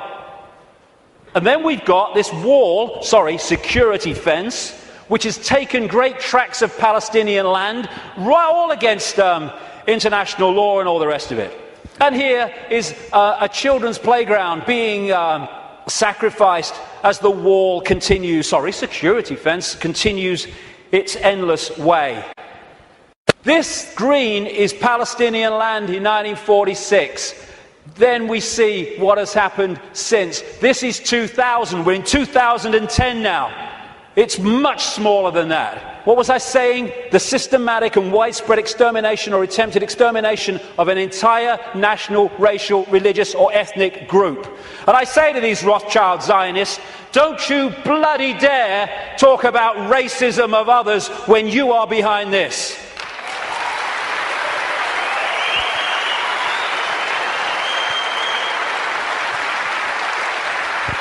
Israel is an apartheid society, not just between Israelis and Palestinians, but through Israeli society. It's incredibly apartheid.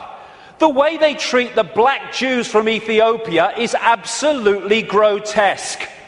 As is spokesman doing that, then talking about other people's racism. We've got to go for that. I mean, and people, Jewish people, have seen it. They can see what it is. There's some fantastic Jewish people in Israel who are resisting this. Young people who go to jail because they won't serve in the army because of what the army's doing to the Palestinians. Magnificent people who never get talked about in the mainstream media hardly. And no matter what is said about Israel, this is Israel's response. Why? Because Israel is the fiefdom of the Rothschild dynasty, which also controls the American administration, the British administration, and so Rothschild's one arm is not going to criticize Rothschild's other arm. In the Matrix movie, there's something called the Zion mainframe. Well, Zionism, Rothschild Zionism, is in so many ways a mainframe of this network. And it pervades all the way through. And it's not about, these Jewish people here and these Jewish people there. It's Rothschild Zionists who are there, and they answer to the Rothschild dynasty. Therefore, they play out the agenda of the web in a coordinated way. Now, before I start this, a lot of names coming up. I'm going to go just through a bit of the American administration and a few other things, just to give you a feel for it, for people that haven't seen the extent of this. Before I start, one fact. Jewish people in America are less than 2% of the population.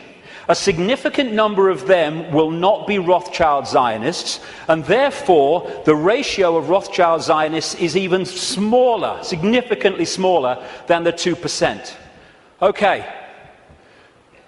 Obama's immediate handler is a guy called Rahm Emanuel. He has served in the Israeli army. He's the White House Chief of Staff. He does whatever he says. His father, Emanuel's father, was a terrorist in the Irgun terrorist group that bombed Israel into existence in 1948.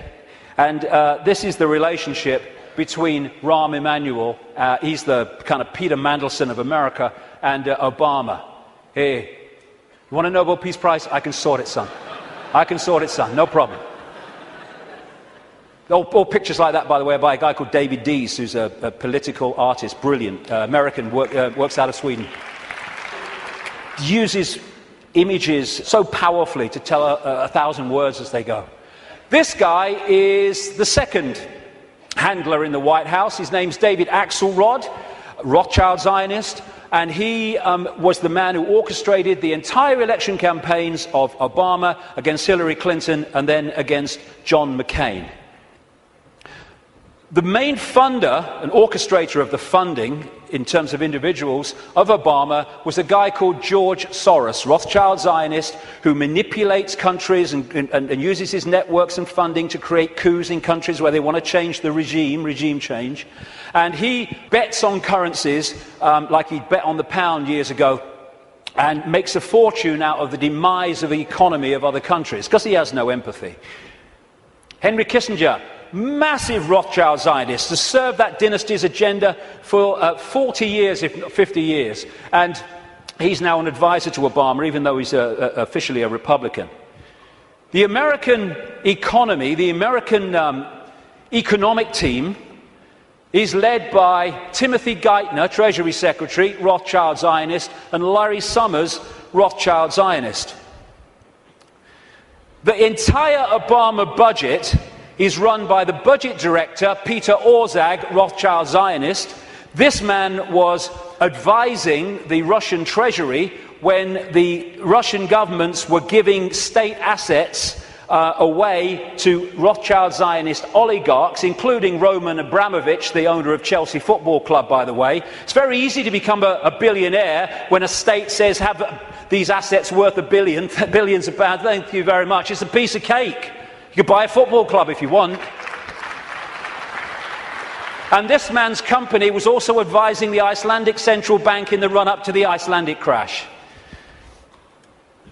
The Federal Reserve in America, which controls the American economy in so many ways, it's a privately owned, not government-owned central bank, and it's privately owned by the Rothschilds and the affiliates of the Rothschilds, is Bernard Bernanke, Rothschild Zionist. He replaced Alan Greenspan, Rothschild Zionist, who was head of the Federal Reserve from Reagan Bush right up into the Boy Bush administration, and he systematically took away the checks and balances which allowed the mayhem of 2008 to unfold. We keep hearing about Goldman Sachs and all the mayhem that it's created, both in the crash of 2008 and the crash of the economy in Greece. Fundamentally involved Goldman Sachs. Goldman Sachs is a fiefdom of the Rothschilds, headed by Lord Blankfein, Rothschild Zionist. The World Bank, headed by a Rothschild Zionist. The IMF, International Monetary Fund, headed by a Rothschild Zionist. European Central Bank, headed by a Rothschild Zionist. A stream of so-called czars, as they call them in America, controlling different policies and policy areas of the Obama administration, Rothschild Zionists, including Cass Sunstein, who has actually written a paper saying people who have conspiracy theories should either be banned from expressing them or taxed for expressing them. Taxed! Climate change policy in the Obama administration is controlled by Carol Browner, Rothschild Zionist, and Todd Steen, Rothschild Zionist. Major area of policy. The American administration is utterly awash with Rothschild Zionists, and that is not by accident. It's because they're agents of the dynasty or agents of the control system. It's not about race. Mossad is not the intelligence agency of Israel. It's the intelligence agency of the Rothschilds, and that's why it turns up all over the world in false flag set up terrorist events and assassinations and all that stuff, because it's not carrying out the policy of Israel, it's carrying out the policy of the Rothschilds that control Israel. Now let's look at 9/11. The World Trade Center lease was purchased just a few weeks before 9/11 by Larry Silverstein, Rothschild Zionist, and Frank Lowy, Rothschild Zionist, and the deal was done with this guy called Eisenberg, Louis Eisenberg, Rothschild Zionist, the head of the New York Port Authority. The head of the CIA, who investigated what happened on 9/11, George Tenet, Rothschild Zionist. The Patriot Act, which was brought out, the Orwellian Take Your Freedoms Away Patriot Act in America, was co-authored, justified by 9/11, though it was written before because they knew it was coming, by Michael Chertoff, whose mother was a Mossad agent and who became the second head later of Homeland Security, an organization Orwellian that was justified by 9/11. At the time of 9/11, in the run-up to it, and then the war on terror and all that stuff, the Pentagon was dominated by Paul Wolfowitz, Rothschild Zionist, Dov Zakheim, the comptroller, who managed to lose trillions of dollars and still got away with it. And by the way, when one announcement was made of how much he'd lost or had gone missing in the Pentagon, they announced it on September the 10th, 2001. I wonder if they realized that because of that, it would never see the light of day. Dov Zakheim, Rothschild Zionist, and people like Douglas Feith or Feith, Rothschild Zionist in the Pentagon. Now, as I've said earlier, the Bush administration was dominated and controlled by what became known as the neocons, the neoconservatives, which were a Rothschild Zionist organization, led by people like Richard Pearl, Rothschild Zionist, William Crystal, Rothschild Zionist, John Bolton, Rothschild Zionist, in belief in nothing, if nothing else. And then the 9/11 Commission report, which was the official report investigating 9/11. They wanted Kissinger to head it first until the public didn't take that seriously and he had to step down. But that report, which agreed that the official story of 9/11 was true, was written and overseen by Philip Zelikow, Rothschild Zionist. The judge, Alvin Hellerstein, who is hearing and overseeing the cases of the 9/11 families, who are taking out lawsuits to try to find the truth of 9/11, etc., Rothschild Zionists, making sure that truth never comes out. Think of the ratio I said earlier as I go through this. The man who coined the phrase, he was a Bush speechwriter, the axis of evil, which targeted Iraq before they invaded Iran and North Korea, was David Frum, Rothschild Zionist. So when you look at this, because Israel is the fiefdom of the Rothschilds, you see that this dynamics, or you'd think, is the man of 300 million people, the superpower, is the most powerful of the two. No. He is controlled from there.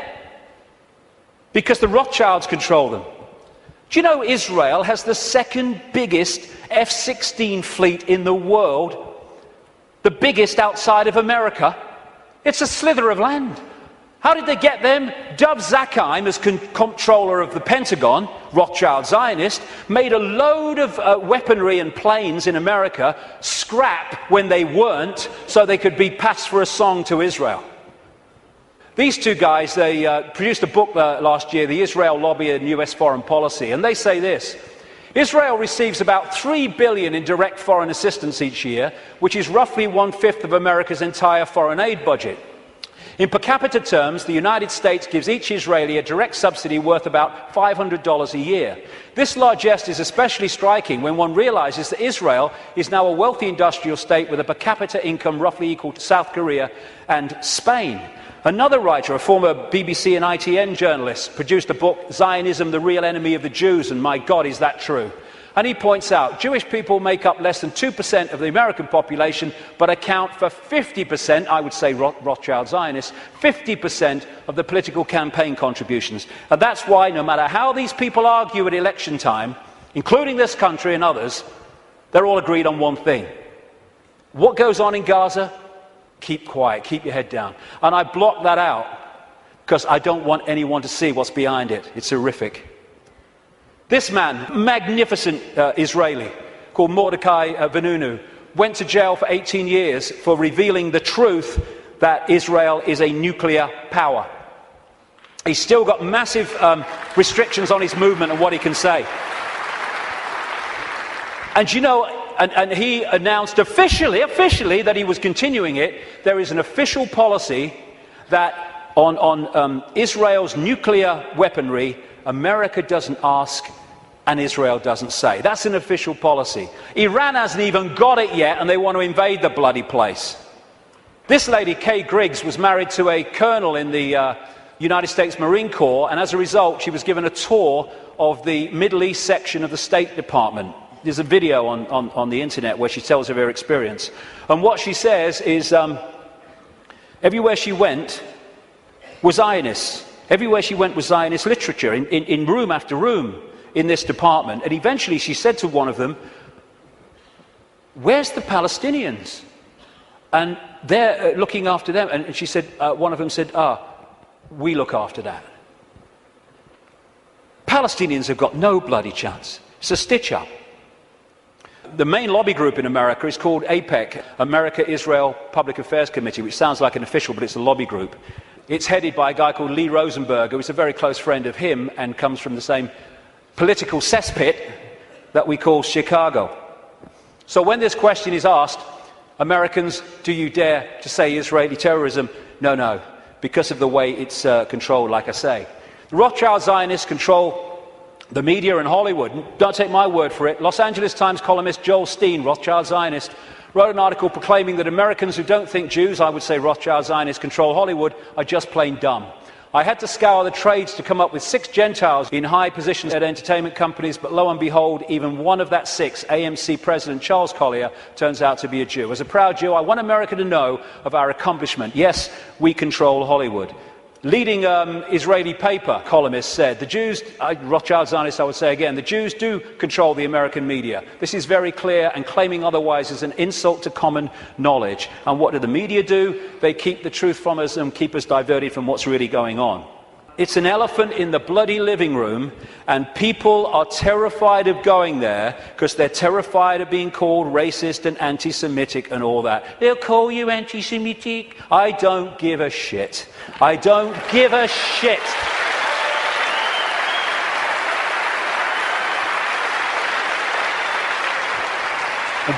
Very quickly, it's the same in this country. There was a very, very good documentary, and it was a kind of stand back in amazement that it actually got out, by a guy called Peter Oborn, a journalist, in the Dispatches series on Channel 4 that looked at the Rothschild Zionist control of British politics through organisations known as the Friends of Israel. Each party has one, but of course they all connect, so it's actually one network. And again, just like in America, never any criticism. The British government, under Tony Blair and much of it under Gordon Brown to the end, was controlled by Peter Mandelson, Rothschild Zionist. Note the hands. Rothschild Zionist. He even flaunts it, this guy. Goes on holiday with them. In all the papers with this leading light of the family, Jacob Rothschild. So many Rothschild Zionists end up in government here, like the possible leader of the Labour Party, David Miliband, Foreign Secretary before the election, Ed Miliband, head of climate change and environment, and this guy, Jack Straw, who's been in so many of the major offices since Blair came to power in 1997. The new Prime Minister of Britain, David Cameron, Rothschild Zionist. This guy, Tony Blair, was completely controlled by them, as Bush was, which is why they moved as one unit to do what the Rothschilds wanted, which was to invade Iraq and Afghanistan. And to shut people up, the Rothschilds have created organisations like the Anti-Defamation League. They haven't sent me a bloody Christmas card for years, these people. I don't want to upset them or what. But I'm speaking in New York in October. That could be funny. Anyway, they set these organisations up to target those people who are saying the sort of things that I'm saying. The idea is to throw you're a racist at people, so to shut them up or to discredit them. Like I say, I don't give a shit. You throw it, son, and I'll hit the bugger back. Thank you very much. As a result, when you criticize Israel, you are promoted as criticizing Jewish people and therefore being racist. This is how it works. And I have to say, the robot radicals on the so-called left of politics are played like a violin by these people.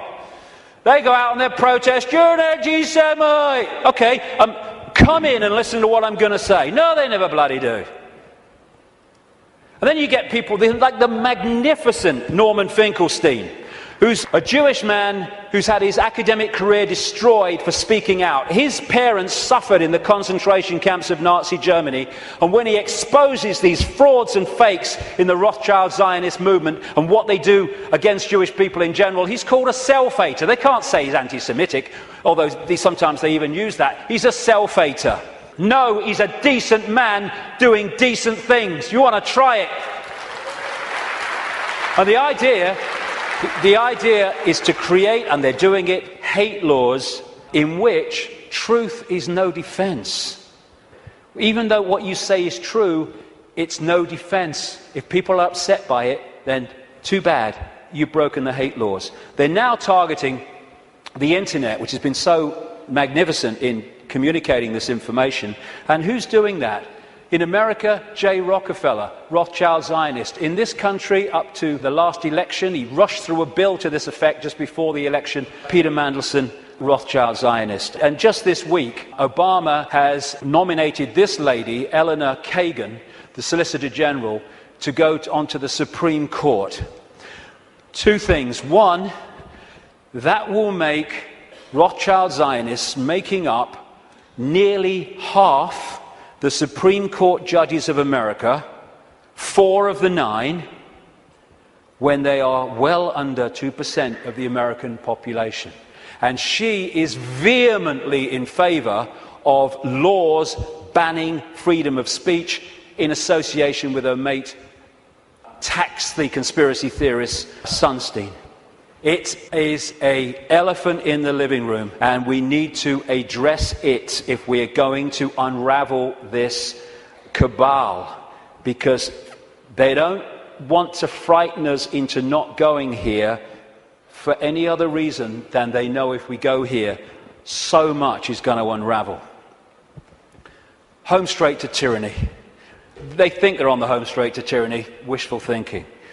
This is the man, by the way, David Axelrod, Rothschild Zionist, who orchestrates the words on this guy's teleprompter. He's so welded to it that on St. Patrick's Day, he had a reception for the Irish Prime Minister, and he thanked himself for asking everyone, inviting everyone, because the Irish Prime Minister's autocue words were still on there when Barmer came forward to thank everybody. So that's how much he's welded to it.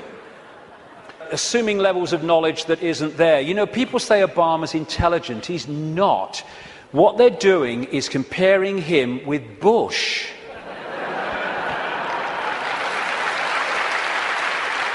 And slow horses look fast when they're running past trees. We have the secret agenda unfolding, and this is the movie. Bush is in the movie, now Obama's in the movie, but it's the same movie. And he's just there to change and Pied Piper the people, although his honeymoon period was encouragingly short. He's another Tony Blair. Will you lie first, Tony, or shall I? Oh, after you, Barack. Tony Blair. If there's ever a half-truth in a Blair speech, it's a typing error. The big change man, biggest contributors came from Wall Street, Goldman Sachs. His background is full of sleazy businessmen like Tony Rezko, who went to prison for fraud, who was a major funder of his political career. Why? Because he's one of the gang. Controlled by Soros, controlled by Brzezinski. Brzezinski's interesting. Brzezinski has been, like I say, his mentor since the 1980s. And this is what Brzezinski said in a book in 1970. The technotronic era, that which we're in now, involves the gradual appearance of a more controlled society. Such a society would be dominated by an elite unrestrained by traditional values. Soon it will be possible to assert almost continuous surveillance on every citizen to maintain up-to-date complete files containing even the most personal information about the citizen. These files will be subject to instantaneous retrieval by the authorities. This is the man who massively is behind Mr. Change, and he was also the co-founder, co-creator of an organisation called the Trilateral Commission, which locks into this network, which I've been writing about for years, a network around a secret society in Britain called the Round Table, including the Bilderberg Group, the Club of Rome, their environmental manipulation arm, and the Trilateral Commission as well. And interestingly, this is very relevant to current events. In his books and his statements, Brzezinski, who's very much, like I say, running the foreign policy of Obama with people like Kissinger, he talks about an area of the world called Eurasia, which is basically from Europe across to China. Now, this is the most significant part of Eurasia on this map. What Brzezinski says, control Eurasia, you control the world, not least because of the massive oil and gas reserves around the Caspian Sea. So we're in a process of the cabal wanting to take over Eurasia, and particularly this area. Now look, the number of countries that have been invaded, had regime change, or are now being targeted. First of all, the Ukraine. They use things to get the people going, like a colour revolution or a flower revolution. So this was the Orange Revolution. It was funded and orchestrated by the networks of George Soros, and it put their man in there. They had the Rose Revolution in Georgia, where they put their guy in there. They tried to get a green revolution after the last election in Iran, but it didn't stick. They have Iraq, they've taken that over. If they take Syria, then they're all the way through to Israel. They're in Afghanistan. They're now undermining Pakistan and bombing Pakistan more and more. In Kyrgyzstan, we had the Tulip Revolution. We just had another one recently, putting their people into power. We've had the terrorism starting to unfold in India, and they are targeting these areas because they not only want to take it over, they want to trigger a war involving China and Russia. The Third World War that their documents have talked about for a long time. And they're ticking them off. And if you take that map of Eurasia and keep it in your pocket, you'll tick them off as the news stories unfold. Oh, a revolution here. Oh, a coup here. And what they're doing, this is not America doing this. This is not America doing this. This is the cabal doing this through America. The idea is to destroy America, to use America to destroy America. Why? Because when you want a world government dictatorship, you cannot have any superpowers that have the military and financial might to say no to what you're saying must happen. Because the world government intends to have a world army, a world central bank, and a world currency, eventually. And they'll manipulate the financial situation to bring that about, or try to. So what they need to do to take the superpower America out is they need to destroy it militarily, and they need to destroy it financially. And that's what they're doing. They're using it on their foreign excursions, and they're undermining its economy to destroy America. And it is going down the pan so fast. And this guy is being used as the front man. Nice smile. Oh, he's a nice man. That's what's really happening. Behind the smile. Just hand it on. It wasn't change. There we go. Here's the ball. Make sure you keep the drugs running in Afghanistan, you know. Drop some my way. And what we saw was a presidential problem reaction solution. Bush was brought in to create problems, financial problems, overseas wars problems, and this guy was brought in as the solution to the problems. And as Adolf Hitler said, the great masses of the people will more easily fall victims to the big lie than the small one. So, I am someone to believe in. Hope, which is always in the future, never in the now. And so it never actually comes to fruition, but we can hope it does. And then you had change you can believe in. And none of these trite phrases like change were ever described in detail about what they actually meant. And what they created was a massive mind control coup on vast tracts of American people, because they made Obama a blank screen, an empty suit on which people could project what they felt hope and change was. Their version of it onto him. And once he became president, of course, everything was changed. Make the lie big, make it simple, keep saying it, and eventually they will believe it. I love you, you love me, I will get you stuff for free. Oh, yay, Obama, you're such a star. I love this one. The wolf found that shepherd's clothing worked better. The peace president, first thing he did was agree the bombing of Pakistan. Same guy, all this going on with this spent uranium, depleted uranium.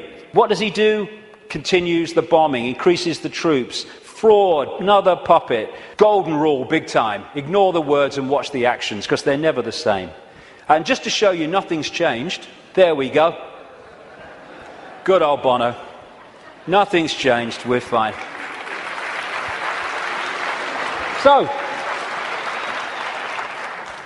we have this projected agenda, and we're now at the point where they're trying to introduce finally that structure. World government, world central bank, world army, world currency eventually, and alongside it, of course, the Orwellian state that I've been writing about for the best part of 20 years, and increasingly so many others have too over the years, and it's unfolding as daily experience. More and more control. Now, number plate imagery, where they can follow people all over the country. This stuff called Speed Spike, where they can follow cars and their speeds from satellite wherever they go over vast distances. Then they've got this stuff they're bringing in, problem, reaction, solution, because some puppet stooge kid set his pants on fire and now we must have this stuff. You know, I don't care about them seeing my body, serves them right, but it's going to bathe us all in bloody radiation. And of course, people who do care about their body being seen, it's going to, again, break them down. This is what it's about. It's a psychological warfare on the people. We're seeing police becoming more like soldiers. There are some good policemen, there are some sensible policemen, but my God, there's some morons. And they're giving them tasers as well.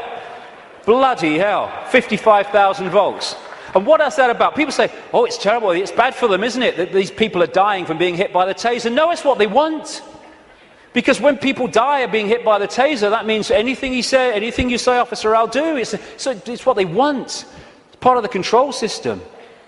And the sound to clear, peaceful protest, the microchip agenda goes on. One hospital now is replacing written tags on babies with barcoded ones. In the papers this week, it's all on the road. They now have barcodes that actually you can't see. The real ones, they would be there, but you wouldn't see them. Then there's the assault on the body computer to destabilize our ability to maximize our potential and get out there to higher levels of consciousness. That's what, in part, this is about. The chemtrails that crisscross the skies all over the world. All the chemical cocktails in food and drink, targeting children most of all. And this is an interesting thing. It's talking about problem, reaction, solution.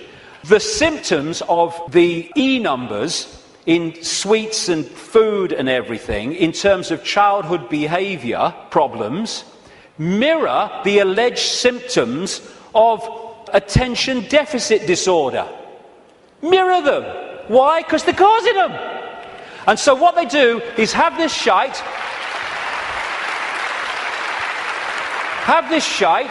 This will chemically imbalance the brain. It will create behavior problems and attention problems, and then we'll give you fricking Ritalin to dose you in mind-changing drugs to meet the problem that we are causing here. Same with genetically modified food, which is there to genetically modify us. This is why they're more and more targeting organic farmers around the world and people growing their own food to overcome the chemical shite. This is why they're targeting small farmers so the great conglomerations can move in, like Monsanto and others. This is why they have this Codex Alimentarius, which was created by Nazis like Fritz Tamir, who came up with the work makes free sign across the entrance to Auschwitz. Him and some of his fellow Nazis who went to jail after Nuremberg. He was released well ahead of the end of his sentence because his mate intervened, called Nelson Rockefeller, 4 times mayor of New York, and they created these Nazis. Codex Alimentarius in the 60s means code, food book or food code, and now they're trying to impose global regulations which in effect will stop us getting the doses of food supplements and vitamins that make any difference, and also hand control over to the pharmaceutical cartel for it. Same with the attempt to get us vaccinated with all this shite through the Rothschild-created and controlled World Health Organization. And because of the web, this centre point can control the Monsantos, the food producers, the food standards agencies, which are supposed to oversee those people, the drug companies, the Food and Drug Administration in America is supposed to oversee them. They can orchestrate all of the stuff that I've just described and listed because of this web. And the overall thing is a war on the human immune system. They're trying to undermine the human immune system in every way, shape or form because they want a massive cull of the world population because they cannot cope with the numbers. And like I say, I was reading, when I was researching the book, I saw incredible figures. But my goodness, in the last week, I've seen extraordinary figures in terms of the increase in drugs, mind-altering drugs given to children. It is fantastic. And it's being done systematically to dumb down young people and stop them expressing their true potential for consciousness, which they are. And all that is in here, how that was going to happen, written as a novel by this guy, Fabian Aldous Huxley. They're putting us in a vibrational prison in all these ways. The financial crash was orchestrated on purpose by deregulating, and it's possible to do that because the Rothschilds and their associated families and groups control the world financial system. They're moving trillions of dollars around, so they decide if the stock market goes up or it goes down. If they target the dollar, it will go down. If they target sterling, it will go down or whatever, because they have that ability, and Goldman Sachs is one of their main vehicles for all this stuff. And they can control the world financial system because, once again, they control the banks, they control the Federal Reserve System in America, they control the Bank of England, and they control governments, and they control the reporting of it. And this is the plan. Stage 1, crash the global economy, September 2008. Stage 2, governments throw fantastic amounts of money, credit, money that doesn't exist, but we pay interest on it, at the perpetrators until their financial barrels are empty. Stage 3, and they'll bring this when they feel it's going to have maximum impact, they're going to crash the economy again on unprecedented scale when governments have no means to respond. That's the idea. Why? Well, the last section will kind of pull all this together, because there's something going on which they want to stop. But that's the idea. The more fear, the more disruption, the more stress, the more worry that they can create, the more it impacts upon us in ways that suit the control system, as I've described through the day. And then there's this major element of their plan in the next few years is introduce massive taxation and control and imposition as a result of something that doesn't exist, thanks to this guy. If this guy's involved, it's a scam. End of story. End of story. There you go. Thanks for the Oscar, but I'm totally full of crap. This man's going around demonizing carbon dioxide, which without it the world would not be as it is, and demonizing the greenhouse effect, without which we wouldn't bloody be here. There you go.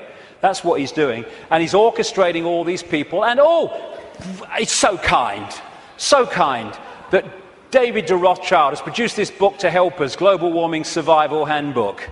Survival. Now, let's get some sanity into this. This is a graph of greenhouse gases that make up the greenhouse effect.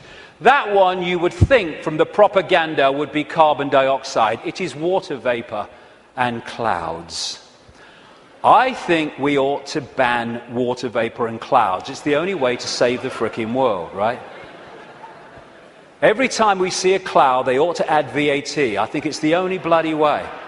And this is carbon dioxide. Not only that, the grey stuff is natural, only the green slither is coming from human activity. And we're supposed to believe it's affecting the weather. It's the bloody sun. It's the bloody sun.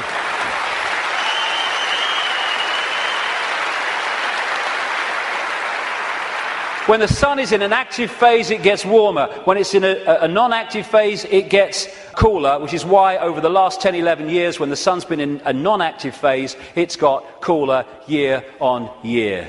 And one of these groups in this network, we're Brzezinski's Trilateral Commission is the Club of Rome.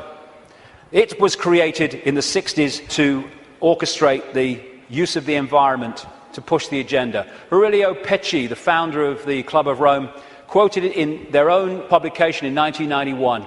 In searching for a new enemy to unite us, we came up with the idea that pollution, the threat of global warming, water shortages, famine and the like would fit the bill. And they've played it out ever since through the Church of Climatology, which is just a cult. And here's the high priest. And we have this guy, Nick Clegg, who actually calls people that challenge the global warming climate change official story as climate change deniers. Because the Church of Climatology says that if you don't accept its nonsense, you are a blasphemer! And they equate you with Holocaust deniers. That's what that line is supposed to do. And we're still pushing along. We've had Climate Gate, we've had Glacier Gate, we've had Amazon Gate, we've had Polar Bear Gate, Rising Sea Levels Gate, where all these things that were supposed to be happening have found to be not happening and have been lied about and manufactured. And we've even had Cowgate.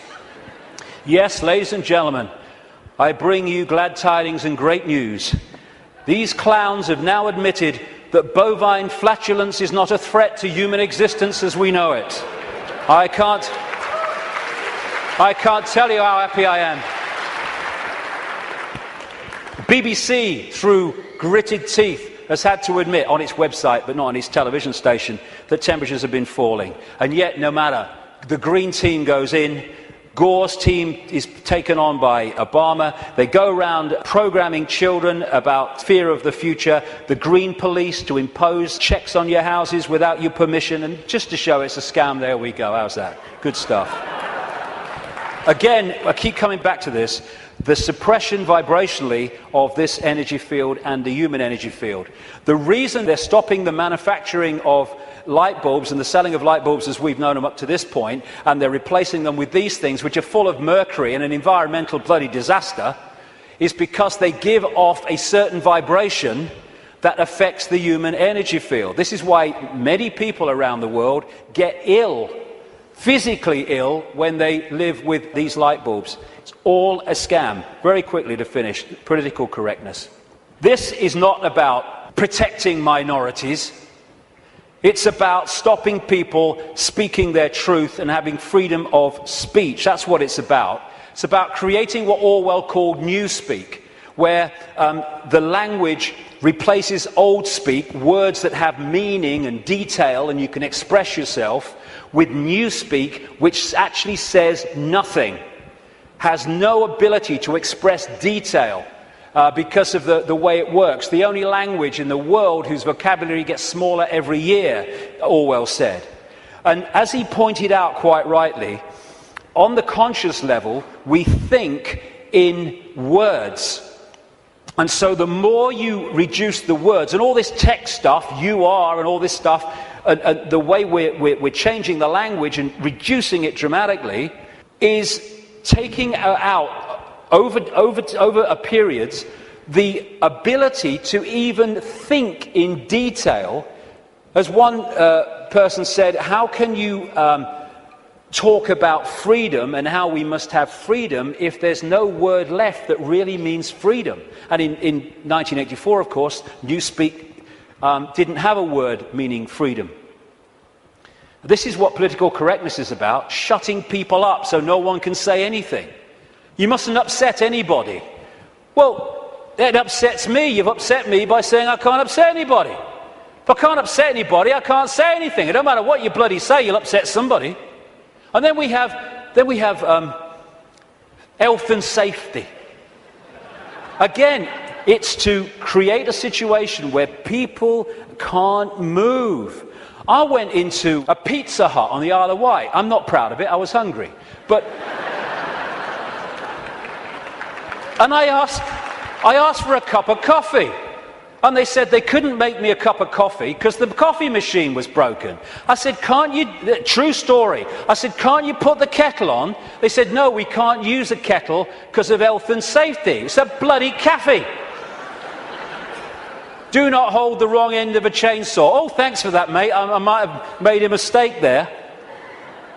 And what all this is brilliantly portrayed here by Neil Haig. All these things, taxation, you can't do this, you can't do that, don't say that, health and safety, political correctness, oh, watch what you're thinking, oh, watch what you say, oh my God, is to tie us like flies in the spider's web so we can't move. We've got people worrying now about, is me wheelie bin out on the wrong day? Is it a few inches too near the curb? And you know something, and this is important. These people are taking the piss, and I'll tell you why. They are throwing this crap at us, and if they don't meet significant resistance, they go, okay, we'll throw even more crap.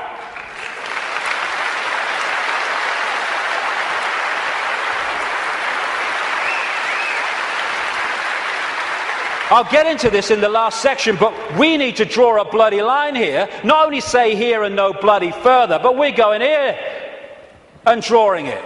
Because otherwise they'll just keep doing it.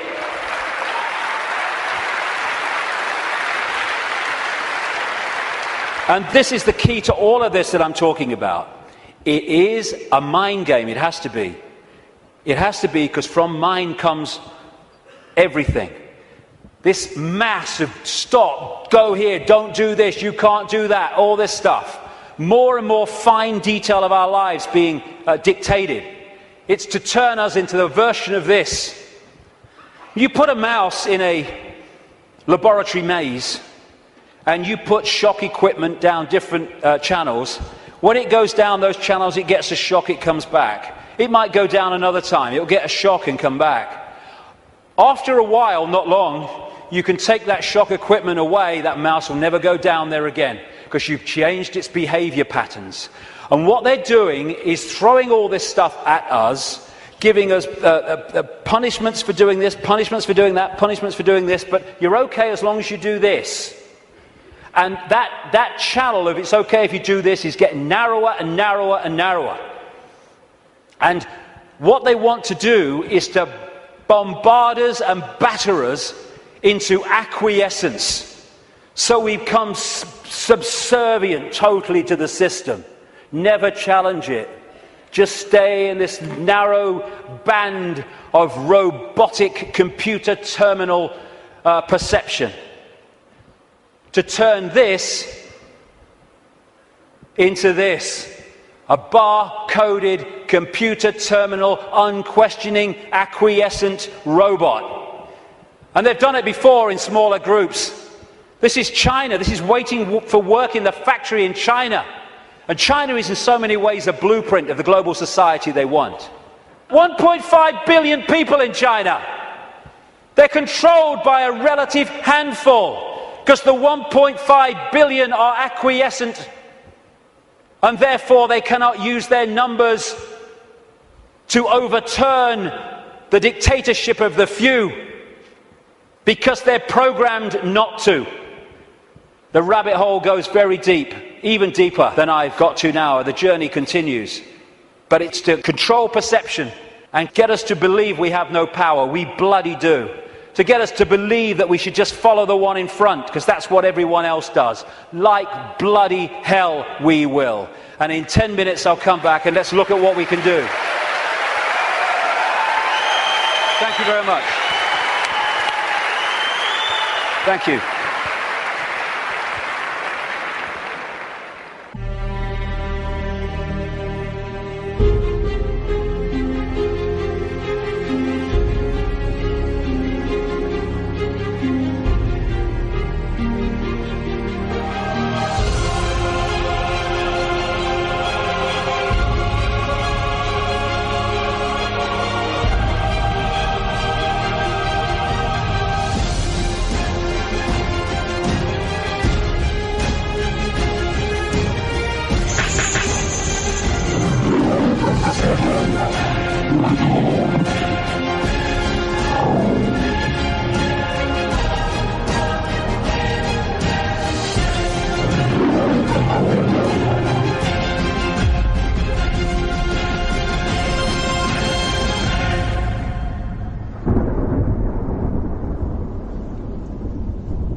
Thank you.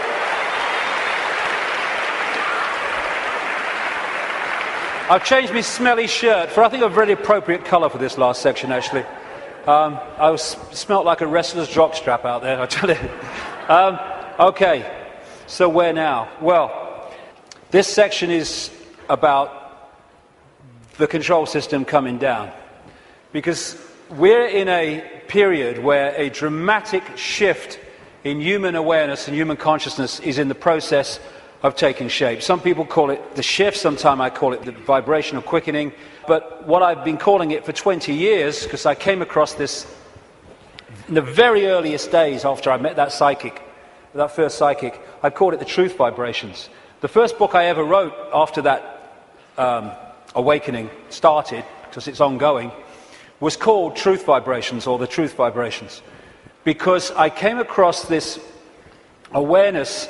There seemed no evidence at the time, my goodness, that there was a vibrational change in the process of coming. I understand it more now, mind, and we'll get into it, but I had no idea then. And what it was going to do was act like a spiritual alarm clock, and it was going to wake people up. It was going to wake people up from this slumber, this coma that we've been in for so long.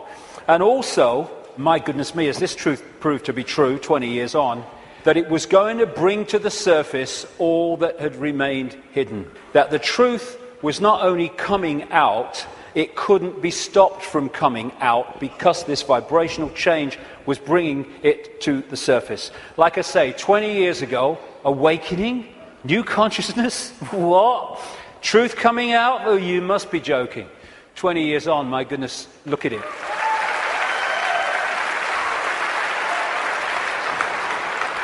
I'm fortunate to travel the world speaking, and I'm being invited to more and more countries you never think you're being invited to. And so I can see that this is not just happening in Britain, not just happening in America. It's happening all over the world. And all the differences is those that are staying in mind for now, and those who are opening mind to this change and perceiving self and the world in a completely different way. So I've been saying through the day, there's a base vibrational construct, the base vibration of this virtual reality coming out of the black holes, which triggers, as it goes through its cycle, which appears in the play-out world as like a time loop, it triggers different information coming from the suns. And we decode that information, and as it changes, so the information changes, and so therefore the epoch changes, the yuga changes. And we're now at this cusp where we're going from one epoch, one vibrational information epoch, into another one. And this new one is dramatically more expansive, dramatically more enlightened in the level of awareness that we are going to have access to. And the control system, which is a manifestation of this epoch, cannot survive this epoch, and that's why it's doomed. And we're now in the cusp of that change from one kind of world experience into another one. It's just another stage on the circuit of experience. And so, while for a few years yet, it's not going to seem like the control system's going down, because it's going to be throwing everything at us, because it's going to be desperate, there is no way that our children, young people and grandchildren are going to live out their lives, as appears to be the case now, in an Orwellian fascist global state. No way.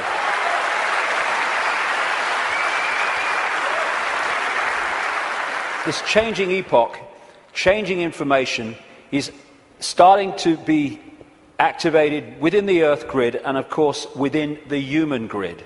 This new information is starting to, for those that open themselves to it, instead of stay closed in density, because if you stay in a dense state, then these higher vibration energies are not going to impact like you if you open yourself to them and connect with them. But those that are awakening, this new photon information, this more expanded perception, we're starting to integrate it, and we're starting to get insights from it, because it contains information that hasn't been around in this period we've been through. Now it is, and suddenly it's like, Oh, I see it now. Oh, I get it now. Why didn't I get it before? Because you're now decoding a totally different level of information that's becoming available, and it's encouraging us, it's pressing us, it's urging us to open to all that is and change the way we perceive the world. What certainly is true is some strange things are happening in the sun. The sun goes through cycles of less activity and more activity, the so-called sunspot cycle, which also produces the solar flares and all that business. And it's kind of quite a predictable cycle of some 11 years, and it goes into a down period and then another one starts. But what's happening now is that the down period has been bewildering scientists, because the new period, the new sunspot cycle of activity, which will push temperatures up a bit, and these bloody global warmers will go orgasmic when it does, is not becoming active. There is no one, this is something I read in a scientific magazine, there is no one alive today, or nearly alive today, who has experienced a down state of sunspot activity of the kind that we've been through in the last few years. This is where temperatures have been falling. This one is the so-called near solar minimum in January 2005 of sunspot activity, and this was the sun yesterday in terms of sunspot activity. Something's changing, and other things about the sun are not reacting as they normally would. But I suspect that when it starts again, and it will, we're going to see some dramatic activity in the sun. And that will impact upon not just the Earth's energy field, it will impact on our consciousness, our awareness, and things will start to speed up. Because this new information construct coming out of the sun is symbolized by Neil Haig and myself as a lion. As the real human being, I symbolize as a lion also. And basically, these truth vibrations are going to dramatically, as we go through these next few years, dramatically affect human perception, human awareness, and human potential as this new information becomes decoded and the awareness potential expands and we access a greater part of all possibility. Another thing these truth vibrations are going to do and are doing is to break that wall, that line of troops on the left brain, and we're going to be accessing more and more of our right brain potential. So our creativity, our insight, our ability for what people would call genius today, it's the natural human state, is going to more and more expand. We're heading in for an incredible time. It might not seem like it like for a few years, like I say, because these people will be battening down the hatches and trying to do everything they can to stop it, but that is what awaits us. In many ways, I wish I wasn't 58. I wish I was like 28, because I'd like to live through a bit more of this. But I'll have had me fill by the time I'm done, which is bloody well not yet, I'll tell you. So when so as we are impacted by these truth vibrations, because we open ourselves to them, then we break out of these boxes. And these are the people who are not being touched by that yet, but my goodness me, I'm seeing people now change dramatically in no time. I was walking through where I was speaking in Santa Fe last year, and this guy walks past me. He'd flown in from Austin, Texas, and he said, 3 months ago, mate, I thought you were mad. Words to that effect. He said, now I get it. And he got it so quick, and we're going to see this happening. People changing dramatically, and also, as I understood 20 years ago, that all that's been hidden, the curtain is being pulled back.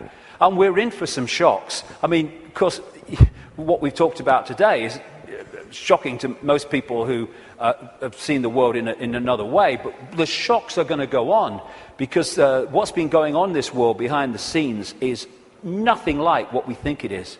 And these truth vibrations, this energetic change, this new epoch of enlightenment and expansion, and people call love and harmony and respect, connection, is going into these dark places, these structures that are held together by low vibrational density. and breaking them up. Not, like a war. It's a new epoch coming. And as the new epoch comes, the energetic change is going to break up the denser structure of society and belief. And like I say, if these guys think, as they do, because they're accessing here, not here, because of their mental and emotional state, that it's a done deal, well, they're in for a bit of a shock. Because, when you've got a dam of water, it can take a long, long time before the cracks appear. But from the cracks appearing to collapse can be a very, very short time. And already, if you look from this perspective, the cracks are appearing. And the first crack is when people say, I've had a freaking belly full of this. I ain't taking this anymore. Then the cracks start to appear. And what we're going to see in the next 10 years is this control system, increasingly as the years pass and these truth vibrations get more powerful, we're going to see this control system come down because a new awareness is being breathed into this reality, and a control system based on suppression of awareness therefore cannot survive that change. Now, another perspective on why the control system is going crazy now. As I say, they can see down what we call a timeline further than we can when we're in this reality, because they're in another reality looking in. So they could see, they don't know the scale of it because they can't get out here where it's being orchestrated from, and they can get here. But they can get a feeling, and they have had an awareness that this energetic change was coming and how it could potentially affect the slaves in terms of waking them up. It is absolutely no coincidence whatsoever that it is now, of all times, in this experience within this reality, when these truth vibrations are manifesting themselves and quite demonstrably changing the way people perceive self in the world, that this control system is at its peak in trying to suppress humanity, control humanity. It's absolutely in sync, because this moon matrix can only influence human perception if humans stay within its vibrational frequency, within its hack. The truth vibrations are taking us out of that frequency range, and therefore it's losing its influence on awakening people by the day as we start to perceive and see and become aware of things that we weren't before when we were connected to the hack. And all these things, destabilizing us chemically through food and drink, rewiring the body genetically through genetically modified food, what they're doing to the kids, the drugs, mobile phones and all this microwave soup that we now live in, microchips especially, they're all designed to externally suppress or internally suppress, in terms of food, etc., the human body computer to stop it accessing these truth vibrations. It seems to be, on the face of it, that they're trying to grab more and more control. The truth is, it is a desperate, desperate attempt to hold on to the control they've had thus far. That's what it's about. It's battening down the hatches to stop the control system coming down. In part because it has many expressions, including creating earthquakes and dramatic extremes of weather. This technology known as HAARP in Alaska, and it's now got other organizations connected to it and technology connected to it increasingly around the world, it bounces radio waves off the ionosphere, the highest part of the atmosphere, and back to Earth. And what it is in major part is a underpinning, a supporting role to this moon matrix to create a low vibrational atmosphere in the lower atmosphere where we live in and operate in like this. Again, it's targeting this morphic field, as the Satanists call it, and some others do too, to keep it in a low vibrational state. It's fighting the truth vibrations. They know what they're doing, on one level anyway. And one of the other things that HAARP can do, and it's in the patents of the technology, it can send out radio waves carrying information, thoughts, on the wavelength of human brain waves, and it can impose those thoughts on the brain, which we then manifest through as our own thinking. That's also part of this, and it's also part of this defense mechanism against this epoch change. And if they change and affect this energy field we live in, we will be affected by it if we stay in density and closed mind state. I'm absolutely convinced, have been for years, that part of the creation of this like sub-reality underpinning, supporting the moon matrix, which was okay up to this point, didn't need anything else. But now this energetic change is taking place. They're bringing the troops in, if you like, to underpin it. And I'm convinced that part of the chemtrails, which kind of pollute our skies and stuff and contain metals and barium and aluminium and all this stuff, is part of creating this sub-reality. What the truth vibrations are doing is healing this schism. It's part of what it's doing. And the schism has been this distortion in the metaphysical universe, the waveform information construct, has been playing out into the holographic play-out world for, what would you call it? Eons, for as long as we can remember. And it has manifested itself out as conflict and fractured personalities and all the rest of it. This is being healed all the time as these truth vibrations impact themselves and we move into this new epoch. And those that are tuning into it, it's healing these divisions. And when this changes, this must change. And the control system is a play-out holographic expression of the schism. So when the schism heals, as it's going to, this distortion, its outward holographic expression, the control system, must fall. That's why it's doomed. It cannot survive this energetic change because it is a manifestation of the distortion that is now being healed. The pieces are being put back in that have been taken out. A totally new era is in the process of moving into human experience, and this control system, it's doomed, and all its expressions are doomed. Not doomed like, let's have a mass bloody murder, mass killing, all the rest of it.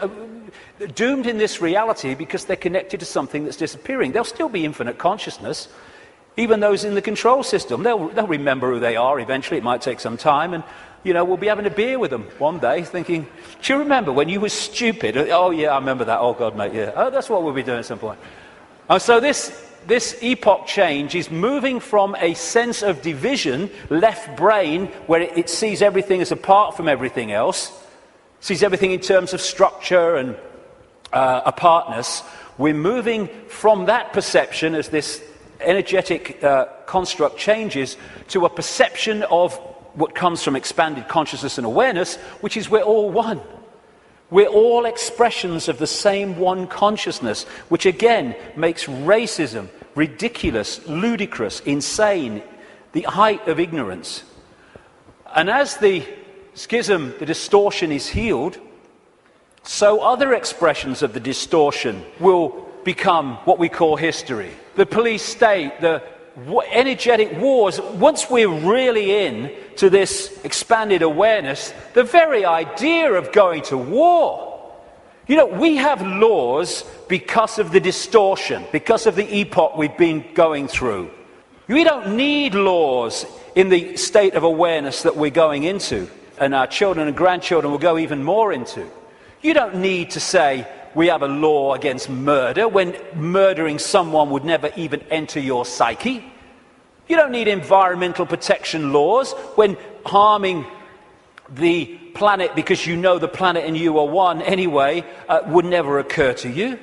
You don't need these things. Laws are there to suppress overwhelmingly, but also expressions of laws are to try to mitigate for the distortion that manifests itself in distorted behavior. The idea of anyone going hungry in a world of plenty in the epoch we're entering, we never even conceive it. You mean they used to let people starve?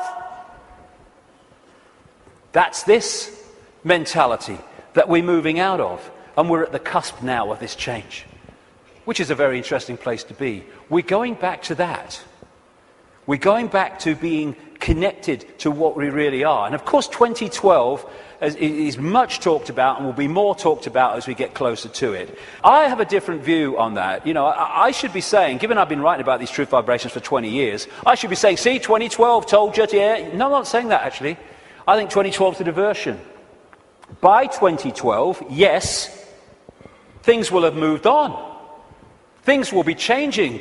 Amazing things will be taking place. There'll be big challenges, and there'll also be big, wonderful things starting to manifest by 2012 compared with now. But there'll be more so in 2013, more so in 2014, more so in 2015. This is an ongoing process as we move through the cusp out of one era, epoch, energetically, information, into another one. And so by the time it reaches where it's the natural state and the old epoch has gone altogether, you know, it's going to be down the road.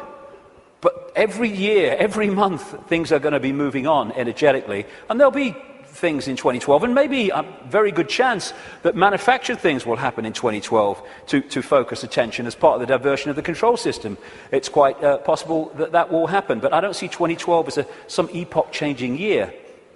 But there comes a point, and I don't think it's too far away at all, where the tipping point comes in this energetic change, where the irresistible force, which is the truth vibrations, then start to become the dominating state of awareness and perception in this reality. And then we're really moving. And I don't see that as too far away. Like I say, it takes a long time for a dam to crack, but not from then to it collapsing. So we're actually living in like a river of energy that's getting faster and faster in terms of its vibration, the quickening. And what we can do is we can get on the airbed or the canoe and we can go, whoa, what a ride, this is great, that's fantastic. Or we can stand there and try to hold on to the world as it was, in which case we're going to be expending more and more energy trying to hold our status quo, and eventually we won't be able to hold it, and we'll get, symbolically anyway, washed away. And as these truth vibrations manifest themselves and our awareness starts to expand, we're going to be accessing levels of realities that have been denied us up to this point. People talk about the sixth sense. That's nothing compared with what people are going to have as we move into this new era. It's going to be extraordinary. We're going to remember the fantastic people that, and potential that humans once were, when they were aware of who they were, and the world in our heads, in other words, the world we experience, is going to dramatically change. We're heading for a new dawn. Now, this is a phrase the control system uses for their new era, a new dawn, a new day. Well, it is a new dawn and a new day, but ain't the one they think's coming. We've been through this process in the last epoch, and now we're going back the other way. And as a result, this control system must fall, and we are emerging from the abyss, the suppression, and all the rest of it to be who we really are. And that must change everything.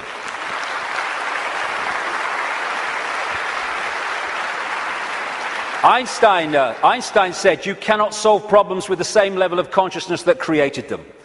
That is very good news, because what we've been doing through this epoch is creating problems with a certain level of consciousness, mind, and then bringing people in to solve the problems with mind and creating more problems. Now we're in this change where we're expanding consciousness, expanding awareness, and suddenly that cycle of problem and more problem, and it's unsolvable, there's no way out of this. Suddenly it's a piece of cake. Look, it's so simple. Fantastic time we're going into, but the next few years are going to be challenging. It's breaking the spell that the moon matrix and its supporting technologies and manipulations has had on the human mind. You know, we don't have to find enlightenment. We are enlightened. What we need to do is remove the barriers of belief and perception that we've thrown around ourselves that keep us from that enlightenment. That enlightenment's never gone away. It's over here. It's saying, I'm over here. I'm over here. And this is what a major role the truth vibrations are doing, because they're the quickening. They're breaking up these dense energy fields, and as they do, suddenly we're connecting with levels of awareness that we didn't realize. We've been in a trance all this time, programming perception because of that. And it connects through the reptilian brain. So let's disconnect from the reptilian brain as part of breaking the spell. It feeds us fear, it has to, constantly. Fear this, fear that. Insecurity, anxiety, that's what it's doing to manipulate our perception and hold us in a low vibrational state, therefore the moon matrix. So one of the ways that we can, just on a daily basis, is disconnect from the lizard brain, and therefore what it's connecting us to, is to, simple thing, don't count to 10, count to 50. And if you're still wound up and about to hit somebody, count another 50. Because what the reptilian brain does is it doesn't think, it reacts. That's why it's so fast. It doesn't have to think, just reacts. Now, the other parts of the brain, like the neocortex, they think things through, so it takes longer than the reptilian brain. This is why we react to something, reptilian brain, and then maybe a minute later, 2 minutes later, maybe half an hour later, the visual cortex has thought this through, and we go, oh my God, I overreacted, didn't I? Did I really say that? Oh my God. That's what, it's the reaction system, reaction. And if we can stop reacting, emotional reaction and all that stuff, because, you know, we're manipulated so much through the reptilian brain reaction system. It's not problem, think it through, do a bit of research, see what you think, discuss it a bit, solution. It's problem, reaction, solution. That whole process of mass manipulation is done through here. So when we're faced with a situation, and I'm talking to myself as much as anybody here, you know, I'm not cross-legged on a mountain saying, hey, here I am. No, I'm talking to myself as much as anyone else. When we're faced with these reaction systems, whether it's because of a world event, whether it's because something in our lives, if we can just go, okay, I don't like this. 1, 2, 3, 4, 5, 6, and eventually the reptilian brain loses its power because it's a reaction power, and once the reaction's gone, it's lost its power, and we can think things through. And if we stop reacting through the reptilian brain, then we are massively disconnecting from the moon matrix. And as these truth vibrations change the nature of this energetic control of the human collective mind, the hive mind that we've been connected to, then its expression, this structured world, the way we work. And, you know, my brother said to me once, what's it all about, Dave? He said, you get up in the morning, you go to work, you come home, you have your tea, you watch telly a bit, and you go to bed. You get up and you go to work. I mean, look at it. It's the way it is, the way it's structured. It's slavery because it's so limited. And I've talked to people once, the last time I spoke at the Oxford Union, I was talking to some students. They could not perceive a world in which there wasn't a hierarchical structure of government because there would be chaos. That's the left brain at work. And people, when you think, look, this world is crazy. It's not serving people. People are serving it. That's what we are. We're slaves to a system. Politicians are slaves to a system. They go into the system. They think they're going to change it. The system changes them. And therefore, we can't perceive left brain, old epoch, that actually there are other ways of living, of interacting, other ways of providing food and warmth and what you have, other ways of living life than this drudgery. But as we expand our awareness, then other ways of interacting will become very obvious to us. Blinded by belief, believe. This is one of the control system's greatest weapons to control the human psyche. Get them to believe something. They don't care if it's this religion or this political belief or whatever it is. As long as you believe something powerfully, then they got you. Because belief builds walls around itself, repels all borders that challenge that belief, and suddenly you're living your life on a postage stamp or a dot.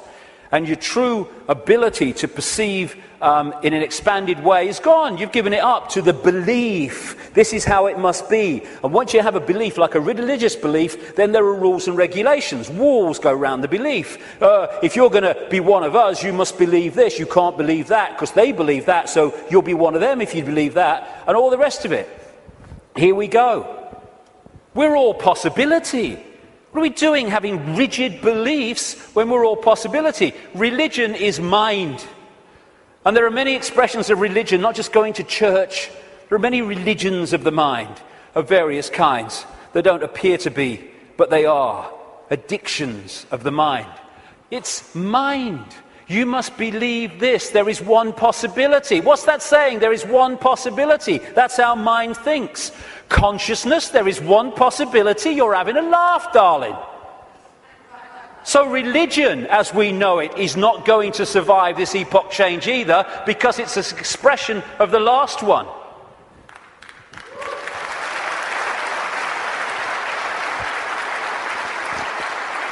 These are people in a hypnotist stage show who've been told that they are religious believers. There's so many religious believers who are like that. There's so many prisons of the mind, religious belief, racial belief. I'm in a different spacesuit to you, so I'm better than you are. It's like being two spacemen on the moon and they're having a bloody argument because the spacesuit is that colour and that spacesuit is that colour and that was made here and that was made there. Mine's superior to yours. It's childish, child's play. And by the way, it's not just white people who are racist. It's a mentality that can manifest through any race. And we have racism all over the world. It's not a racial belief, racism. It is a mental mind state. And anyone that thinks they're superior to anyone else because of their body computer state or colour or whatever is controlled completely by mind and ignorance, political belief, self-identity belief. I am Joe Public, I'm little me. All these things will go and have to go if we're going to open up to the truth vibrations, because they are all about limitation, all about little me. And as researchers have shown, when we have rigid beliefs, the brain fires off the neurons in a specific network. And what that does is filter reality, decode reality, in line with the way those neurons are firing. Therefore, it continually edits its reality and creates self-fulfilling prophecies, if you like, that it keeps seeing the world according to its belief. Despite receiving information that challenges the belief, it just filters that information in line to protect its belief. And then when you change your belief system, as has been shown in research, the neurons start firing in a different way, and you start seeing the world in a different way. If we can get to a point where we open our minds without belief, we come from a state of knowing, all-knowing consciousness rather than belief from mind, then we open up the range of perception and understanding and awareness well beyond anything you can access if your brain is firing off in this symbolic way, limited by rigid belief, whatever belief that may be. When we open our mind to consciousness, everything changes. And to do that, I would suggest we need a blank sheet of paper. You know, it's not about learning anything new. We're all knowing if we can access that level of ourselves. It's unlearning the programming that has kept us from that level of awareness that we truly are. And therefore, because we're dealing with all possibility at the core of our being, that's what we are, we need a blank sheet of paper. All preconceived idea needs to go. All preconceived belief needs to go. And let information, intuitive knowing, decide what we think about things and feel about things rather than preconceived idea. It's not possible becomes, well, let's see if it's possible on the basis of the evidence, the basis of the information, the basis of how I feel. And then suddenly we're not saying, no, that's possible, I'm going to shut that out by reflex action. We're going to look at it. And when you do look at it, as I know from experience, what seems to be crazy to start with starts to take on very profound dimensions. Because we're all possibility. And if we're saying only this is possible, only that's not possible, we're not operating at the core of our being, which is all possibility.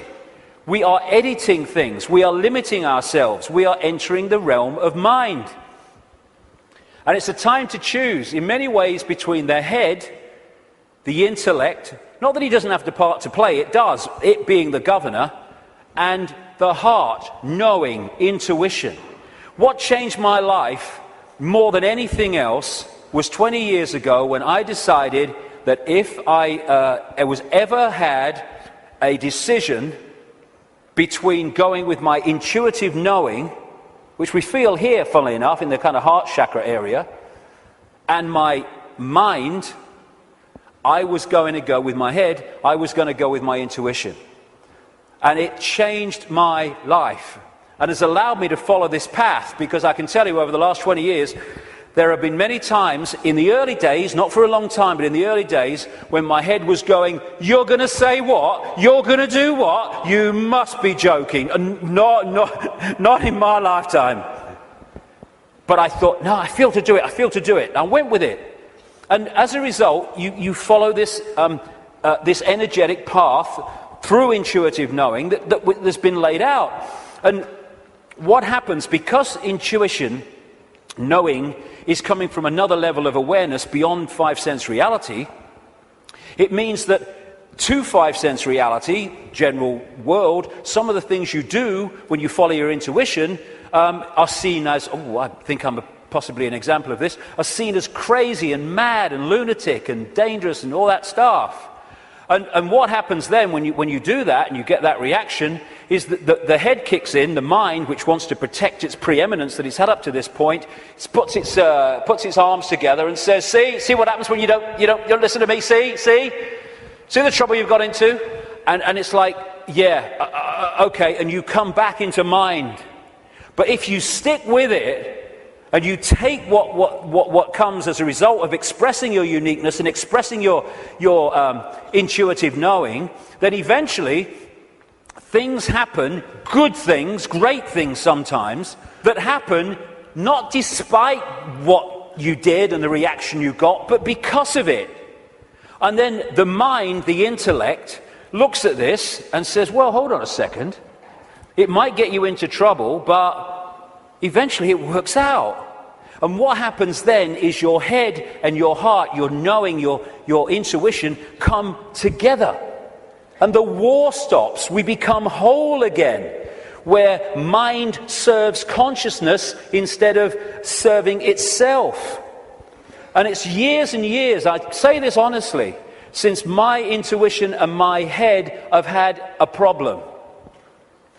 It's an incredible feeling, because it's like, when you start out, it's like, I feel to do this. You're not doing that. No. And then after a while, when this sync takes place, it's like, I feel to do this. And the head goes, okay. And it's a totally different way of interacting with the world. The war stops. And this is open to all of ours. But the first thing is what it is.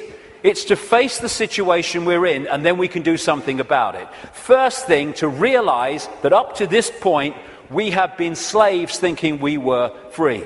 And so the first stage is to acknowledge that, and when we do, we can do something about it because we're accepting what the situation is. The second thing is to choose freedom over slavery and be prepared to do what is necessary to achieve that freedom over slavery. And when we do that and we mean it, there is a shift in our energy field. As that shift takes place, what I call magnetic attraction, it's the energy field is of the human body is an expression vibrationally of our state of being, mentally, emotionally, what we might call spiritually. And therefore, our state goes out as a vibrational field, and it draws in other vibrational fields that sync with it. We call these people, places, locations, ways of life, jobs, opportunities, or lack of them. So when this shift takes place, because we've said my intent, very powerful intent, is that I want freedom, and I want to end my life. I'm not going to be a slave anymore. I'll do what is necessary to understand who am I, where am I. Suddenly this energy field shift takes place, and we start drawing in new people, places, locations, opportunities, etc., that are syncing with the new vibrational state as opposed to the old one. And at this point, and I experienced this big time in the public eye, we experience this shift as our lives falling apart. Partnerships may end. We may lose our job. We may change location. We may, like me, undergo massive ridicule. But what if we understand what's happening? The old energy field, the old you, the old intent, the old awareness was pulling in the old life. And then when it shifts, it's pulling in a very different expression of the new vibrational self. And that transitional period, when the shift takes place, the old life falls apart. But if you want to change your life, then the old life has to fall apart unless it serves the new one. So when we choose freedom, the transformation can be challenging. It's easier now because more and more people are going through it and we're beginning to understand the process. I felt like this so many times. I went to the top of a hill in the south of England, the west of England, one day because I didn't want to upset anybody. I went to the top of this hill in the middle of nowhere, and I screamed my frustration out. I know what this image means, and so many other people do. But it was the old life breaking down so the new one can take over. It's time to know thyself. Not thyself that we've been told we are, but thyself which we really are. This self, everything from the beginning, my birth, my ancestors, my children, my wife, everything comes together simultaneously. I saw everything about me, about everyone who was around me. I saw everything they were thinking now, what they thought then, what was happening before, what was happening now. There is no time, there is no sequence of events, no such thing as limitation of distance, of period of time, of place. I could be anywhere I wanted to simultaneously. That's who we are. And that's what the control system has tried to keep from us.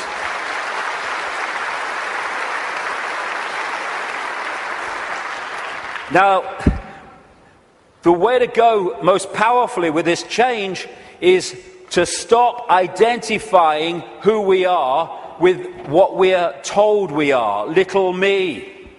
To stop looking in the mirror and thinking that reflection is me, it's all I am. And looking at ourselves under the microscope, that's who I am. And bringing our point of observation from I am David Icke, a personality born in Leicester, England in 1952, to I am infinite consciousness, all that is, has been, and ever will be, can be, all possibility. Infinite love, having an experience through this lens into this reality that they call David Icke. And again, once we take this observation, from that observation, there is a fantastic shift in our energy field. And we break up these densities that are holding us in mental and emotional servitude. Everything starts to change when we move our sense of self-identity. That's why the control system wants us in there. It can't cope with this. We have to be in there. Little me. And this is the fork in the road. Are we going to live our lives as consciousness or mind? As all there is or little me? Because that will decide the kind of world we're going to live in. Escaping the box, and it is a box, it's a vibrational box. Getting out of this thing called cognitive dissonance, where we lie to ourselves.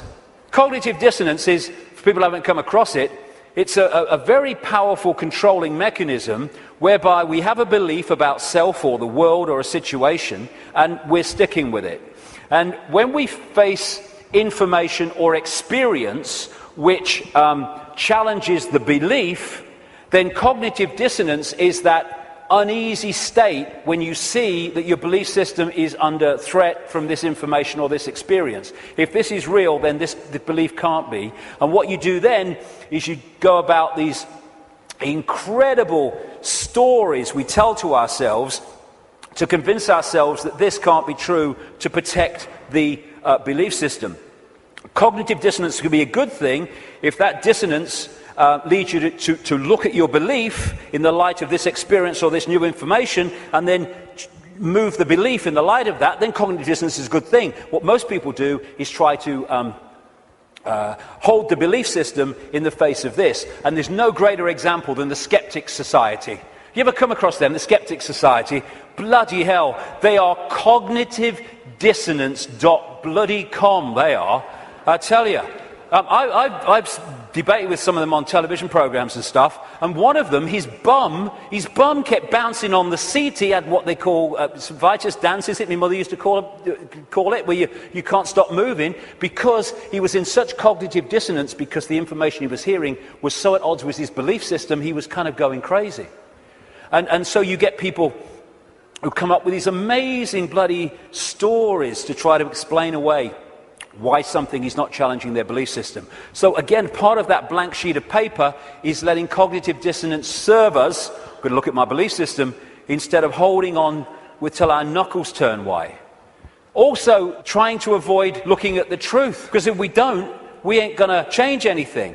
Go beyond being in denial of what is happening in our lives and in the world, and start looking at it as it really is. It is what it is, because unless we look at things in that light, instead of trying to find wishful thinking reasons why actually it's not really like that, we're not going to change anything, because we're going to be in denial that anything needs changing. It is what it is, and we need to face it. And it's important to stress this. This control system, this reptilian control system, and in all its facets, is not all powerful, and it's not omnipotent. It's actually bloody stupid. You know, there's such a difference between being clever and being wise. It's very clever to build an atomic bomb, but it's not wise to do so. There is a difference between the two. And these people are very clever, but they're stupid. And cleverness without wisdom is the most destructive force on earth, which is why that's what they are. They have only managed to control humanity because they put us in a smaller box than they're in. Because of their mental and emotional state, fear, wanting to control because of fear and all the rest of it, they are in a vibrational box. They can't access any higher levels of awareness because of their mental and emotional state that's holding them in density, and their fear. Their fear is being passed on to us through this collective mind. So the only way that they can manipulate and control us is by putting us in a smaller box than they're in, and that's what the suppression of knowledge and awareness and consciousness has been all about. But as we open ourselves to the true nature of ourselves, we can move well beyond any area that they can access. So just because they're technologically advanced intellectually, it doesn't mean they have power over us and they're omnipotent and all-powerful. They're not. They're desperate. Desperate because of the numbers of them to the numbers they're trying to control. And the other thing, I use this analogy a lot, is, like I said earlier, we don't have to find enlightenment. We just have to open our programming to the enlightenment we already are. And it's a testament to the magnificence of what we really are, that this control system has had to throw everything at us. Look at it. All these facets, the food additives, the electromagnetic pollution, the programming through the media, the suppression of education, the suppression of science, all this stuff, they have to throw at us to keep us in servitude. It's like, I use this analogy, if you want to put a ball floating on a tank in an unnatural state, which is where we've been, you have to push it down and you have to hold it there. Because its natural state is floating on the surface, you have to hold it there, because the moment you let it go, zoom, it's gone into its natural state. And symbolically, we've been held on the bottom of the tank by all this stuff that's thrown at us from cradle to grave. And the fact that it needs so much to hold us in this suppressed state shows the magnificence and genius that we really are, we once were and will be again. When I say we, I mean what we call humanity. So as the control system's ability to do that is unraveled, and this is happening, then we're going to go to the top of the tank again, not by finding enlightenment, but by removing that which is keeping us from it. Be afraid, big monsters coming. This is the big area that they control us with, and we need to let go. They're feeding of this fear. Like I say, 1.5 billion people in China controlled by a handful because of fear of challenging the handful. No more fear. I mean, this is such a symbolic picture. Here's all these bloody sheep, and here's 2 shepherds, and there's a guy at the back. Now those sheep, symbolic of humanity, can only be controlled in this way because they acquiesce to the shepherds, and the sheepdog symbolizing fear. What if this group of sheep, instead of going ba ba ba ba, and if they want to ruff ruff, fear, following the one in front, the control system, the shepherd, yeah, he's got the power, he's got a stick, aye. What if those sheep said, look, I'm not following him anymore. And hey, Rover, woof, bloody woof, on your bike, you're not frightening me, okay? I'm over here. I'm going down here. I like that. There's some grass down here. Suddenly, this herd, flock, whatever you want to call it, is scattered. Because it's expressing its uniqueness, and it is not fearing the consequences. These people, apparently all-powerful, have no bloody power. None. They'd never find most of them. They might catch them. And that's what humanity's like. We have the numbers. And yet, because we acquiesce through fear of challenging the control system, even though we have the numbers, the handful of people control the many. We have the power. We've chosen not to use it. It's about bloody time we did.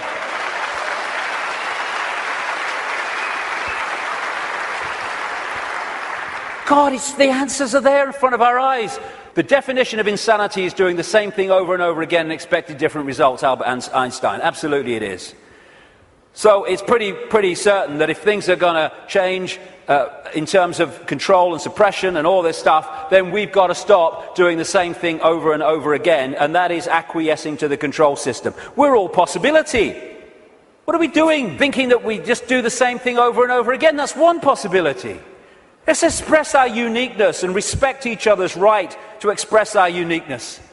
We're all possibility. Actually, one possibility is swimming against the tide. Let's try it. And let's respect each other's right to do that. We should be celebrating diversity. Diversity is an expression of all possibility. It's acquiescence and conformity that is an insult to all possibility. And yet that's what this system wants us to do, conform. And you know, at least sheep need a sheepdog to keep them in line. Humans have out-sheeped the sheep because we keep each other in line. We don't need the sheepdog.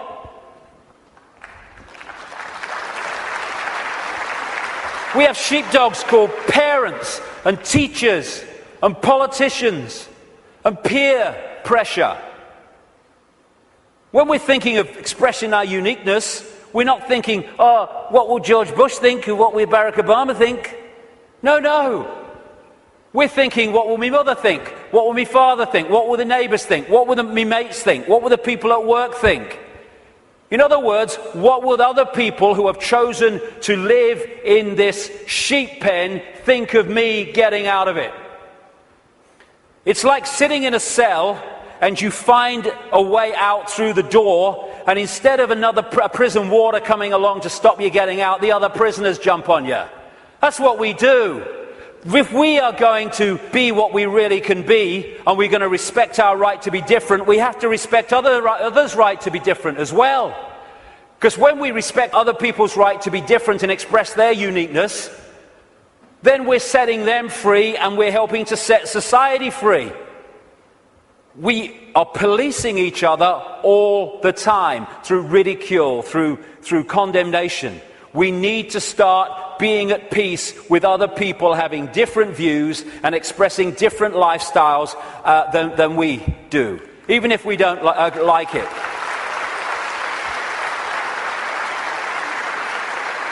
This breaks up this sheep policing the sheep.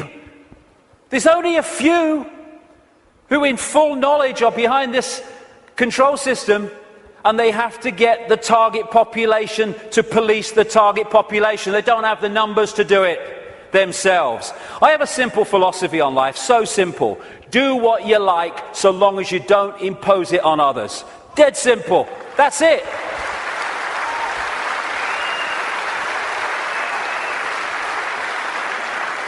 And I've heard people say to me, that would be anarchy. What about people murdering each other? Well, I think that murder could just about constitute imposing your will on another person. And when you think about that simple philosophy, it overrides all law, need for law. If we live that, we don't need laws that say don't murder when you wouldn't impose yourself on another person. And we can do this. You know, if Henry Kissinger wants to sacrifice George Bush, be my guest as long as you both agreed. Because when you leave the body, you'll feel right prats and you might learn something in your eternity. I get interested when they want to impose things on other people that don't want those things imposed upon them. That's what the control system's trying to do. That's why I'm interested. But express ourselves as long as we're all agreed. And we don't impose it on other people. We have this either or. Someone wants kind of a rave or something, and some people don't want to be affected by all the noise and disruption.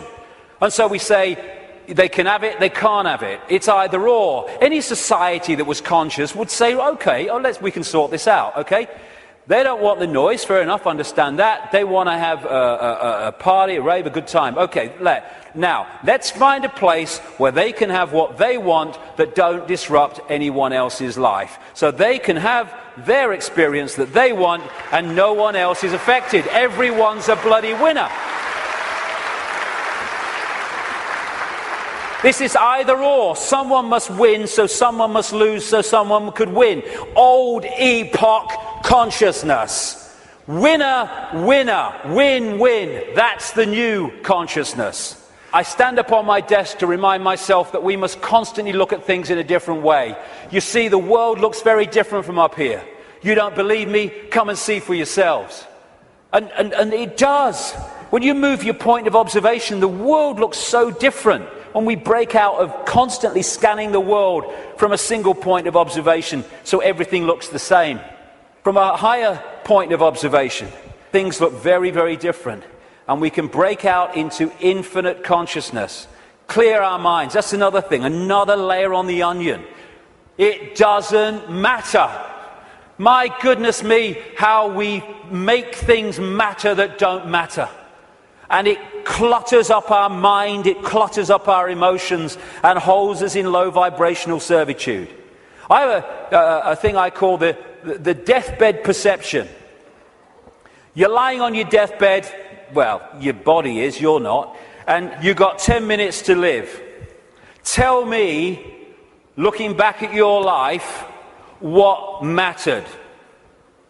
You know, in 2004, when that guy cut you up at the lights, and you got out your car and you screamed abuse, and he got out and wanted a fight, does that matter now?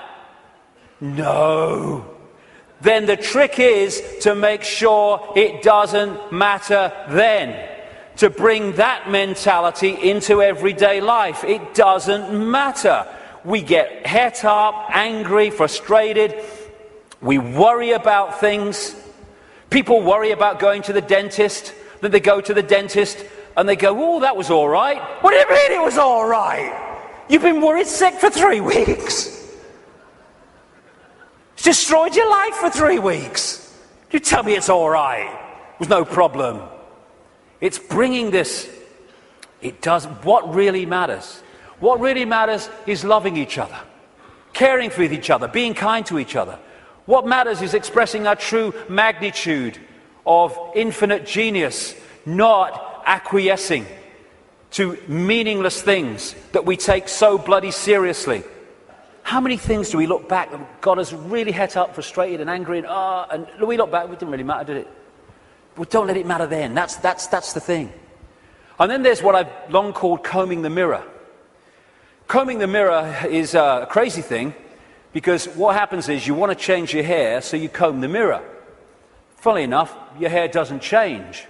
What you have to do is comb your hair, and then the mirror reflects it. And this so-called out there world is like the mirror. It's not even out there. It's a projection of in here. If we're going to change this apparently out there world, we have to change in here. It's like if this is a movie screen, and I don't like the movie, so I'm going to stand here and I'm going to hurl abuse at the movie screen.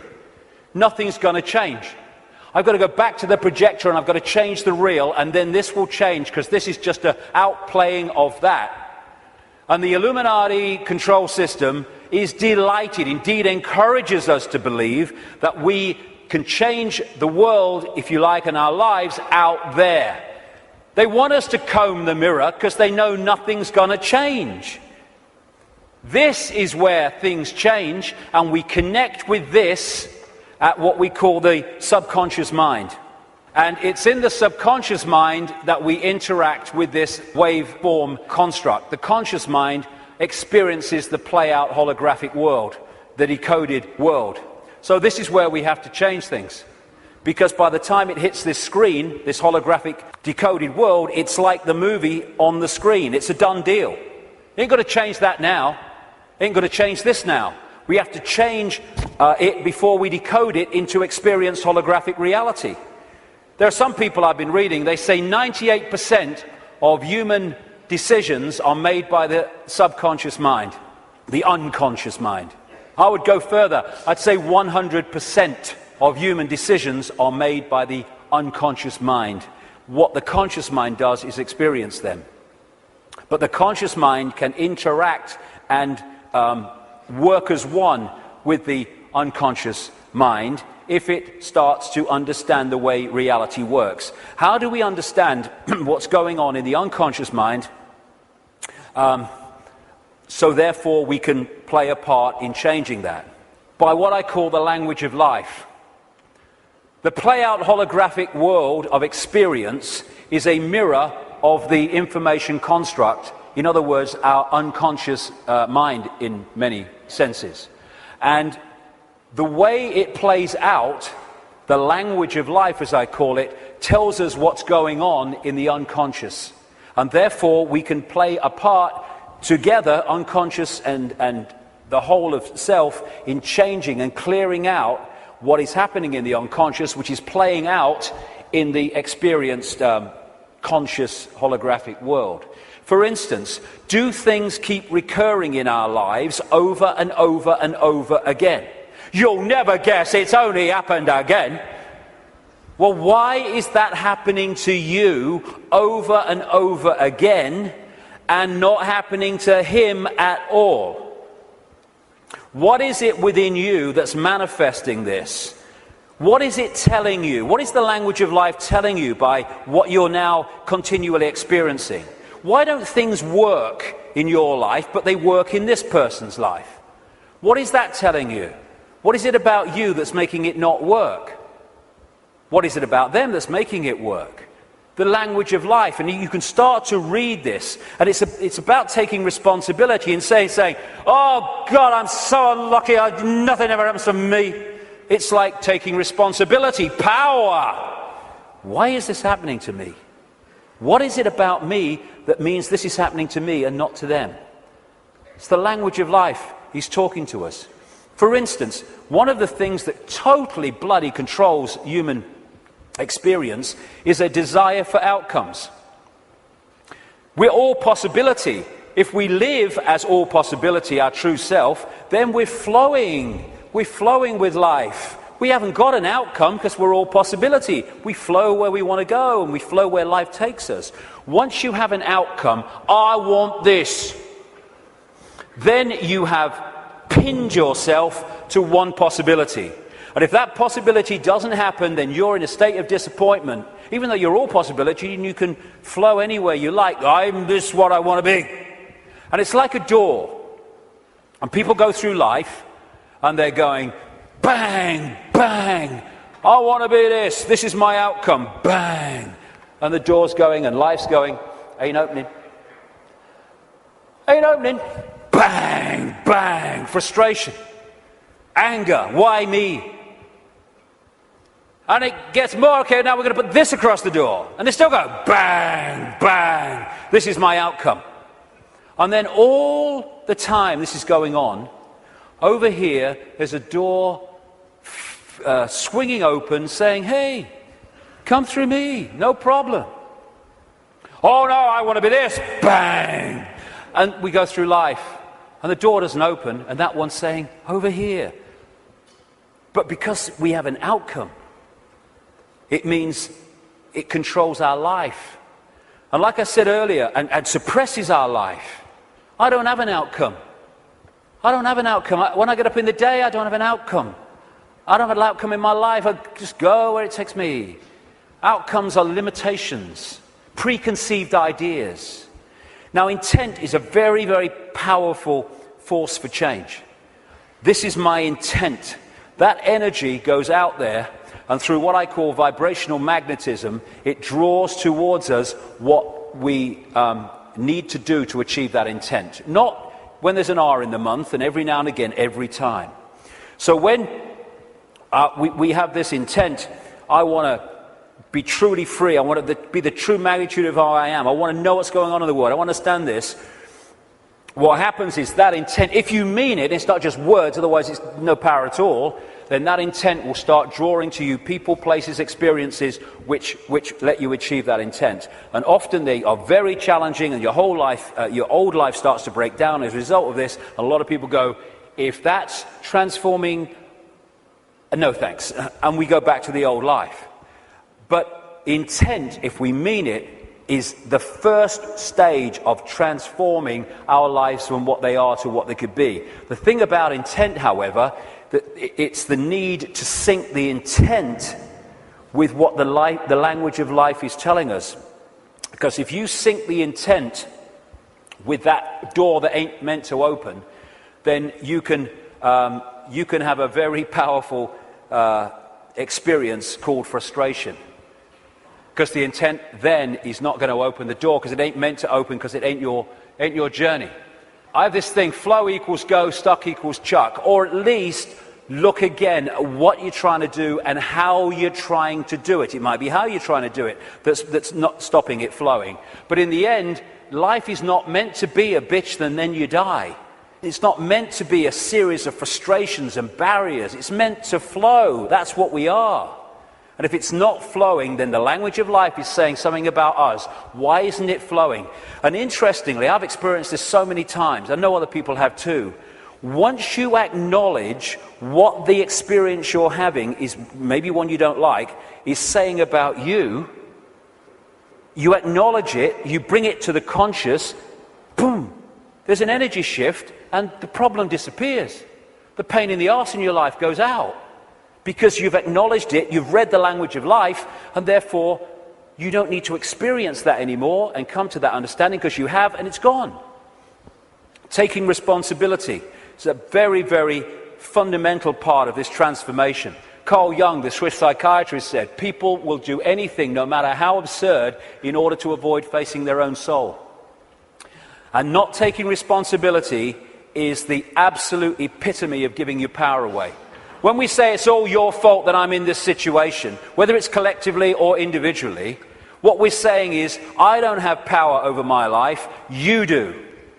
Taking responsibility is taking your power back and saying, okay, I'm taking responsibility for this because I have the power to change it. They're not responsible for it, they're not. They're just the language of life speaking to me about my responsibility. Therefore, I'm not going to play the blame game. This is my responsibility, and I'm going to deal with it. And when we do that, we take our power back and we can change things instead of going through life as a victim of other people's circumstance, which means we're powerless. That's little me. And we ask ourselves, why me? Why am I going through this experience? Well, through the process of vibrational attraction, vibrational magnetism, an expression of us is going out, and an expression of us comes back in the form of people, experiences, locations, jobs, everything. So therefore, what we're putting out is what we're pulling in. Why me? Because we're creating it. Bad luck, good luck, no such thing. Why do some people win, some people lose? Because some people pull that in, some people pull that in.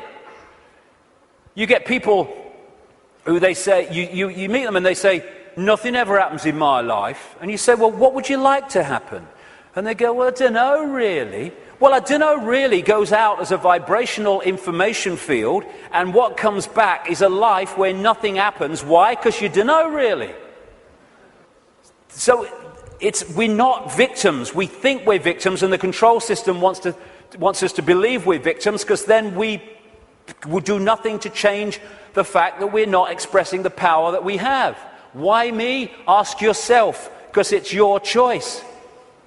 It's your choice and my choice in the sense of there's not some guy with an AK-47 on some other dimension saying to our consciousness, get in that body or I shoot. And in the same way, once we get in here, we attract what we attract. And when we take responsibility for that, we can stop attracting it. Why me? It's like the Oracle said in the Matrix. You've already made the choice. Now you have to understand it. You didn't come here to make the choice. You've already made it. You're here to try to understand why you made it. And as the message from the psychic 20 years ago said, arduous seeking is not necessary. The path is already mapped out. You only have to follow the clues. We are guiding you along a set path. If we get caught in mind and the limitations of mind, then we can not go along that path. Because mind is telling us, oh no, you don't do that in this world because you have to do this and you conform and all the rest of it. The difference is that when we make the choice of the path we want to journey on in this reality, in what we call a life, we're doing it from this perspective of perception. When we're trying to understand why we made it, we're doing it from this level of perception. So this sees it on one level, and this is going, I'd agreed to this, you must be having a laugh. Never. Well, this is seeing it in a different light. And it's the same collectively. Why us? Why are we here at this time, now, as this cusp of change is going on? Same thing. You've already made the choice, now you have to understand it. You didn't come here to make the choice, you already made it. Now you have to try to understand why we made it. Instead of complaining at the situation we're in, and again, this made the choice, this is trying to understand it.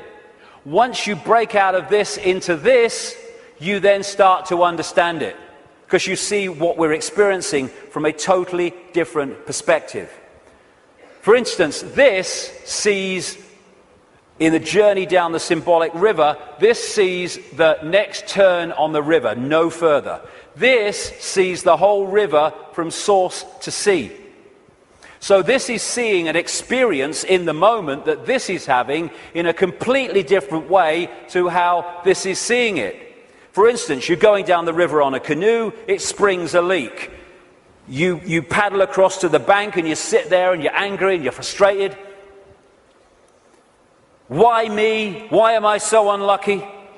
And then some guy comes across and says, hey mate, you were so bloody lucky. There's a bloody waterfall around that next turn. And we can even override that through intuition. When we intuitively access this, we intuitively know, no, I'm going to stop for the day here. I'm not going to go any further today. And this might be saying, oh, we can go further. I'm not going any further. And so many things we can be protected from by following our intuition. Why are we here collectively? We're here to break the spell. We're here to break the spell on the human collective mind. What a great thing. What a great thing to play a part in. To break this spell and to stop this human experience becoming this. And in the next few years, like I say, they're going to throw everything in desperation, like the cornered rat, trying to hold on to a control system that's falling. This is where we're going to need to have this perspective of I am consciousness, I'm having an experience. Because that will make it so much easier as we go through this transformation and challenge. Because if we're in this world and of it, those people are going to find the next few years very, very difficult. Because they will not have a perspective of what's going on, except everything's going crazy, and my God, what's going to happen next? This is a great line from a song. Freedom's just another word for nothing left to lose. Isn't it amazing how when you no longer have anything to lose, the butterfly emerges? Because it's fear of loss that keeps us in servitude so much. And when you've got nothing left to lose, suddenly all that's left is freedom. And that is going to be a very powerful experience that a lot of people are going to have in this next period of challenge as this cusp moves on. Just when the caterpillar thought life was over, it became a butterfly. It's amazing that when you're in, so many people have told the story that it was in their lowest moment of despair that boom, something emerged and transformed them. Nothing left to lose, freedom. Okay, I'm waking up, so what do? Well, I would suggest that we all stop making bloody excuses. You know, we can all come to the conclusion that there's this control system and it's doing this, and what about the children, and what about the grandchildren, what's going on? And then the list of excuses why we actually can't do something today.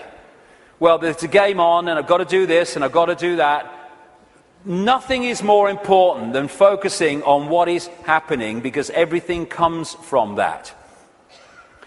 What can we do? We can refuse under any circumstances, no matter what the frickin' laws and the pressure and the imposition, we can refuse not to have the right to express our freedom of expression.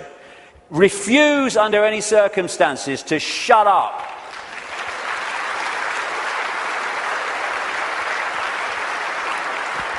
If vast numbers of people did that, this is the key to it all, what are they going to do? They don't have the numbers. We can stop focusing worship on celebrities and television and fake politicians and even sport. Not that I don't enjoy sport, but as long as it's there, peripheral vision, and not here. But worship, externalizing. And this is the biggest thing we can do. Human race, get off your knees. What are we doing down there?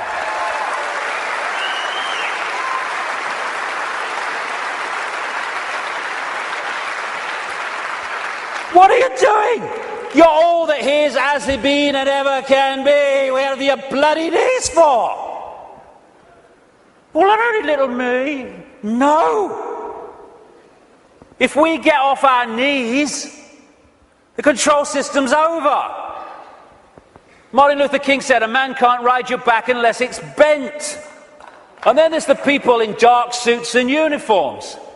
Hey, you got children and grandchildren and families as well. What are you doing serving a control system that wishes to impose a fascist state on your families?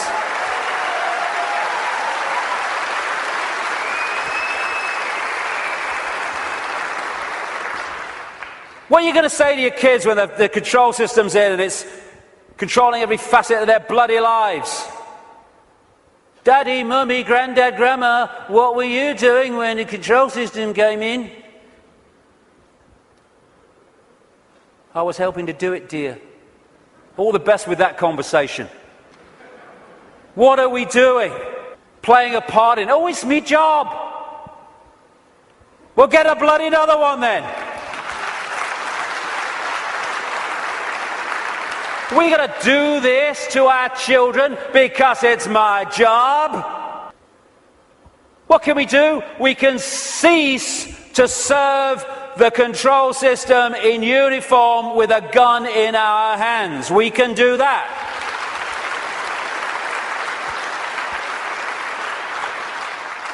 Soldiers are not there serving their country, serving their people.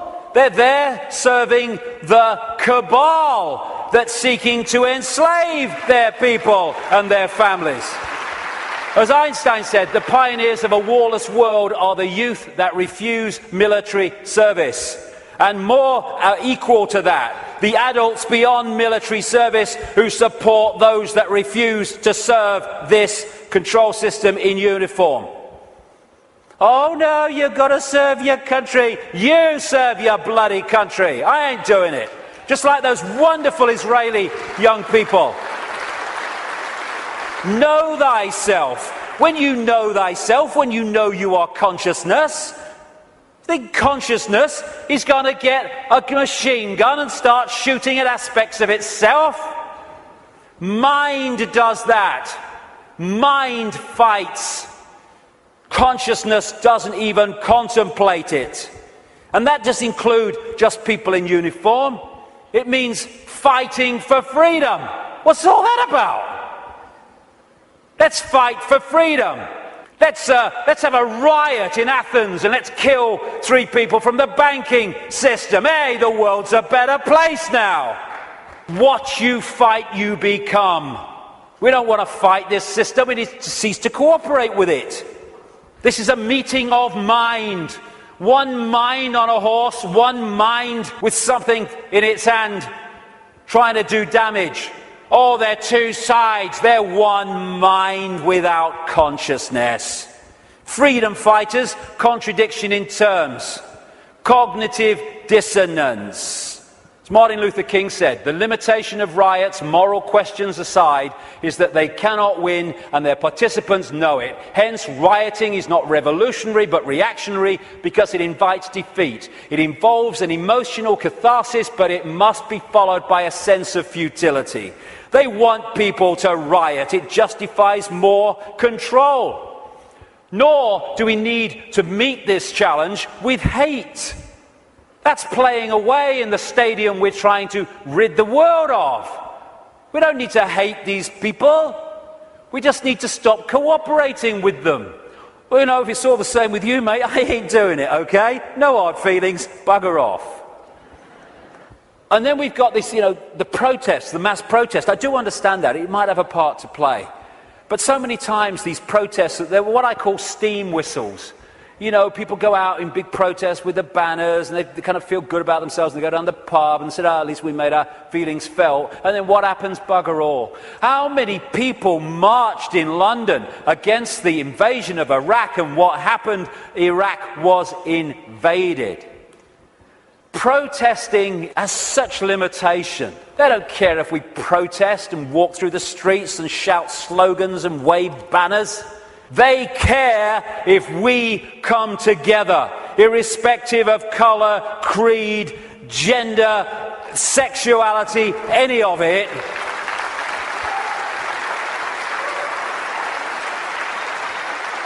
Put our differences aside and unite behind what affects us all and all our families.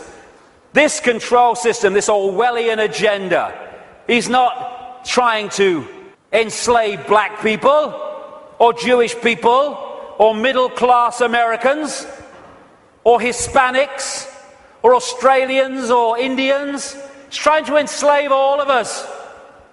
And what it wants to do is divide the target population against itself through these fake, ridiculous fault lines of race, religion, income bracket, so that we divide and rule the target population and they can pick us off one by one. They are terrified of us putting down those fake fault lines and coming together and uniting behind what we should all believe in: freedom for all, irrespective of who we are. Injustice anywhere is a threat to justice everywhere. Someone else's injustice is our injustice. Because if we allow injustice there, eventually that injustice will come here anyway.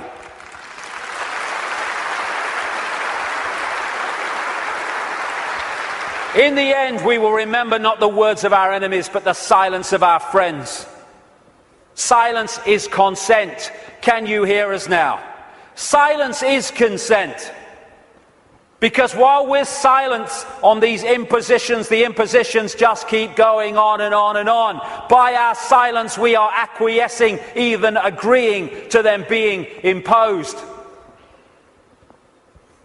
The end of silence, the end of acquiescence. If we want to be free, then don't run and hide. Because you can put your head in the sand and ignorance is bliss, but only for a while. You can put your head in the sand because there's a tornado coming. But the tornado's still coming, your bum's in the air. If you lift it out the sand, take responsibility and face it, you can take avoiding action. Ignorance is bliss with a head in the sand, and then, bang, your ass is spinning up in the clouds. Strength does not come from physical capacity, it comes from an indomitable will. Mahatma Gandhi. Isn't it amazing how true that is? How you can see soldiers in uniform involved in truly extraordinary levels of physical courage and what we call heroism.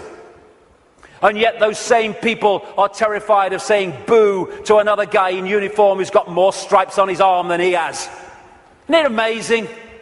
Where physical strength can come so easily, and moral strength not.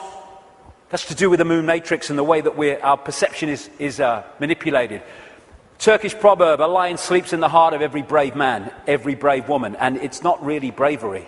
When you let go of fear, you don't need bravery, you don't need courage. Courage is overcoming fear. When you let go of fear, because I'm all that is, has been, and ever will be, what's the worst that can happen to me? I leave this physical body of limitation and I become all that is, has been, and ever will be, in full awareness that that is what I am. My God, I'm terrified that that might happen. I don't know how I'm going to cope with the terror of thinking that might happen. Know thyself. Again, recurring theme, know thyself. We are consciousness. What is there to fear? Death? There is no death. Just putting the telescope down. We can meet this with fear. Oh my God, the police state! Or we can treat it with the emotion it deserves.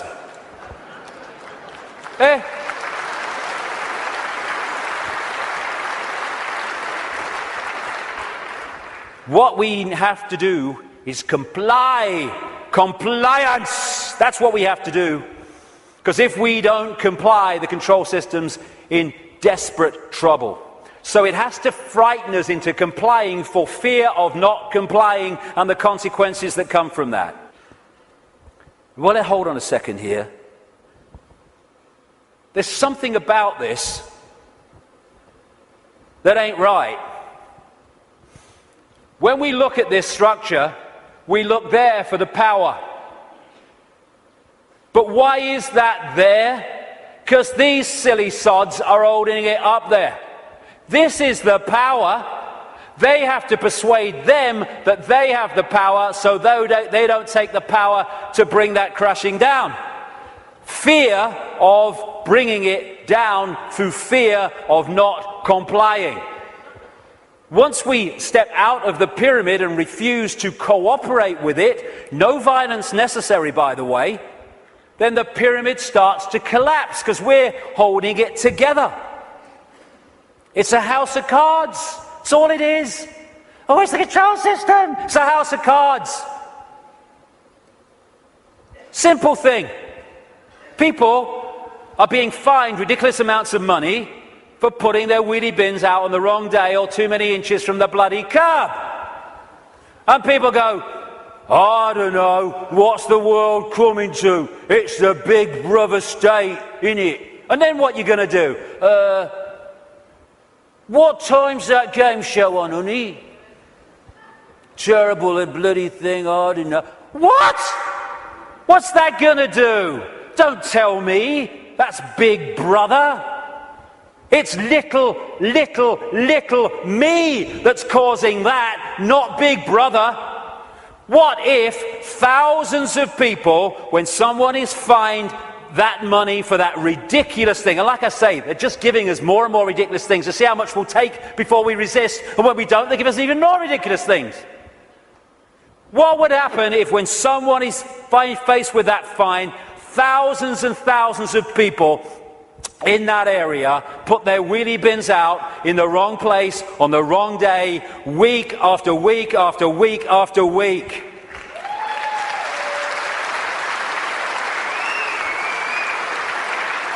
The system couldn't cope. We have the numbers.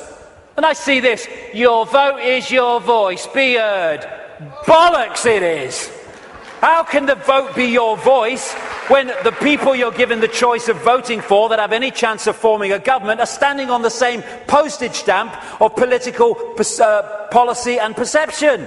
There's no choice. We've reached a point now where the vote becomes a voice when we refuse to vote. We refuse to play the game anymore.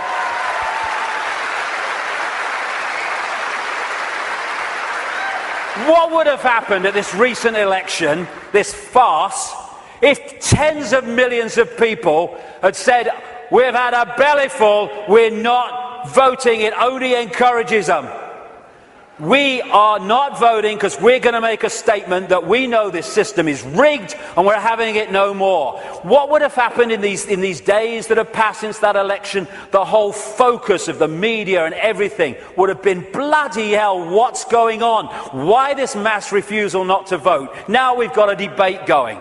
Now we're looking at why people haven't voted because the system is rigged. Now the system has to bloody start to change because it's lost its credibility. But instead, the majority trotted along to vote because they say, well, if you don't vote for them, they might get in. It doesn't matter! They're masks on the same face. So what if they get in? Same thing will bloody happen. Comply! No! No, no! Not if it's enslaving me and my children and imposing on my freedom. Comply, leave your home now it's foreclosed. No, no, no. Let's follow this through, shall we? Millions of people in the world are losing their homes, being foreclosed and ending up homeless. Let's follow this through. Why have you lost your home, my friend? Because I can't pay me mortgage. Why can't you pay your mortgage? Because I lost my job. Why did you lose your job? Because the great banking collapse, they can't get this, they can't get my company went bust.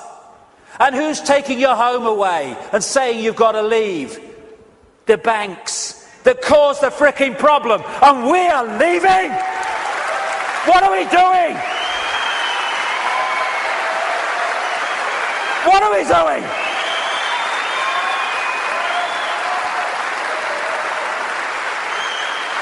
No, we won't leave when the banks have caused the problem and now they're telling us to leave to take the assets. No, we won't. And people who are not being foreclosed need to support those that are. We're all in this together.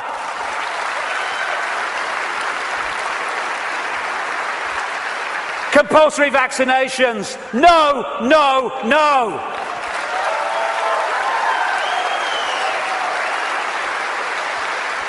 You must do what we say. We have changed the law. Not if you are imposing on my freedom and my rights to be a free citizen with a free voice. No, no, no. What are they going to do? They come out of Downing Street, whether it's Clegg and his mate bloody Cameron or it's bloody Obama or whoever it is in America, and they say, we've had a discussion and this is what we're going to do. What if vast numbers of people say, well, we ain't doing it? They have got no power whatsoever. Their power comes in our acquiescence. Oh, but you can't defy the law. Okay, let's follow this through, shall we?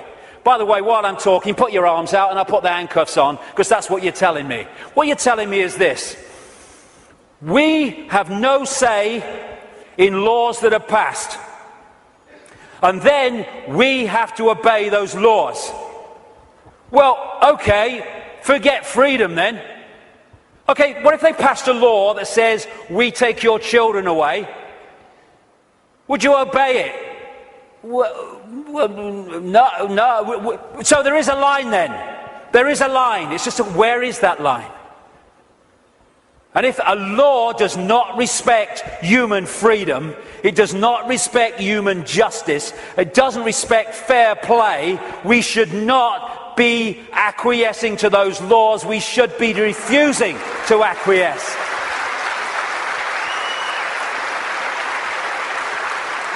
What we need is not compliance, we need a non-comply dance.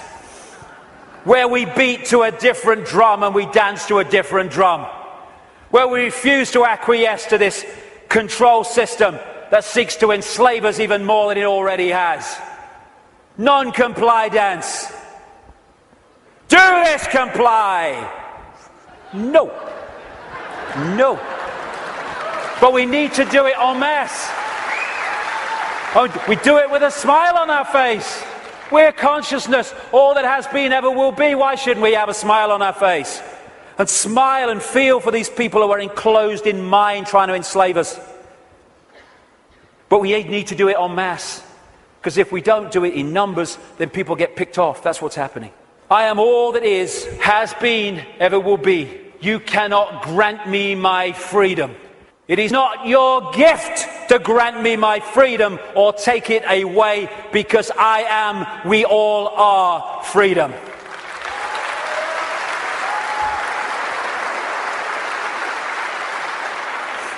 Put another way,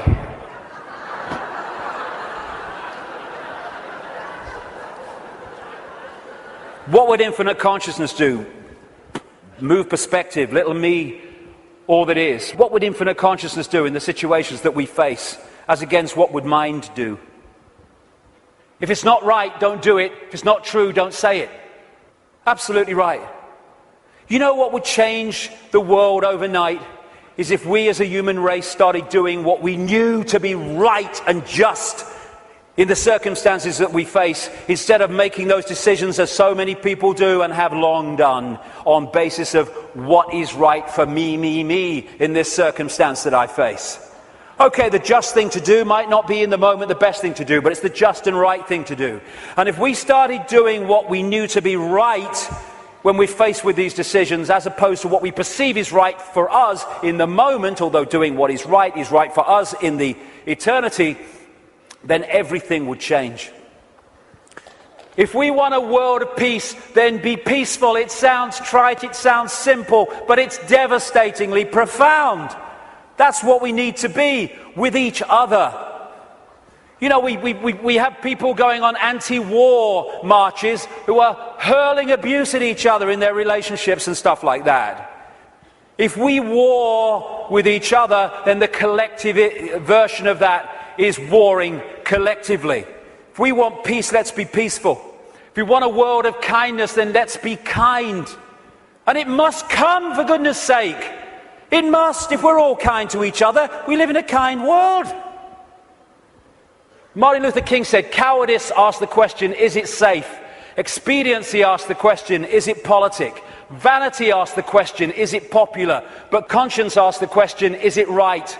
There comes a time when one must take a position that is neither safe, nor politic, nor popular, but one must take it because it is right. And when enough of us take that stance, everything changes. The revolution is not a revolution of weapons, it's not a revolution of fighting, it's not a revolution of hatred, it's a revolution of perception, because everything changes. I am a lion then.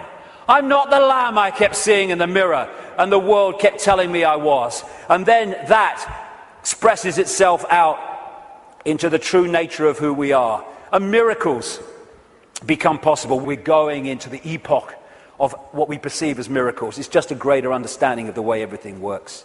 And the system must fail when that happens. We're being offered, the truth vibrations are offering us in this time, the chance to open the key to our minds, the key to our hearts, which have long been closed by so many people, the key to the freedom on a level that we cannot comprehend, because until we expand our consciousness, we cannot be aware of the true nature of what freedom is. It's not even what we perceive in this world. Enough. Enough of this suppression. Enough of this slavery. Enough of this enslavement of the few by the many. As the poet Shelley said, rise like lions after slumber in unvanquishable number. Shake your chains to earth like dew, which in sleep had fallen on you. Ye are many, they are few. Enough! It's time to fly. It's time to fly. Thank you very much. Thank you. Thank you for coming. Thank you. Let's get on with it. Thank you. Thank you for coming. Thank you for coming. Thank you.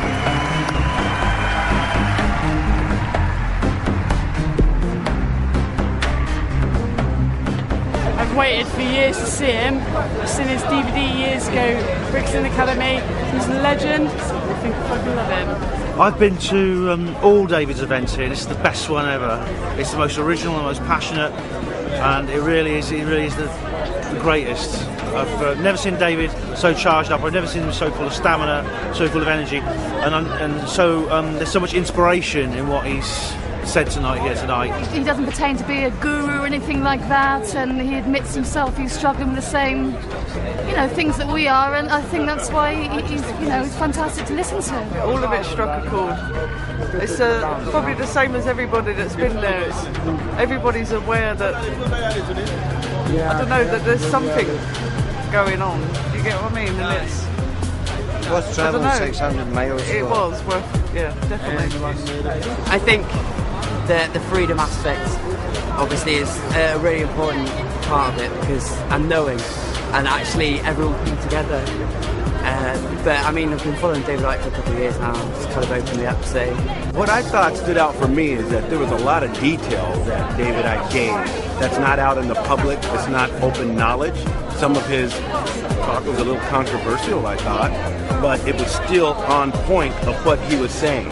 Everything seemed to lead up to one big crescendo at the end, which pointed every direction, no matter what field, race, color, creed you were from, it all pointed in one direction. So unification is the bottom line. I liked the way he ended it today. It was particularly good for me. He was much more, like you said earlier, he was much more animated today, much more kind of really like get up off your knees, do something, make decisions about things in your life, more ethical decisions. And I think that was great. That's just cool for me. But it's great. David Icke, I love him. The main thing is that we've all got to unite together and fight for freedom and democracy and justice, and fight against the big boys who are starting to rule the world. That we have to fight the New World Order, the Rothschilds, and all the people who try to dominate us in the name of evil. We've got to stick together and fight for our freedom and our democracy. Stop all that we treasure. We watch it disappear for your moment's pleasure. We live in constant fear. You promised us justice. We got war instead. Now you must trust us before this planet's dead. Stop. Doing nothing.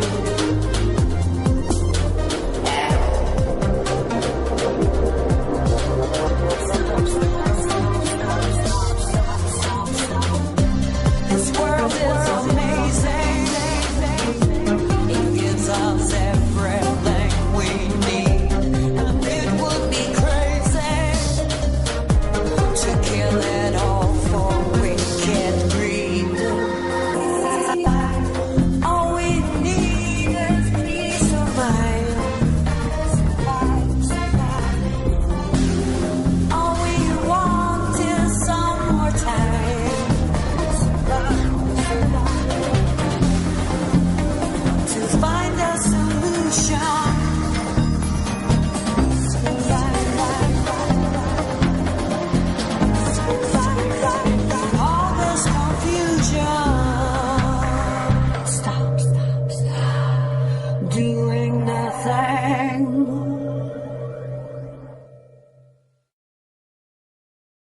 For the past 20 years, David Icke has written books and travelled the world, sharing with anyone who will listen the truth of the world as he sees it.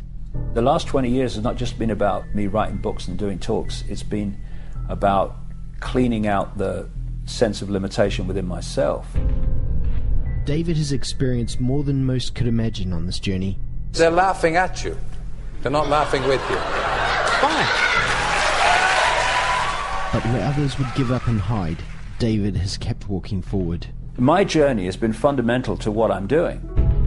And now, 20 years on, when the evidence of what he has been saying is almost undeniable, people are waking up to the truth.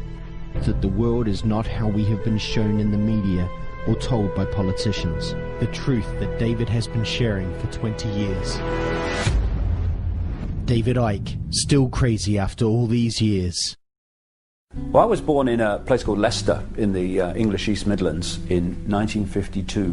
We were skint, and you didn't do anything with your life because no one around us was doing anything. They were working and just trying to survive. The idea that great things happened to me never entered my mind. But great things were destined for David, and looking back, it's clear that every step on the journey has been part of a greater plan. I became a footballer because it taught me to focus, to use discipline to create an outcome. I lost that career at 19 in very tragic, from my point of view at the time, and very painful circumstances, and therefore played professional football for over a year with rheumatoid arthritis in agony, because that activated within me a will not to give in and not to go under and not to fall apart under pressure and under stress.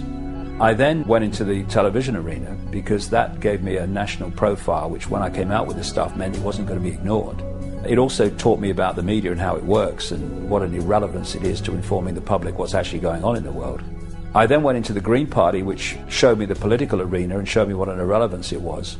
And then I had my mass ridicule, which cleaned me out of the prison that most people live in, which is the fear of what other people think. David Icke. I was invited on because of all the furore going on with relation to truth vibrations when it was coming out. Let me get the story right. The press claim that you claim to be the Son of God. Mm-hmm. Is that true? Yes, you see, the thing is that it's quite funny, really. You know, 2,000 years ago, had a guy called Jesus sat here and said these same things, you would still be laughing. It's really, really funny that we've not really moved on that much. What I was trying to say is that I knew that we are all one infinite consciousness, and what we call David Icke and Ethel Jones are just different points of observation of that consciousness. If you take this one consciousness to be God, or use the term God, I don't, but if you want to, then we are all sons, daughters, if you want to be politically correct, of God. And he took the ridicule route, and within minutes the audience are laughing all throughout the interview, virtually. Was it a great shock for you to discover this at 38? Well, I think the word is gobsmacked. There was a massive audience. I think it was something like 17 million in a country of 60-odd million. So, you know, it was a big ratio of the population watched that. You know, the best way of removing negativity is to laugh and be joyous. So I'm delighted that there's so much laughter in the audience tonight. But just let me say this. They're laughing at you. They're not laughing with you. Fine. I look back at it with not affection, because it was a nightmare to experience, but I know that it was necessary, and I know that a lot of has come as a result of it. When you survey the world today, you know, when a child dies in this world of preventable disease every 2 seconds, when the economic system of the world must destroy the earth simply for that system to survive, when you see all the wars and when you see all the pain and when you see all the suffering, is it a force of love and wisdom and tolerance that is in control of this planet? It was just crazy after that. The ridicule reached extraordinary levels. The comeback from the public, I could never quite understand. People just pointing at you, laughing at you, and I mean literally stopping and pointing, whole families pointing and laughing. When you face that scale of ridicule, you either go under or you say, I am me, I am free, and if you don't like it, we'll do the other thing, but this is me. And I chose to do the latter. And as a result of that, I let go of the fear of what people thought of me. I mean, we get emails all the time from people that apologise and say, I watched the Wogan show, I too laughed, but I'm not laughing anymore. One of the reasons that I have a lot of credibility with a lot of people now is because of things I said and wrote 15 years ago, which are now daily experience. If I had said 15 years ago, I can't say that because they'll laugh, they wouldn't have been said. And people would not now be saying, it's happening what that bloke said, and the credibility of that, which is the important part of it, not credibility for me, but credibility for the information, that then gets people to say, well, what else is he saying? It's not about prophecy. It's about uncovering what the agenda for the world is and then watching it unfold. It's knowing what the game plan is, and the idea is to expose the game plan so the more people are aware of it, the more we can intervene on it. We have got caught in a fake self-identity of believing we are the body. There is a calculated cabal that is systematically seeking to hold us in that illusory self-identity. And there is a vibrational change underway which is breaking up this fear-based, low vibrational state, and therefore the control system must fall. Challenges coming are enormous because the control system is going to be like a cornered rat. It's going to throw the kitchen sink and the plug.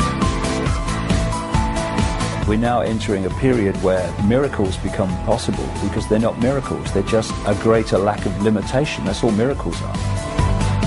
If you want to make a difference in the world, then don't just be yourself, live yourself, and don't think of what will people think of me, because then you're not living your life, you're living theirs. What's all that about?